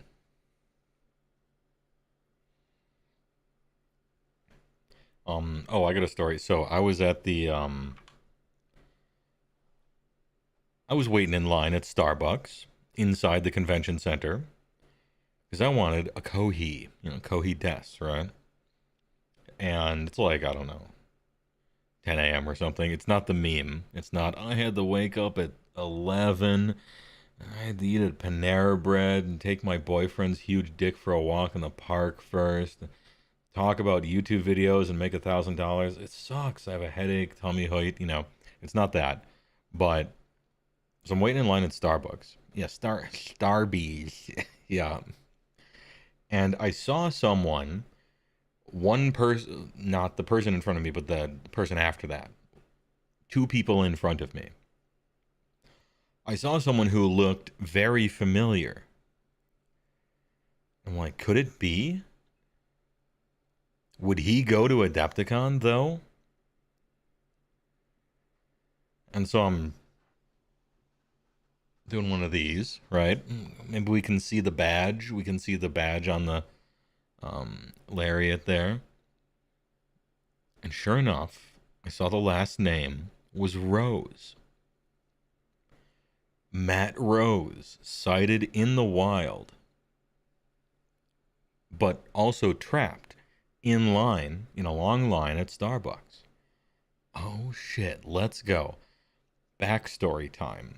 I was in the back channels, in the connections, in the Discords and instant messenger groups, and this person knows all the TOs, knows this person who works for Games Workshop.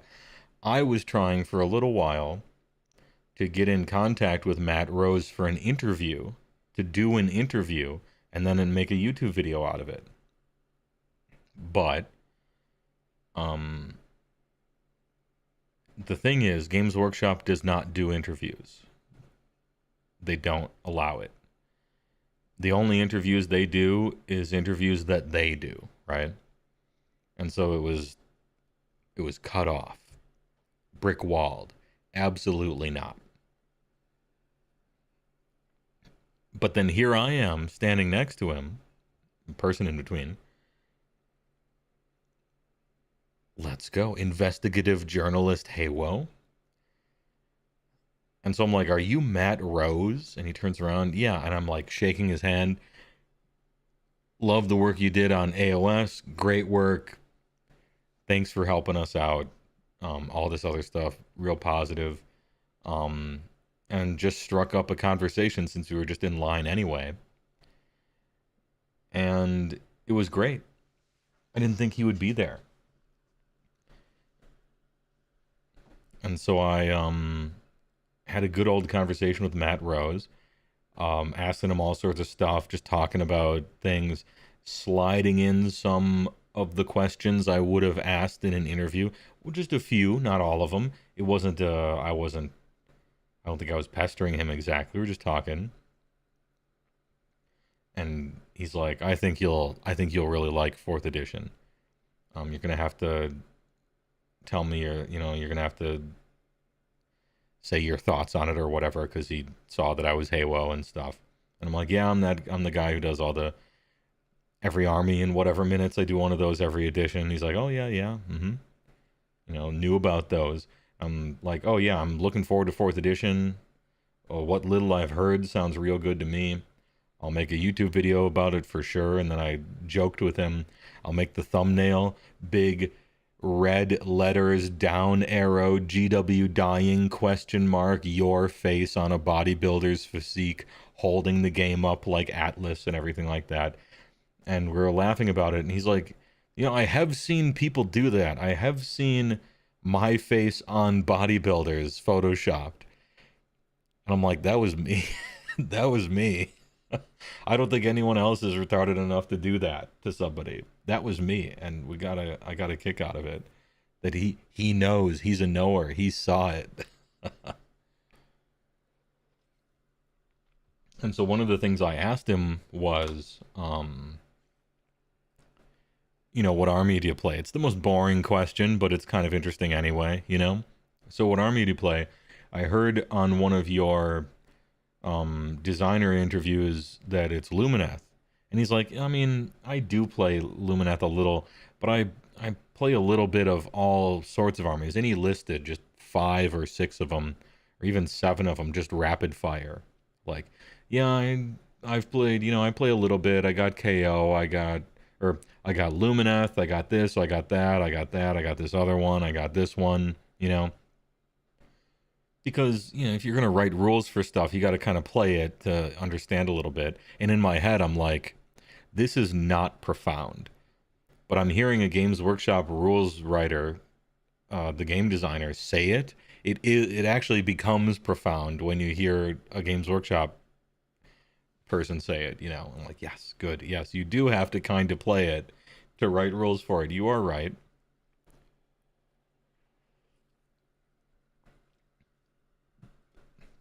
But the army I really play, he says,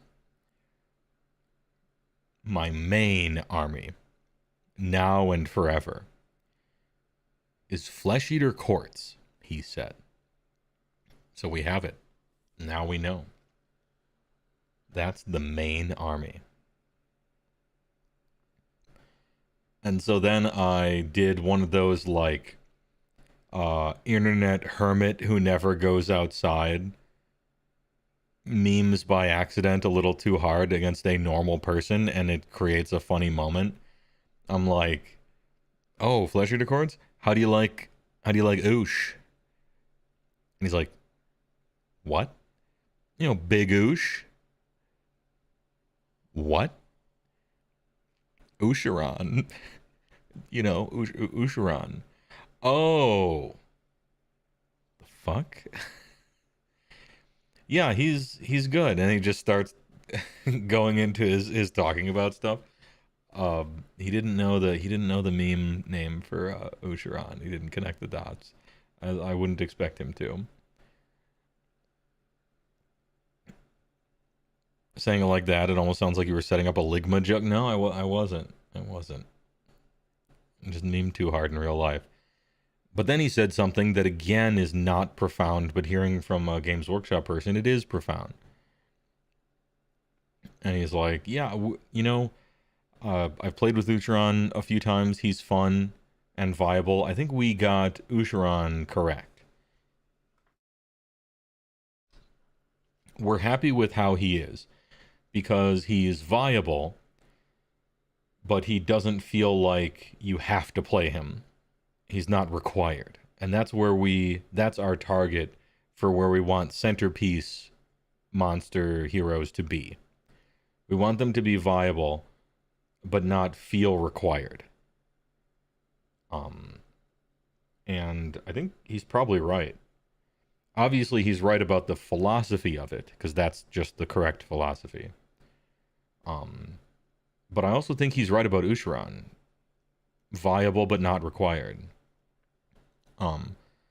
Marathi, Marathi entered my brain at the exact moment he was saying that. I'm not going to bust his balls about it, though, in real life. Oh, what about Marathi? Fucked up there, huh? You know, he was using words like intention, our target, what we would like. You know, okay. Marathi isn't quite that. But it's nice to hear what their intentions are, because that's probably, in a long enough timeline, where things will end up. And that's good. You know? Same with Heckless when the book came out, you know, didn't quite hit the target there. But it's good that that's their target.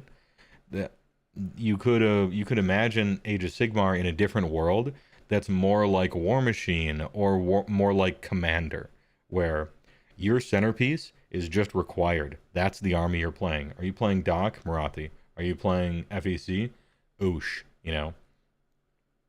Nagash is like necessary or something like that. Not playing Catacross, do you like to lose, right? It could be like that, where you just have to take the centerpiece no matter what, and it's that type of game. But it's kind of nice to hear that that's not what they're going for, you know.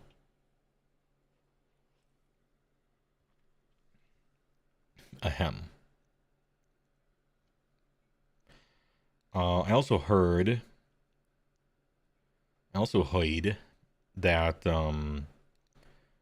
I think directly in the rules, like officially, battle tactics and whatever points you score during a game will not be a tiebreaker. That's what I heard. Which is fantastic news, if true. It's going to be strength of schedule, obviously, because there really isn't another good choice there. And so that was another thing if true, I'm pretty excited about Fourth for. Codifying it into the rules that, you know, battle tactics, how hard you smash your opponent doesn't, like, reward you somehow in the tournament structure itself, which is silly. And kind of undercutting TOs, right? By just going over their head and be like, don't do this, it sucks, right? I hope that's true. Anyway, talked to him for a while. I can't remember everything off the top of my head, but I took notes afterwards. So maybe I'll do a vid about it. And then Vince came over and talked about painting and stuff. And, oh, when are you free for Commander? Finally got to play some Commander with Vince and the rest of them. What was it? Saturday night, I think. Heard from him then, or in general? What I heard, the strength of schedule thing, I heard that from the TO running the 2K championship. The implication that he told me it was he had heard it from huge TOs in a TO network kind of learn stuff so that they can better prepare for their next events and stuff. And so it's about the most dude trust me you could ever trust, I guess. But it is from that. It was not from Matt Rose, for instance. No Need for Gravity things is a tier 1, 6 months. Yo, those are some good horses. Yeah, even though the lighting is super yellow, right? Any horsies in the chat? Lumen Ath. You're happy with Fourth so long as they don't take out casting like in 10e 40k? Yeah, for me, I don't have too many, this guy's scratching. I don't have too many, like, please God don't do this kind of things for the most part as it pertains to 4th edition. Most everything I've heard has been positive, I think.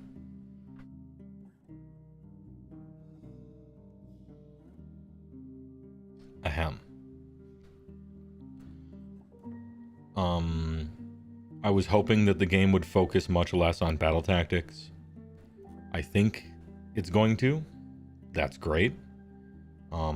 They're giving us more stuff to do on our opponent's turn. Good.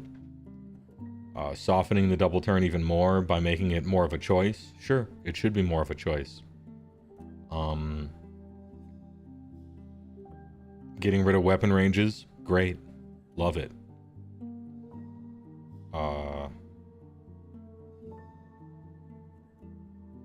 I still would like to keep a magic phase. I think magic is special in a fantasy game, and it should keep its specialness by being a big part of the hero phase or getting its own phase or something like that. I hope they don't just get rid of it. It kind of makes sense to get rid of it in 40k. It's more of a shooting game than a magic game. Yeah, a bunch of factions can do psychic stuff, but it's not like all of them. I don't know. I don't know the game well enough to say whether it was a good thing or a bad thing. It just, if you have to do it to one game, it makes more sense to do it in 40k than in AOS. I kind of hope they don't. Pestering Pickle, thanks for the 2 tier 1s. Appreciate it. Landed on Tom Sawyer. Today's Tom Sawyer. Damn.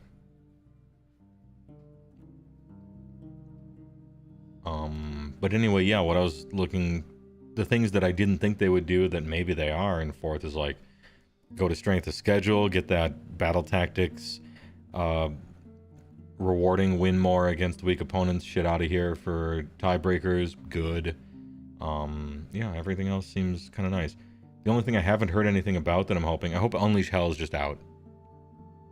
Get it out. Speaking of 40k rules, shooting game rules, yeah, Overwatch or whatever they call it makes a lot of sense in a shooting game. In a fantasy game where everybody melees, I think Unleash Hell is 40k fan fiction. Get it out of AOS entirely. In my IMO. And I'm probably the army most easily able to get around it. I just think it just totally doesn't fit in a game like this. And it's kind of toxic in any case. It was weird for everybody to complain about shooting for 6 years and they give them Unleash Hell. That's weird. Put it on a unit maybe, but not as a court rule. Get that out of here.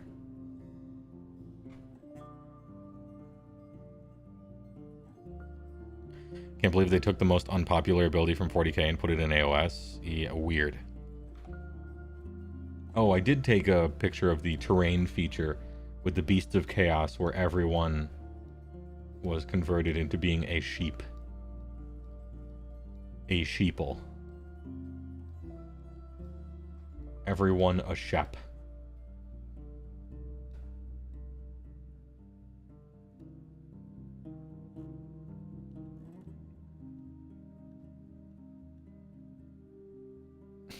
A different Ram Ranch, yeah. 18 naked cowboys at Ram Ranch. Big hard cocks. Want to get sucked. Some Lumineth from the back. Apparently they're all made into female Beasts of Chaos. Yeah, they're all sheeps. They're all sheeps. Yu Fang, if you will.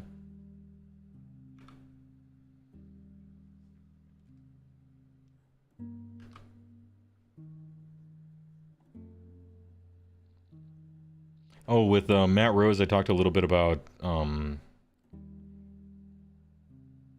like his design philosophy and some stuff, where he came from. He came in from video games, and then gets to work on this, and it's funny because I'm like, oh, you know, hearing him talk, it's like, oh yeah, we're looking at data, and then we're making changes based on the data towards a target, which is our intent.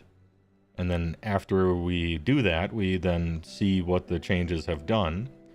And then we iterate on it if it needs to be iterated on. Like, yeah, good. That's, yes. They didn't do that before. They didn't do any of that before. Good. Great. Oh, the Slaves versus Slaves was your army? Hold up. Right here. Right here. The Bigs versus. Damn, that's a lot of cav. Ooh, and a cock meta, cockatrice. He charged you next turn and lost half of his army. Damn, get blasted. Did Ogroids go down in points? You see them a lot now. I think they used to be 170 for 3 and now they're 150 for 3. Somebody correct me though. The thing with Ogroids is they look cool. They do kind of a shitload of damage because they're Ren 2 damage 3. But when they get countercharged, they just die. So what you do for them is you put them in the back, and then when your front lines die, they are the countercharge. And so they're a real good, like, southpaw kind of counterpunch unit. It's pretty cheap. Ren 2 damage 3, they kind of slap. And then hopefully that was the end of a back and forth, and now they're the last one standing. And they look sweet. And they're huge. Fun to paint, look cool. For all these reasons, I see them a lot. As a 3 or a 6.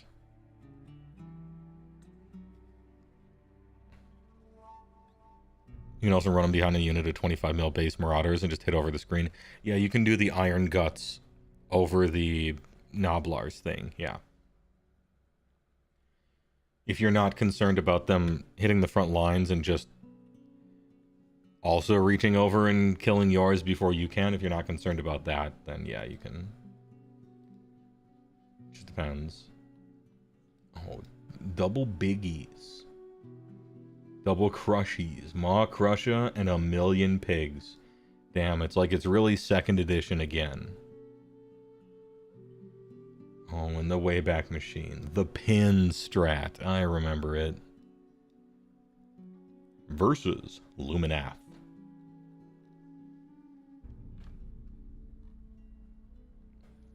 Got some Seraphon versus Nurgle. We weren't here for the Mournfang points drop. Do you think they are worth it now? I'm trying to think where to fit them nowadays. I don't think a Mournfang-centric army works. Even though they're like considerably cheaper. 20 points off a unit that you ostensibly might be spamming is a big discount, right? 150 for 2 of them. It's the problem, I think, is I just don't think a Mournfang-centered army is worth doing. They probably cost what they should now. 150 is probably correct. But the problem is, if you're running a bunch of them, their sub-faction sucks. They don't have good impact hits. They're not great at capturing. They just don't interact with the ogre rules very well. The best they can do is mortals on 5s. They kind of outrace. You sort of want to play a bunch of wizards to buff them up because they have a decent amount of attacks and stuff. So they're more of a halfway point between Guts and BCR kind of army. They have gigantic, annoying bases that get stuck on terrain, and it's hard to get all of them in. You probably should never play 6 ever, you know. But I think 150 is basically right for them. It's just not really worth building an army around them, I don't think, because of all sorts of other reasons, more or less. Whatever amount of Mournfang you used to run, you probably run the same amount now. You just get a nice discount for it. And maybe you can play a unit of 4 of and, you know, juice it up and really kind of blast in melee combat if you layer all your buffs right. That's like an option, I think, now, and it really wasn't before. But playing, like, you know, in the sub-faction and 12 Mournfang, 3 units of 4, you know, really going all in, I don't think so. The points are right, it's just I don't think the rules kind of coalesce around it. Meat Fist Foot Ogre stuff is just better, and Monster Truck stuff is just better. But nice points drop. I think they're probably right, even. They're looking for one of those. It's not really even a war, like their War Scroll's not even bad though. Their War Scroll's pretty decent. It's got anti-unleash hell tech on it. The problem is the army's rules interact poorly with what Mournfang are. The problem isn't even their War Scroll, it's the battle traits section. That due to how all of your synergies work, it just sort of like excludes Mournfang from getting the good version of any of your different rules. It's hard to explain, but that's kind of how it is. It's weird. How are we feeling about the state of Foot Ogres? You're a Meat Fist guy. I think they're good. I think they're underrated. If you take the best player in the world and give them an ogre army, I think they will do better with a Gutbusters version than with a Beastclaw version. For the most part. I don't think it's even close, for instance. But if you take the average one, then who knows? Who knows?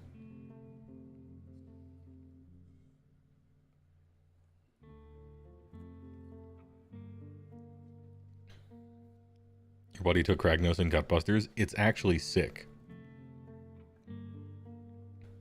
He went 3-2 in the Champions. That's basically what I would expect. They're good.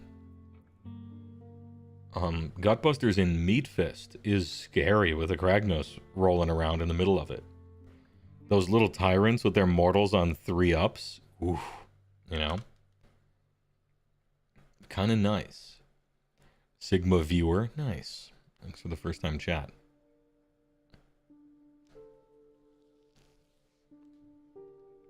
You played Krag Meatfist for LVO. It was glorious. It is. People think Beastclaw is the impact hit. Half of the army. It's basically not. Because of Meatfist. That's a concern. Thanks for the insight. You've been running Meat Mountain. I was thinking maybe they might be worth it for screens and help with battle tactics. Mornfang, yeah. That's what they are used for. That's what they used to be used for, and that's what they are still now. You're in an awkward position as Beastclaw that Frost Sabers are so overpriced and so useless and cover so little ground that you actually use Mornfang as your chaff, basically. Which is weird, but you do. And so 150 instead of 170, I'm a buyer. Sure.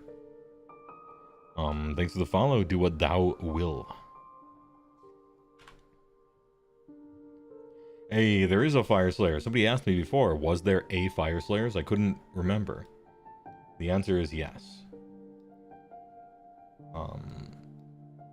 Looks like some Auric Hearthguard here. And some Volkites. A big boy versus Doc.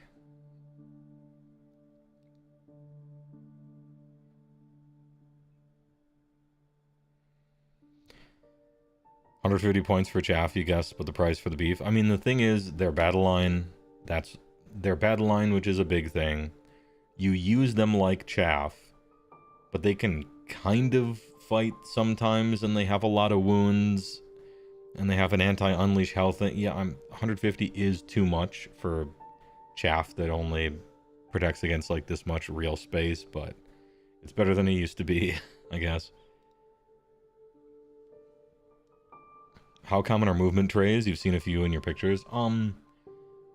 People whose armies feature units of guys in excess of 15 or so tend to just always use movement trays. If you have units of 20, people just do them. They're all over the place. It saves time.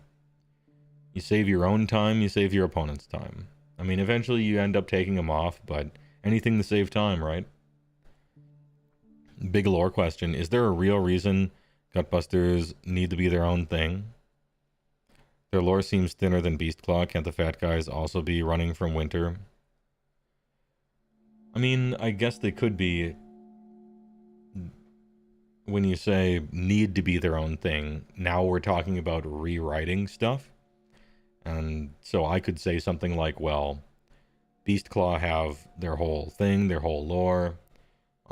They have an army book from first edition where it was only Beastclaw and they never mentioned any Gutbuster stuff. In their society, if you're not on a mount, you have no rights, you're meaningless, you're dead.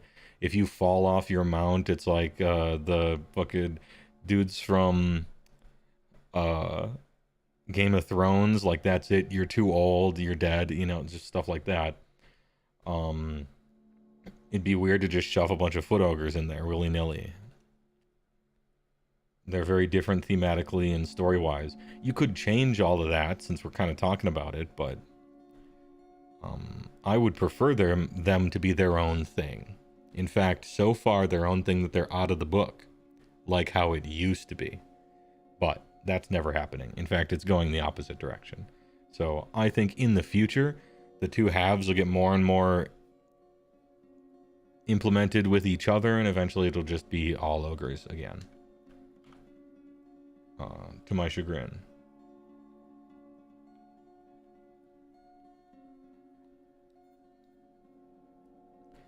Yo, Sand Hunt, Night Sand. Oh, cool, a little pumpkin festive stuff. This is cool. Look at how creative this is. You know, who would think burlap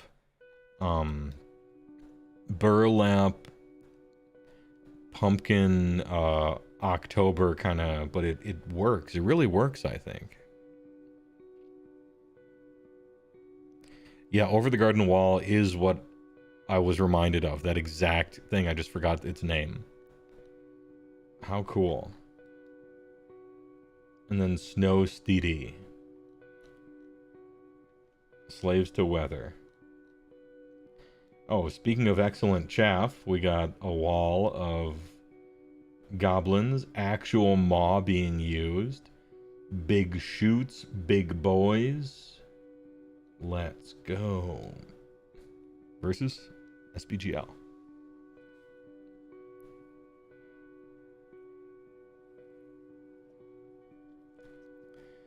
You love it if they leaned more into mercenary side of Gutbusters to separate them. I agree.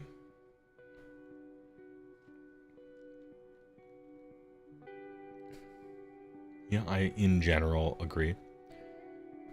Lean more into the blood magic stuff, the culinary casting, and the mercenary stuff, maybe. Got a bunch of Vanguard over here. Oh, this is on the other side of the, Over the Garden Wall. Night Hunt.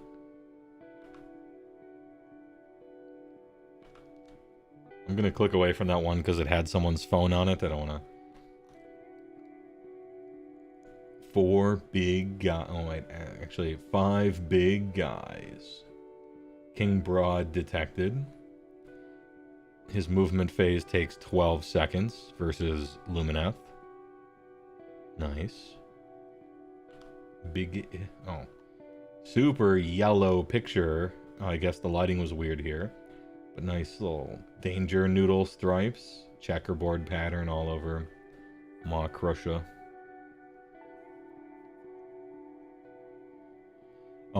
Absolute Monarch X. Thanks for the first time chat.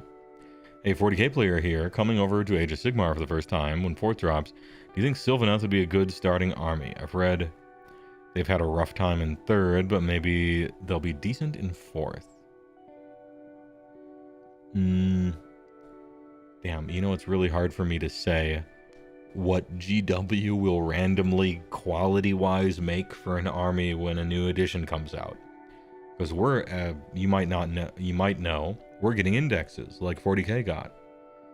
So this is the first edition that AOS is getting indexes. Will they do a good job with them? Not sure.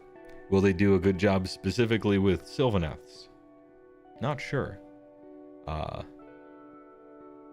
That's a lot of future predicting. I could look at past events, but they hired new people since those past events, so the best thing I can do is the annoying thing, which is, do you like the models? Do you like the lore? Do you like, in general, the play style that it tends to have historically? Everything else is such a huge question mark at this exact moment that it'd be pointless for me to opine about it. What's an index? When the edition comes out, they put every army's rules online, updated to the new edition, instead of waiting sometimes years for your particular battle tome to come out and just playing with the old edition, last edition's your army rules for 2 years. You get indexes right away. Are these indexes going to be a single subfaction like 40k? No. According to the video, the indexes will feature all of your rules. They said subfactions plural. They used plural on it. And all of your like spells and traits and artifacts and Subfactions. I'm pretty sure they said subfactions. If they do a good job with the indexes, great. If they do a bad job with them, we complain. I don't know.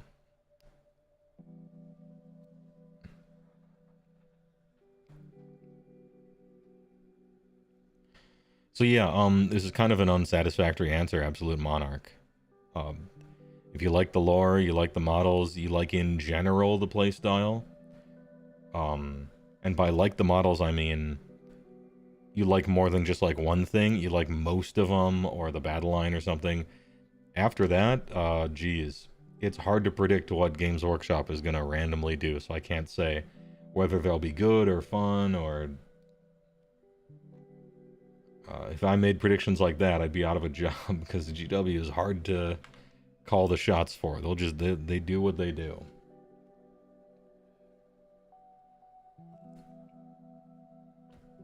Hopefully they learned from the past, right?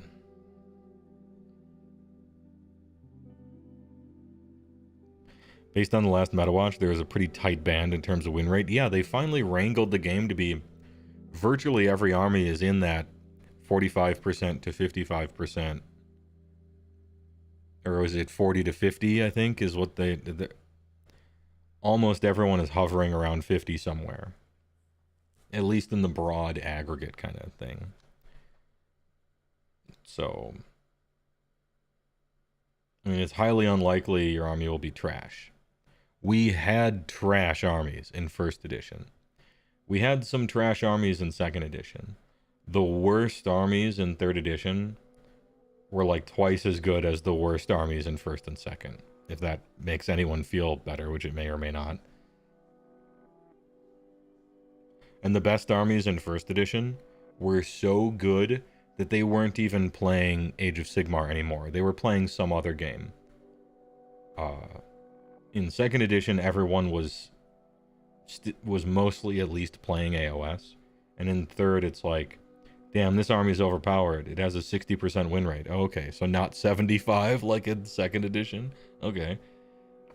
Good, but, you know.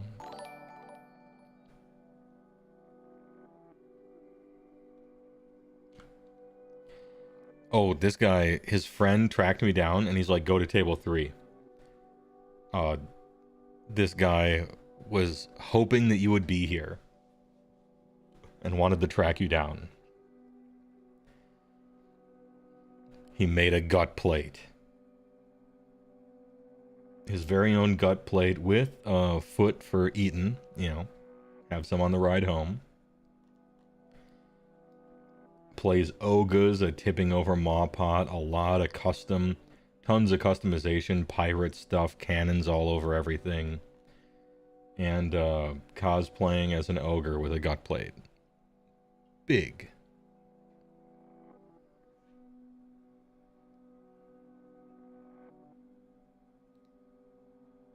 Oh, I zoomed in a little bit. This is his custom Slaughtermaster. And being forced to, as a show of dominance,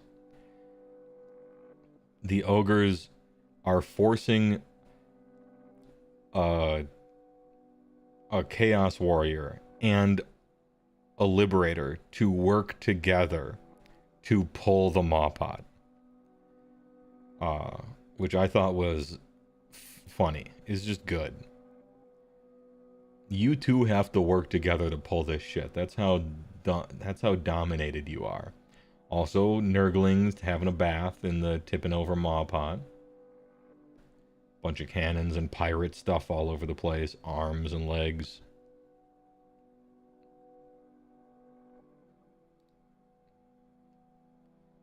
Oh, I took a picture of the Snow Boys.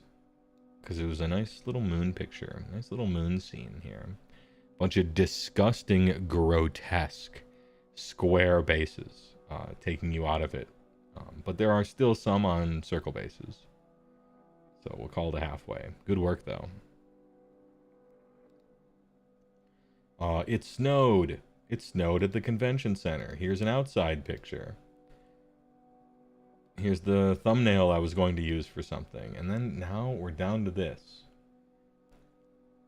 The ramen restaurant. You must use. 1 spoon, good. 2 spoons, great. 3 spoons, awesome. If you ever go to this place, if you ever go to Chicago Ramen Annex, that the scoops of the spicy shit, 3 spoons is awesome. They are right. 3 spoons is the correct amount. Super good. And get the gyro style. Don't fuck with the other stuff. Put a little bit of fresh garlic in there, but you know, not too much. Hell yeah, brother. Anyway. And then I took a picture of some of the golden demons that I was walking past. Some of the submissions for it that might not appear on the website. I was trying to take these pictures. The light was weird and the glass was weird, but you know, I'm working on it.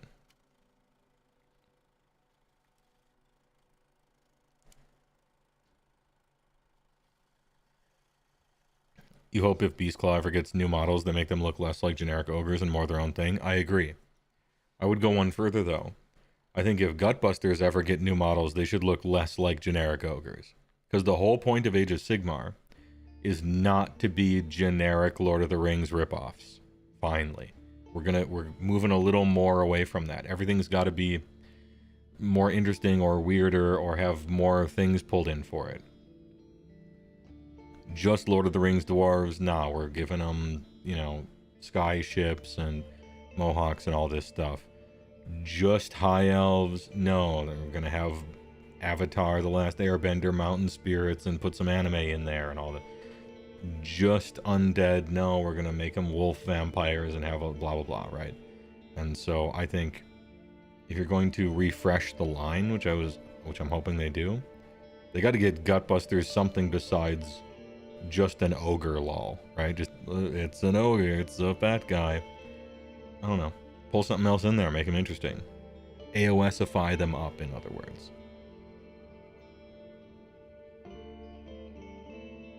I agree. Yeah, they do need an update. Oh, I love the look at the little friend. Look at boy here. He's just a little guy. He's trying to be like his friends. Oh, like big bro. I'm gonna chomp too. And look at how, like, clearly not straight these spears are.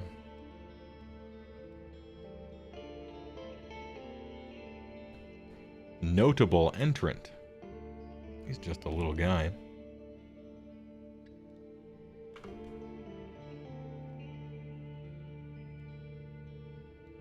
I'm showing you these because they probably don't show these on the website at all. But these are what is known as notable entrants. So you don't get like a prize, but they're noteworthy. And so this is like the level of quality to become notable, at least. Is the funny boys, these guys. Oh, this is not notable. This is very good. This is different.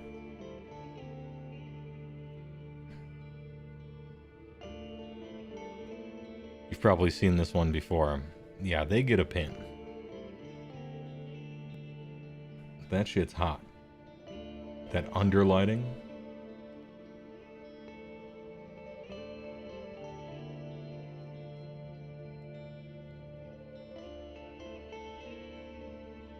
Boy. Kinda out of focus here. Nurgle Spire Tyrants. Look at that. 3-dimensional rust. The physicality.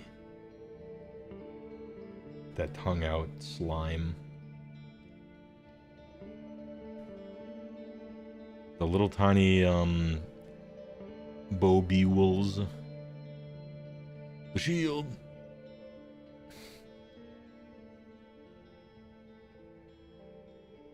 All pinned up. Oh, I took a different angle of these. Jesus. That is really super. These ones make you feel insecure.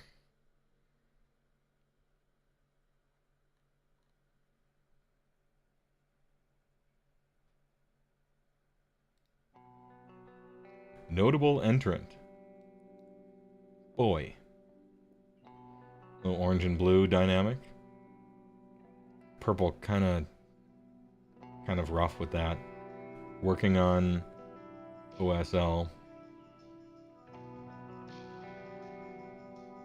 Very dry brushy, you know?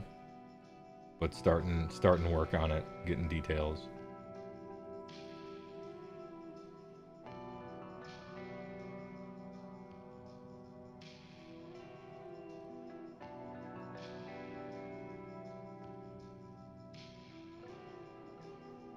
Really nice dragon beast head here. You played the same Gutbuster models as a teenager in fantasy battles. You're now in your 30s with kids, and you're still playing those same models, yeah.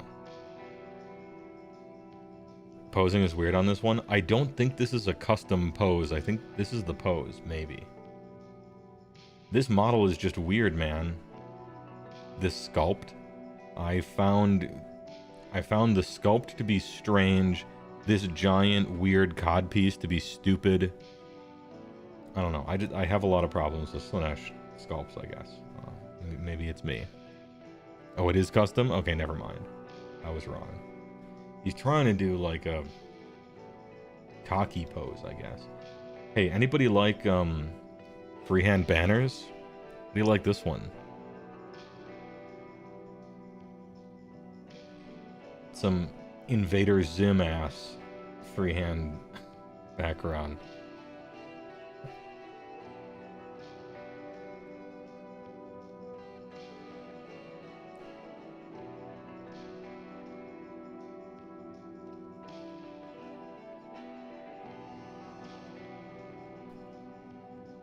Is that sculpted, this banner? No, flat as a board.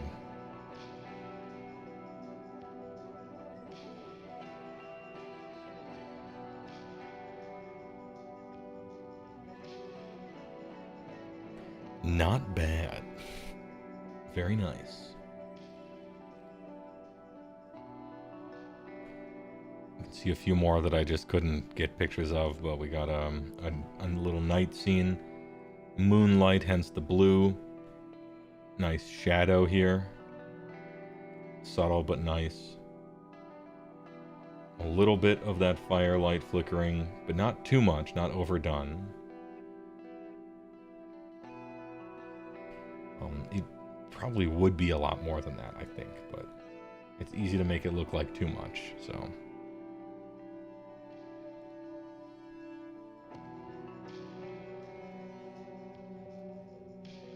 Just a very nicely painted bookman with a wonderful, I was going to say checkerboard, not quite checkerboard because no center circle.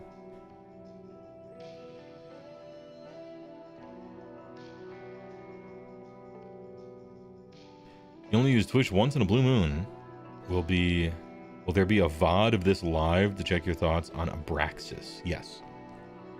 The VODs get auto-saved on my YouTube under live tab. And then the,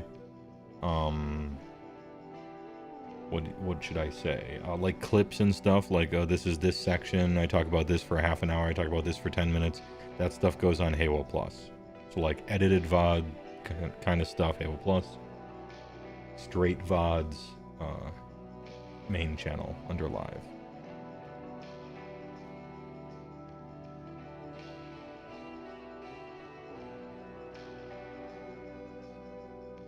A touch. Damn, I can't really. I mean, I could critique this. I'm such a worse painter than these people that it feels wrong to do so. The basing here is awesome and really excellent. Love the liquid, the reflections, the shiny, slimy wetness of it, the deep, rich colors, and then the model looks chalky.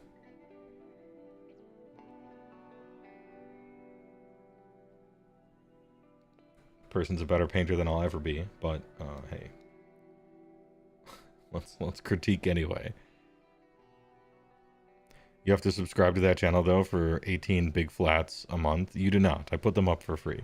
You can give me money if you like my stuff, but yeah, I put them up there for free. Anyway. Isn't it interesting that person chose a normal salon, kind of? Like, they come out with Croak, which is kind of a more interesting, bigger, more impressive thing, and they're like, no, nope, I'm gonna make a normal salon, actually. Or maybe back in time when Croak used to be alive, and take the orrery off of it. Interesting restraint.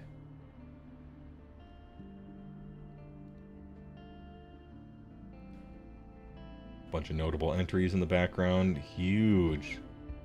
I don't think I got a picture of this one back here. He's a man of the people.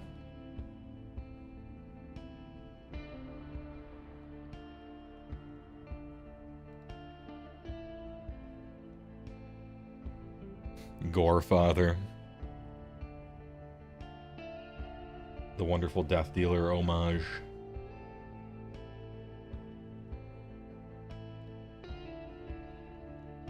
Fun. I love resin pores, so I'm a sucker for resin pores.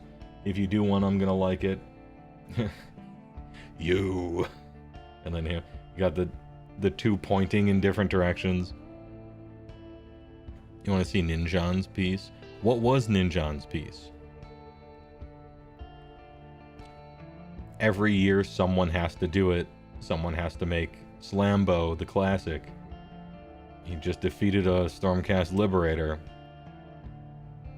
Everybody's gotta, I mean, it's just required. You have to make a Slambo. Somebody has to do it. You don't know, he just placed? Oh, okay.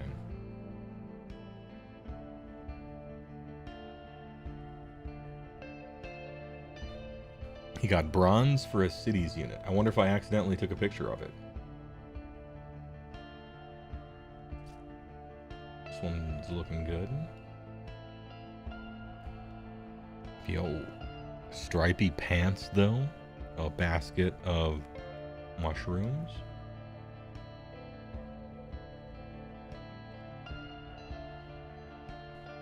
Another version.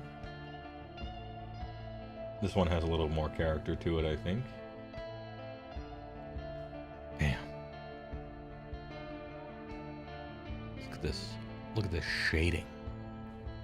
This orc, dude. It's the one from the cover. It's the one from the cover.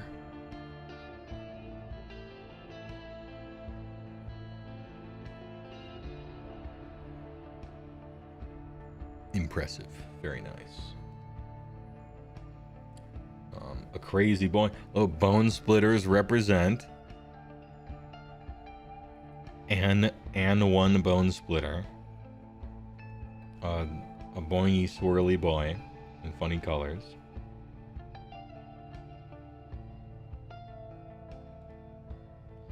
Oh, this one was cool. They did the famous artwork from the core book, you know. The cool, you know, red background, kind of comic look, where it's Archeon versus Sigmar, and he's reaching for the hammer. They did that. That's cool.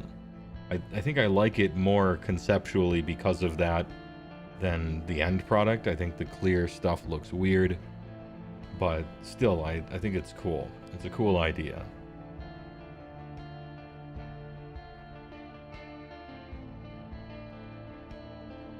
Proper proportion Archeon. Was that a Starseer in the last pick? Skink Starseer, right down here. Backed by infinity and the cosmos and funny snakes and little weird heads and stuff. Yeah, it was a fun one.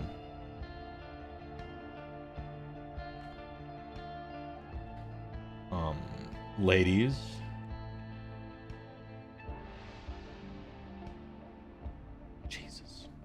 This one's hard to show in picture form. It was just kind of like, it was sort of perfectly painted, right?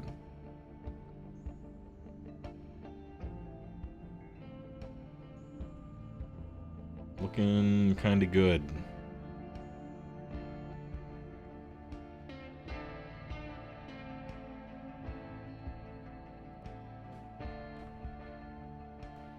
Any boys? Cruel boys?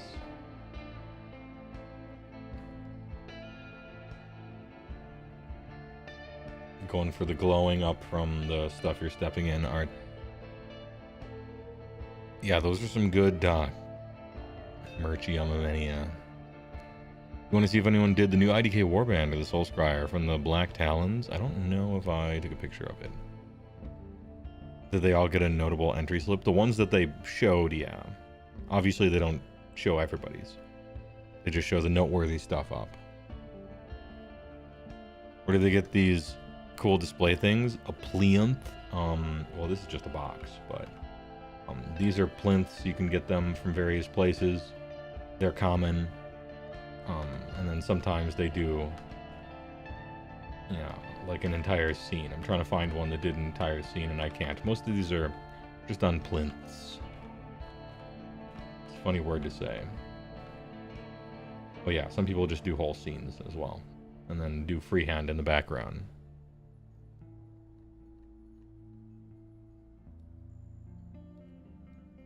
Everything cast in blue, little moonlight, softening the colors, shifting them a little bit. This was for a squad entry.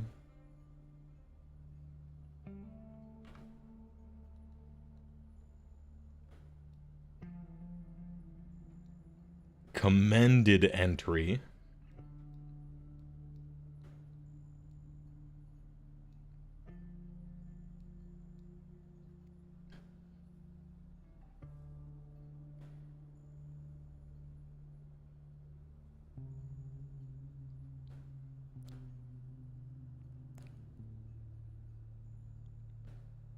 I think the intention here is that they're blending in with the background, a little bit of a camouflage kind of thing, but it does muddle it a little bit. There's a lot of just blue and green, and you're kind of losing a little bit of focus. It's a touch muddled because of that.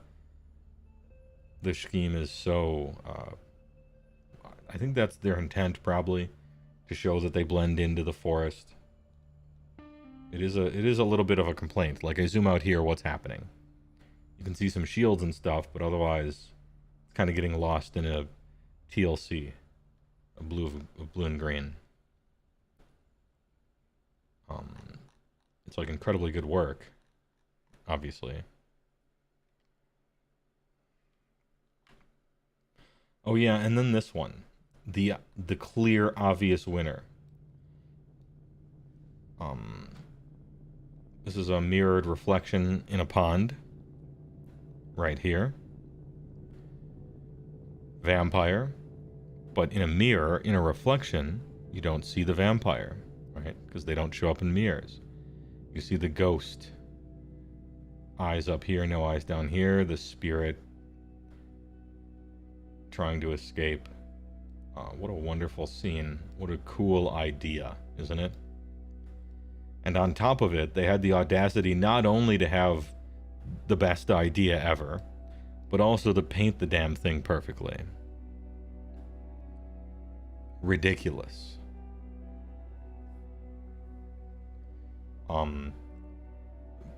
When I first got here, people were like, have you seen the vampire mirror yet? And I had no idea what they were talking about.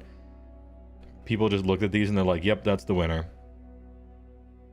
It doesn't matter. Yep, that's the winner. It's the one that wins. And that was basically the talk of Adepticon from when I got there. Is like, have you seen the vampire one? The one that's obviously going to win everything? Yeah, what a cool idea. What a cool modeling. Making it only touch in that one single area so that it looks like it's balancing. This is balancing. He's balancing. It's just, so not only do you have a great idea, but you follow through with it and do everything perfectly. Here, have your golden button.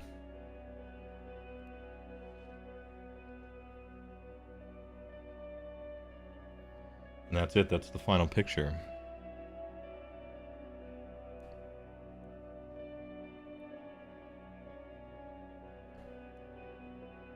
The vampire's using his powers to hold it up. Yeah, could be. Might be. Alright, done with the pictures.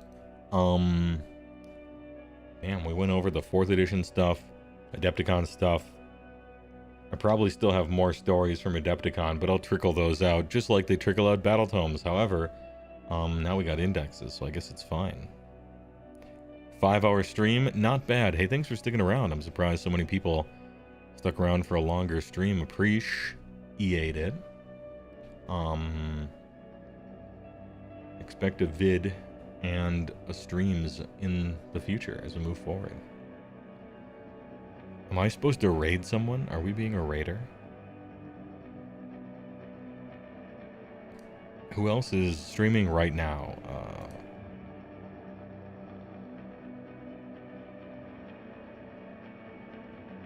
I don't think I have a meme. I don't think I have a meme person